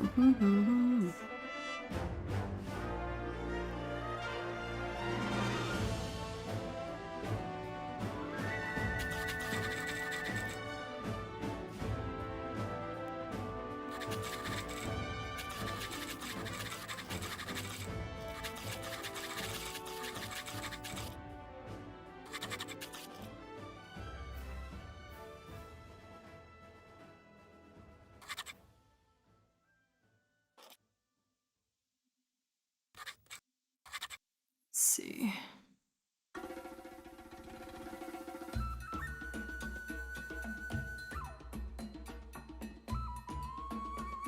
I'm gonna say that there's action, so there's gonna be a bit of an action economy.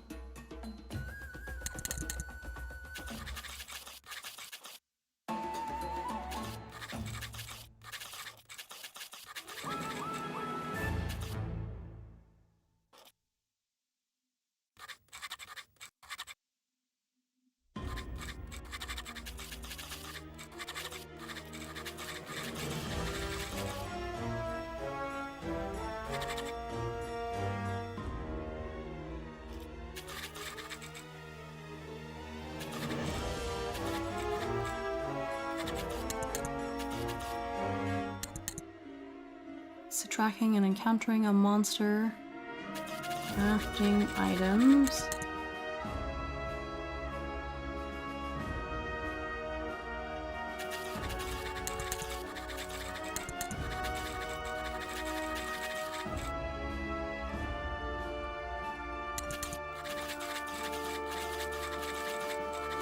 Are there free games to play as TTRPG on itch? Yes, there's a lot of free TTRPGs, especially if you look at game jams.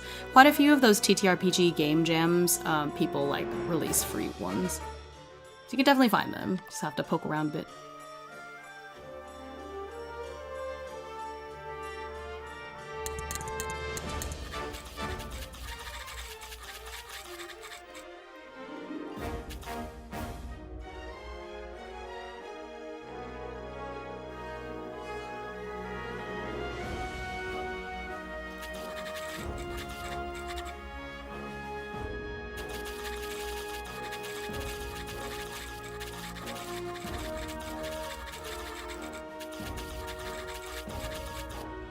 Alright. I think that sounds good. So that's gotta have some limits to help plan out the passage of time. So tracking and encountering a monster. So you could just hardcore grind that, but it would be 4. So I guess you're limited in how many.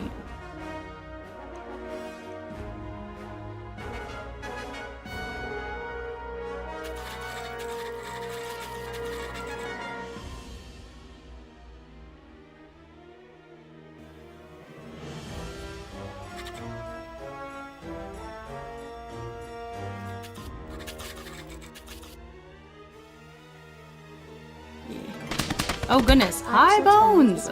Oh my goodness, thank you for the raid. Welcome, welcome. Bones raid, oh my gosh. Whoa, raid be upon you. Oh my gosh, that raid message goes so hard actually. Welcome. You're playing Final Fantasy XIV. I hope you had a good time. Were you raiding or just doing MSQ or what? Thanks, I hope you had fun. Now just doing dailies. Okay, well sounds nice and relaxing.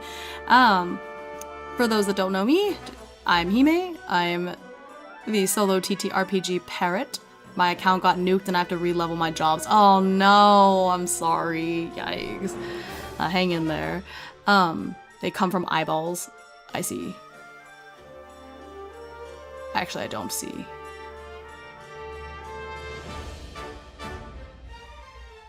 The bones? Eyeballs don't have bones. Kruznik. You can't be making me, like, no, huh? Huh? You know what? Maybe I shouldn't dwell on this any further. I think I'm just, anyways, if you have to raid and run, I totally understand. It's late, I'm sure. Bro, Blood was explaining an anime. I see. It was pretty cursed, I wouldn't ask. Okay, point taken. Alright, I see. Okay, it's connected to something else. Okay, it's not something I'm expected to know. That's fine. If you have to raid and run, please take care of yourself. It is late. If you want to hang out with me, I'm taking this game called Cottages and Cerberus, and I am converting it to have solo rules for solo play. It's also the first day of my donothon. We're currently at 1,087 points, which is really nifty. Super happy. We're really close to the next stretch goal, in which I will write a one-page TTRPG with chat's input. So if that sounds like your idea of a good time, you can do these things to get points. Mostly money. Mostly you donate money. It is a donathon after all. But there's different things worth different amounts of points. Dang, 50% odds goes hard. We haven't procced another quest in all this time.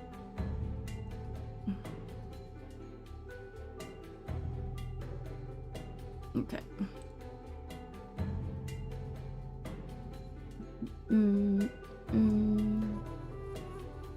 So let's see here.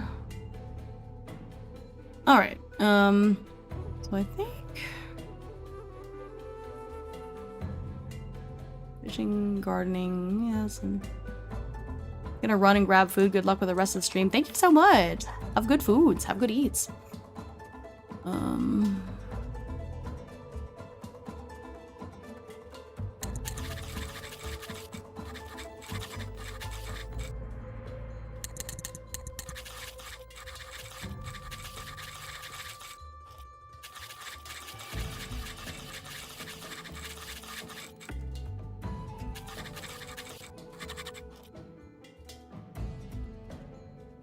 Okay.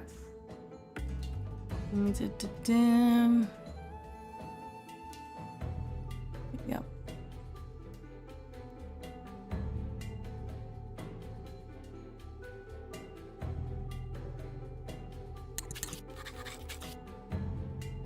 About fishing. TN of 4. Gosh, why does my YouTube tab keep dying on me? Wild.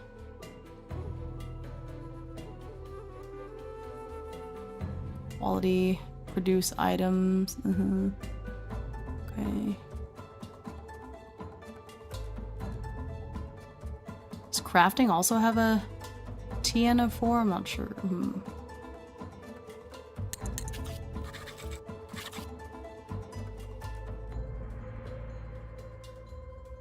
Okay, let's see. Cozy. Yep. Okay, good. Okay, combat. I don't have to worry about. I think combat is fine. I don't see having to like adapt the combat for solo.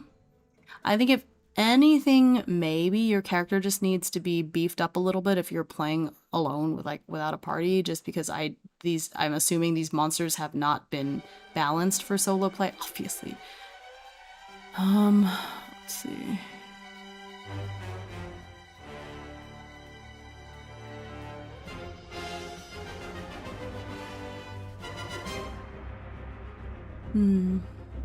Oh, they make a check. Oh, okay, no. Crafting items is a TN of 4.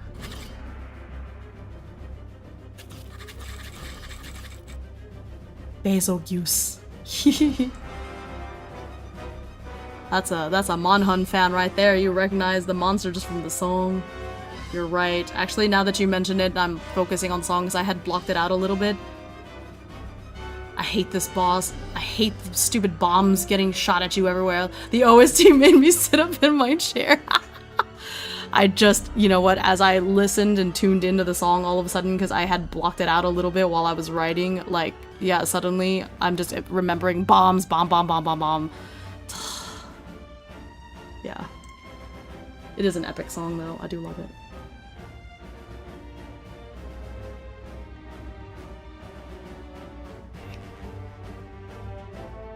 Let's see.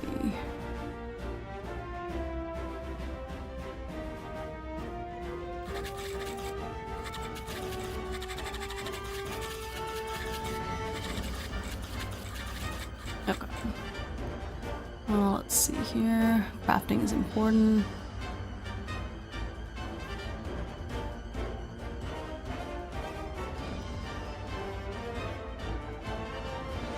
Oh, they even have a whole... Look at this. I think this is great. Look at... Okay.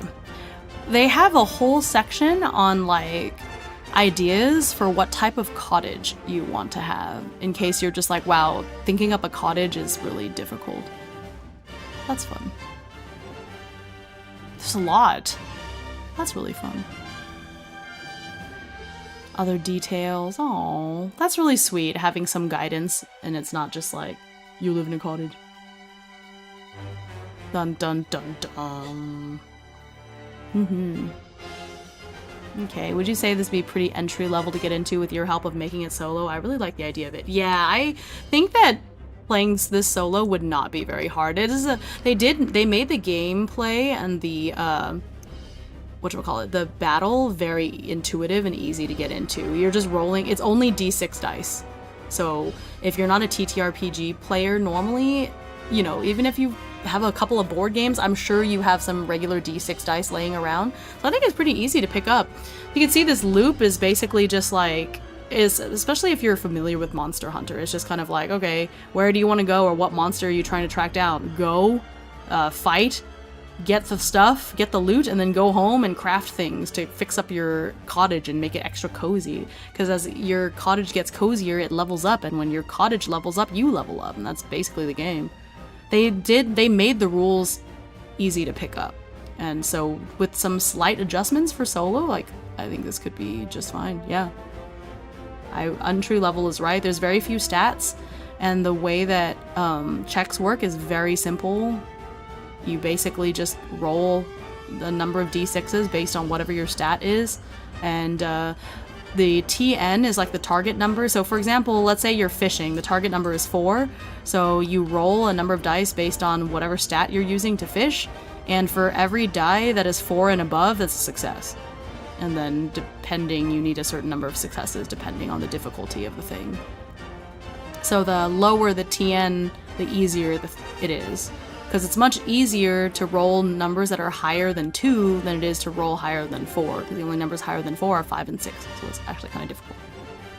Yeah. I think that's basically the game. Okay. No, they're talking about character options. Yeah, so there's various ideas for like character types. Oh, they have keywords and conditions. Yeah, like status effects and stuff. All the different like spells and things that you can have. That's neat. Not just spells, but like features. So for example, you could there's a power, summon donut. You can create a donut of any type an unlimited number of times per day. The only limit is your imagination and what the universe considers to be a donut. That makes me happy. Decree of the Lord of Thunder. It's a spell. You summon a booming clap of thunder that targets all enemies within earshot. Each enemy is shocked by electricity, taking 1 point of damage, and is tagged with static charge, which grants them weakness to metal and water for the rest of the scene. That's fun. Neat. Yeah, so there's a lot. I think at the back of the book it was saying there's like over 300 possibilities for characters. That's really fun. Vine Whip. Oh my god. Alright, I'm zooming in and I'm showing you guys this very funny skill that you could have. It's a spell. It's called Summon Cute, Chubby, Tiny Unicorn Protectors. You create tiny unicorns that swarm around you, protecting you from harm. For the rest of the scene, whenever a creature uses an action to deal damage to you, the unicorns swarm the attacker and deal 2 damage. You can reskin this ability to use different creatures to protect. That's so fun. What the heck? Just like summon cute, chubby, tiny unicorn protectors. That name is so extra. I love it. Yeah, there's so many spells and skills in here. That's a lot of fun. Unicorn, yeah. Hello, welcome. Good to see you. Let's see. Heckle. Hunter. There's so many skills and spells in here. That's so fun. There's even reaction abilities. Oh my gosh, there's a reaction. Phantom of the future that could have been. If you witness an ally failing a check, you can do this. By reaching into the echoes of time, you grant an ally fortune on the check they have failed, allowing them to re-roll dice that rolled under the TN. You can use this ability once per session. That's so what? That's so cool. Neat. Uranium-filled killer flame. Why are you trying to feed Maho uranium? That's messed up.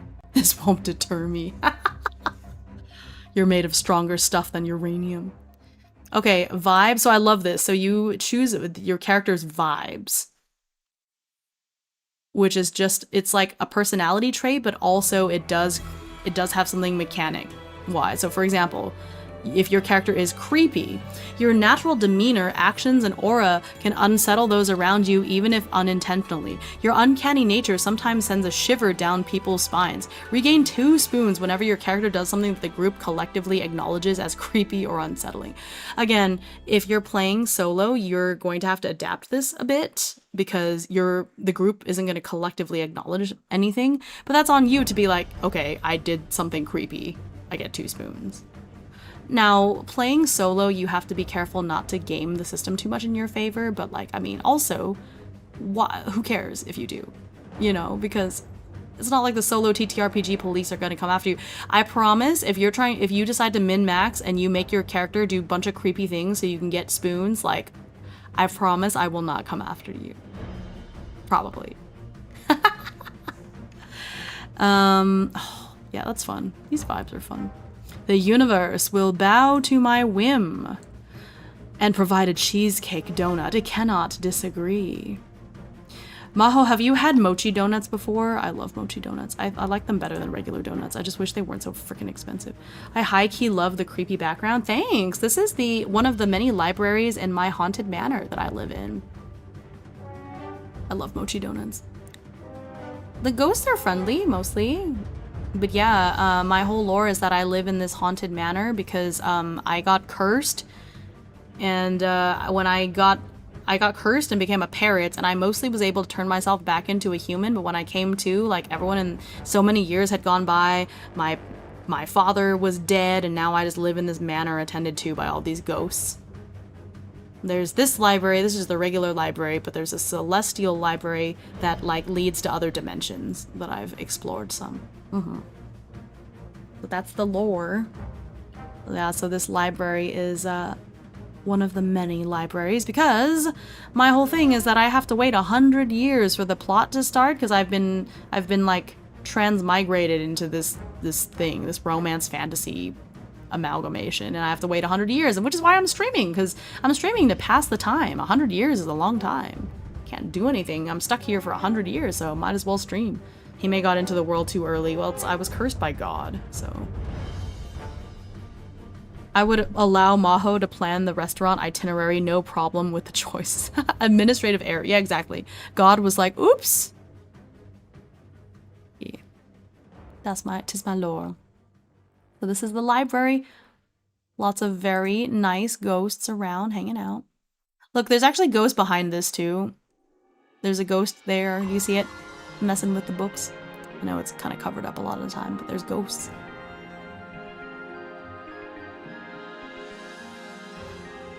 Okay. Oh my god. Wait, this is me. Stone-faced jokester. Oh, thank you for the gifted. And there's a gift sub from Maho. No ads for you. Oh my gosh, and that brings us ever closer to our goal. Stone-faced jokester, your sense of humor is drier than the desert. You are constantly joking, but people never realize it. Whenever you make a joke or comment that causes a surprised or unexpected reaction, or where others cannot tell that you are joking because you keep a straight face and a calm tone, regain 2 spoons. Yes, you were sub number 70, Maho. Wink, wink. Oh, thank you for the stretch. Ooh, yeah, I haven't stretched in a minute. I'm gonna stand up and stretch. If you've been here with me and haven't stretched in a minute, I highly recommend you stretch as well. Ah. Oh, my back pop. Ah, that was nice. Head, shoulders, knees and toes, knees and toes. Head, shoulders, knees and toes. La da da da da da. Okay. Okay, so this is all just character creation, magic items, and pets, yeah. So far I don't see anything else in, like, the character creation. Like, the minor things that you're gonna have to change wherever it says, like, what the group decides. There's no group, it's what you decide. Yeah, big stretch, exactly, thank you. I got a nice big stretch. But yeah, it doesn't look like any of these have to be adapted.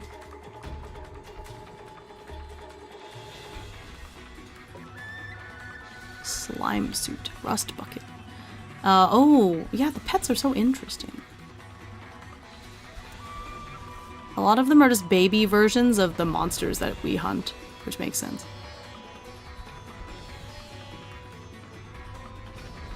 There's a pet rock, a phoenix chick, princess dragon hatchling. There's no pictures for these. Shark dog.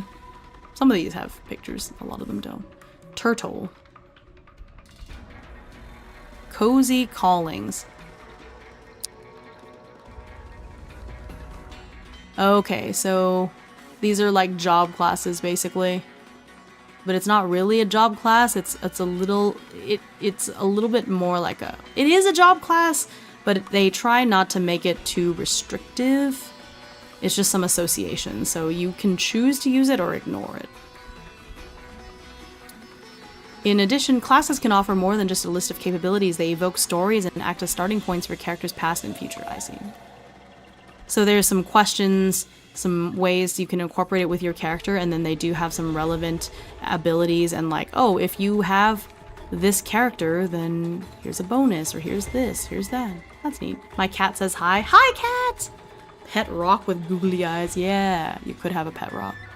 Cheerleader, chemist, crafter, and okay, hang on. I'm gonna scroll up, back up, and then I'll put the PDF back so you can see these pictures because they're actually really cute.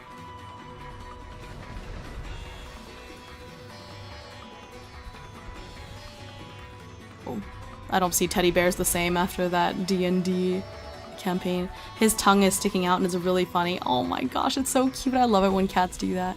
Look at these fun job classes. Well, I know they call it cozy callings, but like, look at that. That's fun. Fisher. Could be a fisherman. Gun witch. You have made a deal with an entity. This being teaches you both the secret of magic, but also how to forge deadly firearms.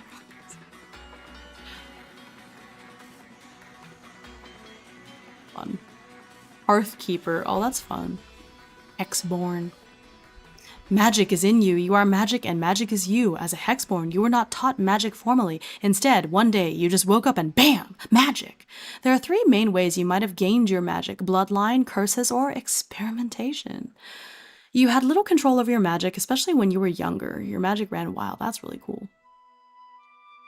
Soldier. Mascot. Musician. Act mage. That is so much fun. Goodbye, Deco Cat. Radiant. Neat. Oh, that's fun. Rune Knight. Sandstorm Striker. Oh my gosh, you could be Gara. You get to just create sand people. Shadow Saint. The heck is a Shadow Saint? That's so funny. And why is it a shark person? That's so cute. Experimentation. Not that kind of experimentation manager. Fun. Cottage master advice. How to emphasize the... Oh, I like that they have this. Creating challenges, teamwork, and community. Easy and hard mode.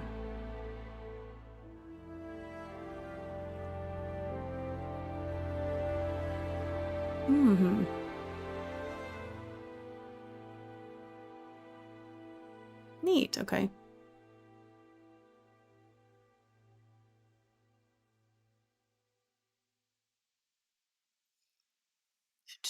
Ethics of monster hunting. Oh, I like that they include this as a thing. This is a cozy game, but it also is a game about hunting down dangerous beasts and scavenging their bodies for parts to create goods for your cottage. The dichotomy of these 2 elements is a part of the charm. However, some players might have concerns about the ethics of those actions. Ethically sourced monster parts. In this approach, when a monster's health reaches 0, it sheds a few monster parts and then runs away. The process is not painful for the monster, and it allows players to obtain monster parts without having to kill them. That is sweet. I appreciate, even though that's not like a worry that I have, I do appreciate that this is a thing that they have considered and written into the rules. Shadow Saint, that sounds awesome. It does. And the fact that the Shadow Saint image was like a shark makes me really happy. Maybe you have some fun in college and bam, magic. I mean, anything could happen to you and bam, magic. It has so many sources. Narrating losing spoons, yeah. Ooh, look at that. That's a gun witch. The gun witch. Fun. Safety tools, yep.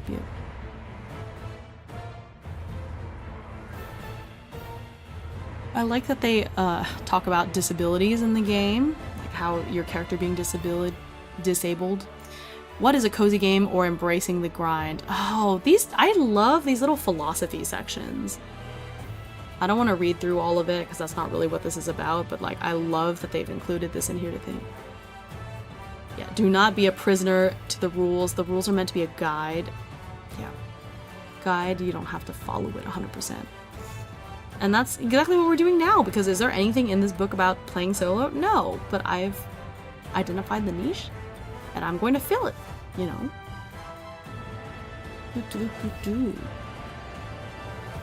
But, like,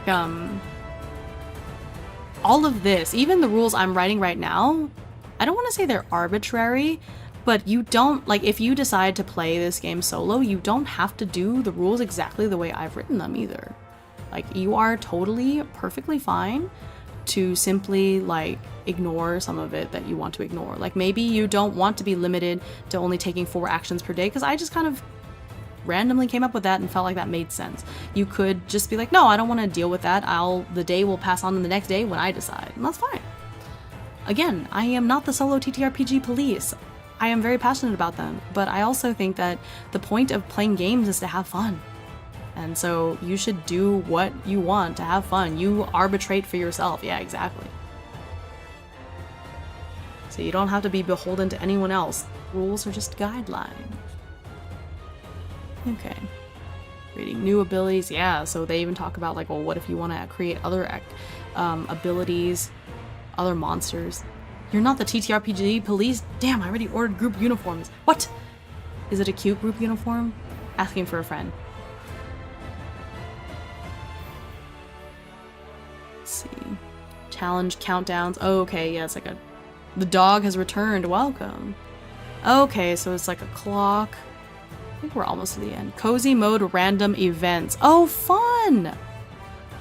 Now, okay, it bothers me because they do have this... Oh, never mind. I was about to say it stops at 39. No, it doesn't. Is it... Did they actually come up with 100 things? Perfection. No, they didn't. It stops at 89. That's very annoying. So they came up with a random event table for, like, hanging out in cozy mode, but there's 89 things. Why did they do that? Oh my gosh.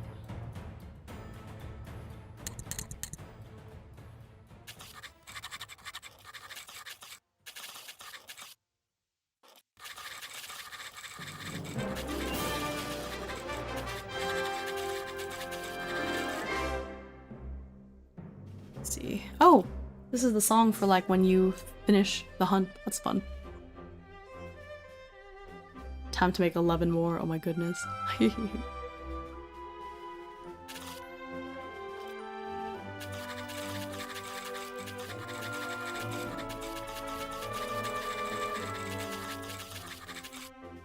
Okay. Makes sense.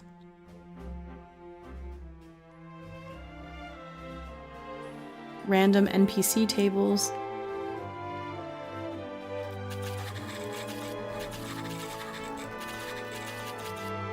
Cool. Wow, so if you run into an NPC, or even if you want to roll up your character, it's very easy to do that because they've got these random tables with a whole bunch of names and stuff on them.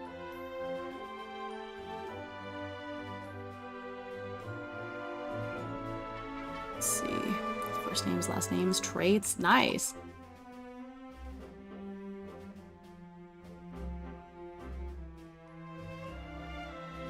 There are lots and lots of random tables in the back, actually. Oh my gosh. Make it very soloable. Random chores that need to be done. Random cottage core scents. Random tea blends. Random vines. Oh my gosh, I love that. Quick, grab your D89 from the pile. Oh my gosh, what the heck does a D89 even look like? I can't. It's such a weird number. Campaigns. Oh, pack points. I see. Oh, it's like the Fabula Ultima with the item points. That's neat. We love to see it. Yeah. Travel. Yeah. I think it's fine for travel not to be realistic. Otherwise you wouldn't get to go anywhere.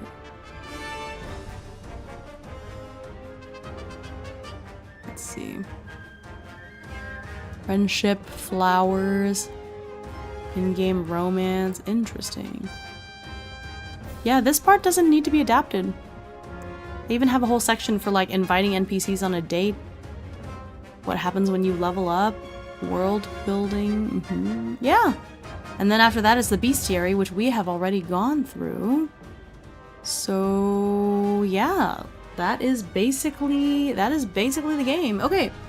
So this is what I ultimately ended up with is you've got a regular gameplay loop which has 3 phases. With the first phase being optional, but basically the main phases are adventuring and then just being cozy back at the cottage. Okay. Believe it or not, D89s are a thing. I believe it. There's weird dice for everything. Okay, so this is basically, I think, enough to play the game solo. There's quite a lot of random tables, as I cited, starting on page 124. And then I've created these tables here to use for when you're going to the different biomes and stuff. And I just made up these biomes based on like reading the monster profiles to be like, oh, this monster is always in the swamp. So I made the swamp as a biome. Feel free to use as much of or as little of this as you like if you were playing this game solo, because I stuck them where I think it makes sense. But, you know, you might have other ideas, and that's okay.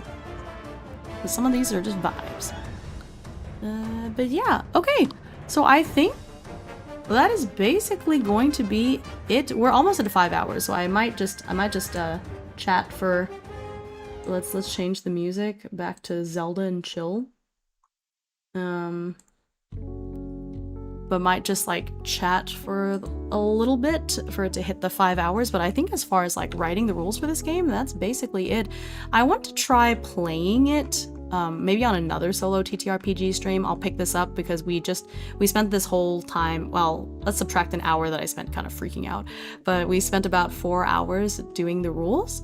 And I really want to try it out and see how battle is and how exploration is. There's no maps or anything, so there's definitely like some vibes related, but I think this is very soloable. Like, again, so I'll show you because I just talked through it, but like there are a lot of random tables. So it's here under, oops, no, I went too far. Campaigns. So here,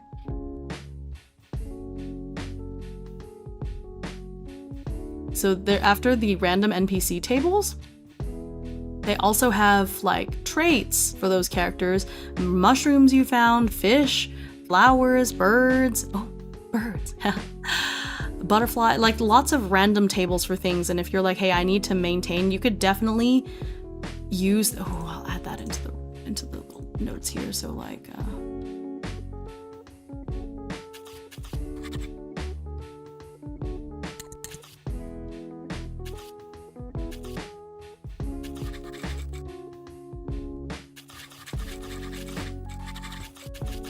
okay, so yeah, so there's literally a table for chores that need to be done so that you can roll for if you want to clean. Yeah, so it already has quite a few random tables that you could use, and then I made one for the monsters, but then the gameplay loop is pretty much just like, okay, just like in Monster Hunter, just decide, all right, where am I going? What am I tracking down? I'm gonna try to track it, and it's based on each monster in the bestiary has a very detailed, like, hey, this is what you have to do to find it, blah, blah, blah, blah, blah. And, you do that until you've run out of actions if you're using the action system that I came up with just to keep it from going on forever and ever and ever. I was like, you can do 4 actions in a day, repeating any that you want, but just like 4 of these things a day. And I feel like that should more or less cover the amount of time your character is awake, you know? Honestly, would love a more cozy version of KDM. I mean, KDM is pretty cozy.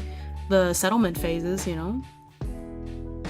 Cozy version of KDM to me is kind of like Choir of Flesh, because there's a lot of like stuff you could do at the settlement and everything. But yeah, the cozy phases, you can kind of put them in between the planning and adventure or after. It doesn't really matter. It's just sort of like, oh, this is a more roleplay heavy scene where nothing is happening per se. Choir of Flesh is not cozy. Choir of Flesh is very cozy. Have you not seen and watched my Choir of Flesh streams? They are extremely cozy because I talk like this and it's quiet and dark. What do you mean? Ah, yes, the cozy part of making baby that will have to fight for a white lion pouch. Not all of them yet. Well, I'll have you know, my Choir of Flesh streams are quite cozy. Have you even uploaded them all?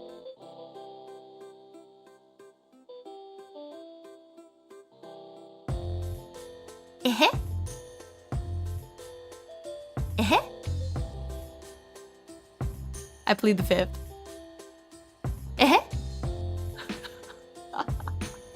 You can see my VOD folder. Don't ask me that. You know the answer to this question. I think I went, yes, manager knows best. I know, yeah. Man. Oh, goodness. Yeah. I'm kicking myself a little bit. Ooh. Wait. Ooh, hang on. There's expanded character creation for long-term campaigns. In a single session game, blah, blah, blah. For a campaign, the most memorable characters have depth and nuance that come to light after months of regular play. Oh, that's cool. Oh, I love that they have all of this stuff in here. It's a very good design philosophy and like playing TTRPG philosophy to read as a player or even as a DM. This book is great.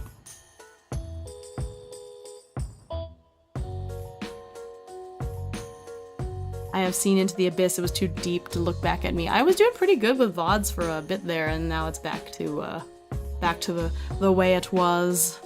I'm doing the best I can. Listen, it's almost summer break. I'm doing the best I can. I'm trying to hang in there. Man. All right. So currently, actually, I can change this donathon image because now we've completed the first few. So let me crack open ye old Photoshop. I'll be able to assist you with VODs soon enough. Yeah, appreciate you, manager. Yeah, so the donathon, cool thing is I do have alternate little thingies where I can put that certain ones were completed, so that's exciting. All right. There's my donathon PSD. Open it and change it really quick so I can...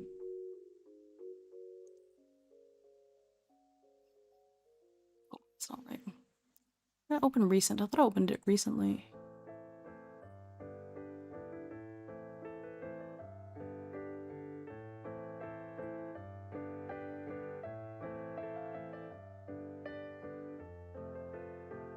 Here somewhere. Where did I put it? Oh yeah. So we have fulfilled the first 2 goals. We are so close to the last one, but that's awesome. We'll get it next time, probably, I'm sure. If you gave me the YouTube permissions, I would get them scheduled up in a day-ish. Yeah, but then we have to make thumbnails. I gotta, you know, can't quite do that. First night, 1,092 points. Excellent job. Yeah, thank you so much, everyone. 1,092 is wonderful. We smashed past those first 2 goals. I'll have to think on like an extra scary game that we could play. Let me see. It's been...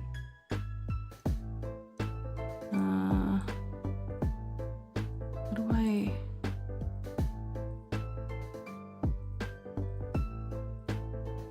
Wait, how do I change? Oh, completed markers. Okay, here. Did that one, and I did that one. Okay. Oh, I love that I can mark it as complete. That's really fun. Yeah, so now I can edit. That's the donathon.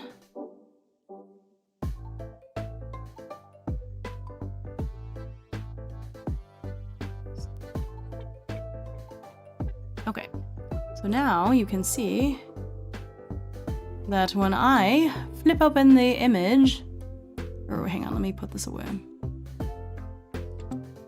Beep. So you can now see that the first 2 have been checked off and completed, so I'll have to schedule that world building stream. That'll be fun.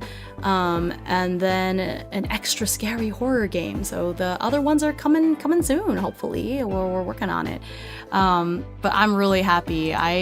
We've got 25, almost 26 hours. Oh, let me get a little closer. Don't mind that ghost there, guys. I walked up a little closer to yell hi. Don't mind him, he's friendly, probably. But yeah, we've got almost 26 hours, did really well, even fulfilled one of the quests that we did earlier. That was a lot of fun. And now I know that works properly, so. And I'm gonna try a different app for YouTube streaming next time, but it seems to have gone pretty well, as far as I can tell. I didn't have any people complaining that it wasn't going well, even though YouTube is telling me the stream status is poor for some reason. Strange. But I think that may be why it's lagging so far behind, so I'll have to work on that next time and see if I can adjust some settings and things. But now I know, and yippee! Seemed like the YouTube stream worked decently well. Yeah, and I was worried it was gonna like super wreck my computer because that's like 2 streams at once, but it seems fine. As far as I can tell. So I'll try to continue working on optimizing it and everything, but I'm glad that the stream over on YouTube seems to be just fine for the most part. Not bad for my first time streaming over there, you know, so I'm happy. And now there'll be a VOD there automatically, so you don't have to worry about it. I have a friend that dual streams to YouTube, but I also don't know how he does it. Yeah, I did it via a plugin on OBS, but there's another one that I've seen, I think it's just called Restream, that I might try next time and see if it works better. And if not, that's okay, but I want to try. YouTube just has longer delay. Yeah, that makes sense. I think okay, yeah, I've heard good things about Restream, so I might try that one next time and see if it makes for like a little bit better latency, because I do feel bad that the YouTube watchers are so far in the past. But yeah, not every single Donathon stream is going to be live streamed. I'm keeping it to the ones that are a little bit more informative, maybe, but I'm not sure. I'll see. If it's not too bad, then maybe more of my TTRPG, solo TTRPG streams in general may be live streamed, which might be fun. It's something that I'm trying to pursue because I have heard, many requests from people on YouTube of like, yeah, it's hard for me to watch Twitch for XYZ reason, and so I, would really love it if you streamed on YouTube, and here we are. So they're not all live streamed to YouTube. Oh, what did I say? Did I say Twitch? Sorry, yeah, brain fog. Yeah, but so they won't necessarily all be live streamed to YouTube, but we'll see. But this is the first of hopefully many. Won't be the last time you see me live stream to YouTube. You said they weren't all live streamed. Oh yeah, I meant to YouTube. Oh, thanks for the hydrate. Actually, I haven't hydrated in a minute, so I'll have some. Thank you. But yeah, great first day.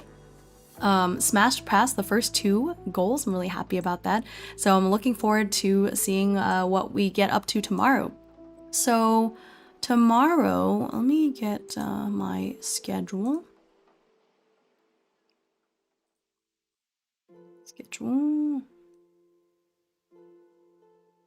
It's here somewhere. Schedule. Hehe. Hi, providing after, yeah, always. So I am going to be on tomorrow in about 10 hours actually, playing The Librarian's Apprentice. It's a solo TTRPG, which I've owned for a while and never gotten around to playing, and so I really want to try playing that and seeing how it is. So that'll be the second stream rotation. So if you remember from what I said earlier, the stream number 2 and the 8 stream rotation is solo TTRPGs, and so I'm gonna play one that has been sitting on my shelf for a while, and I'm really excited to see what that's like. And then on Sunday at about the same time, I am playing another session of the Archivium. That is a game that I have already been playing, have several sessions in, and it's always a nice cozy time, and so I'll be playing that on Sunday.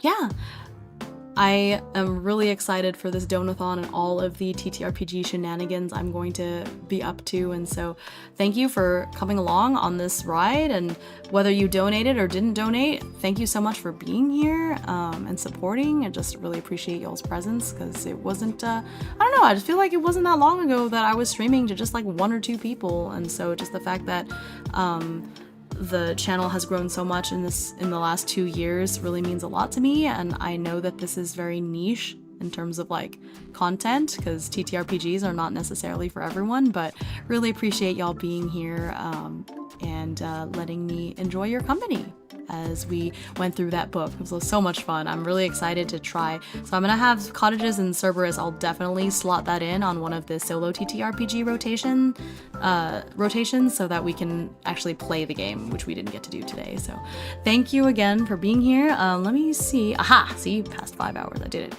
Let's see where we can raid into. Let's see. Oh gosh, I've got some choices.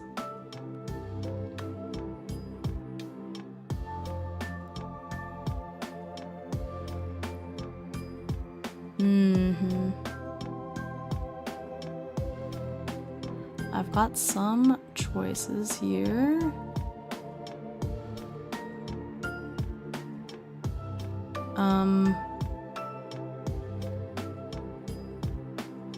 Let's see.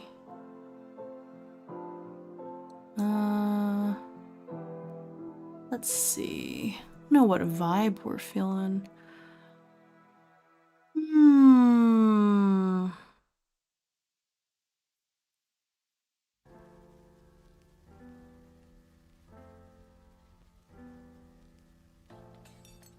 Let's see.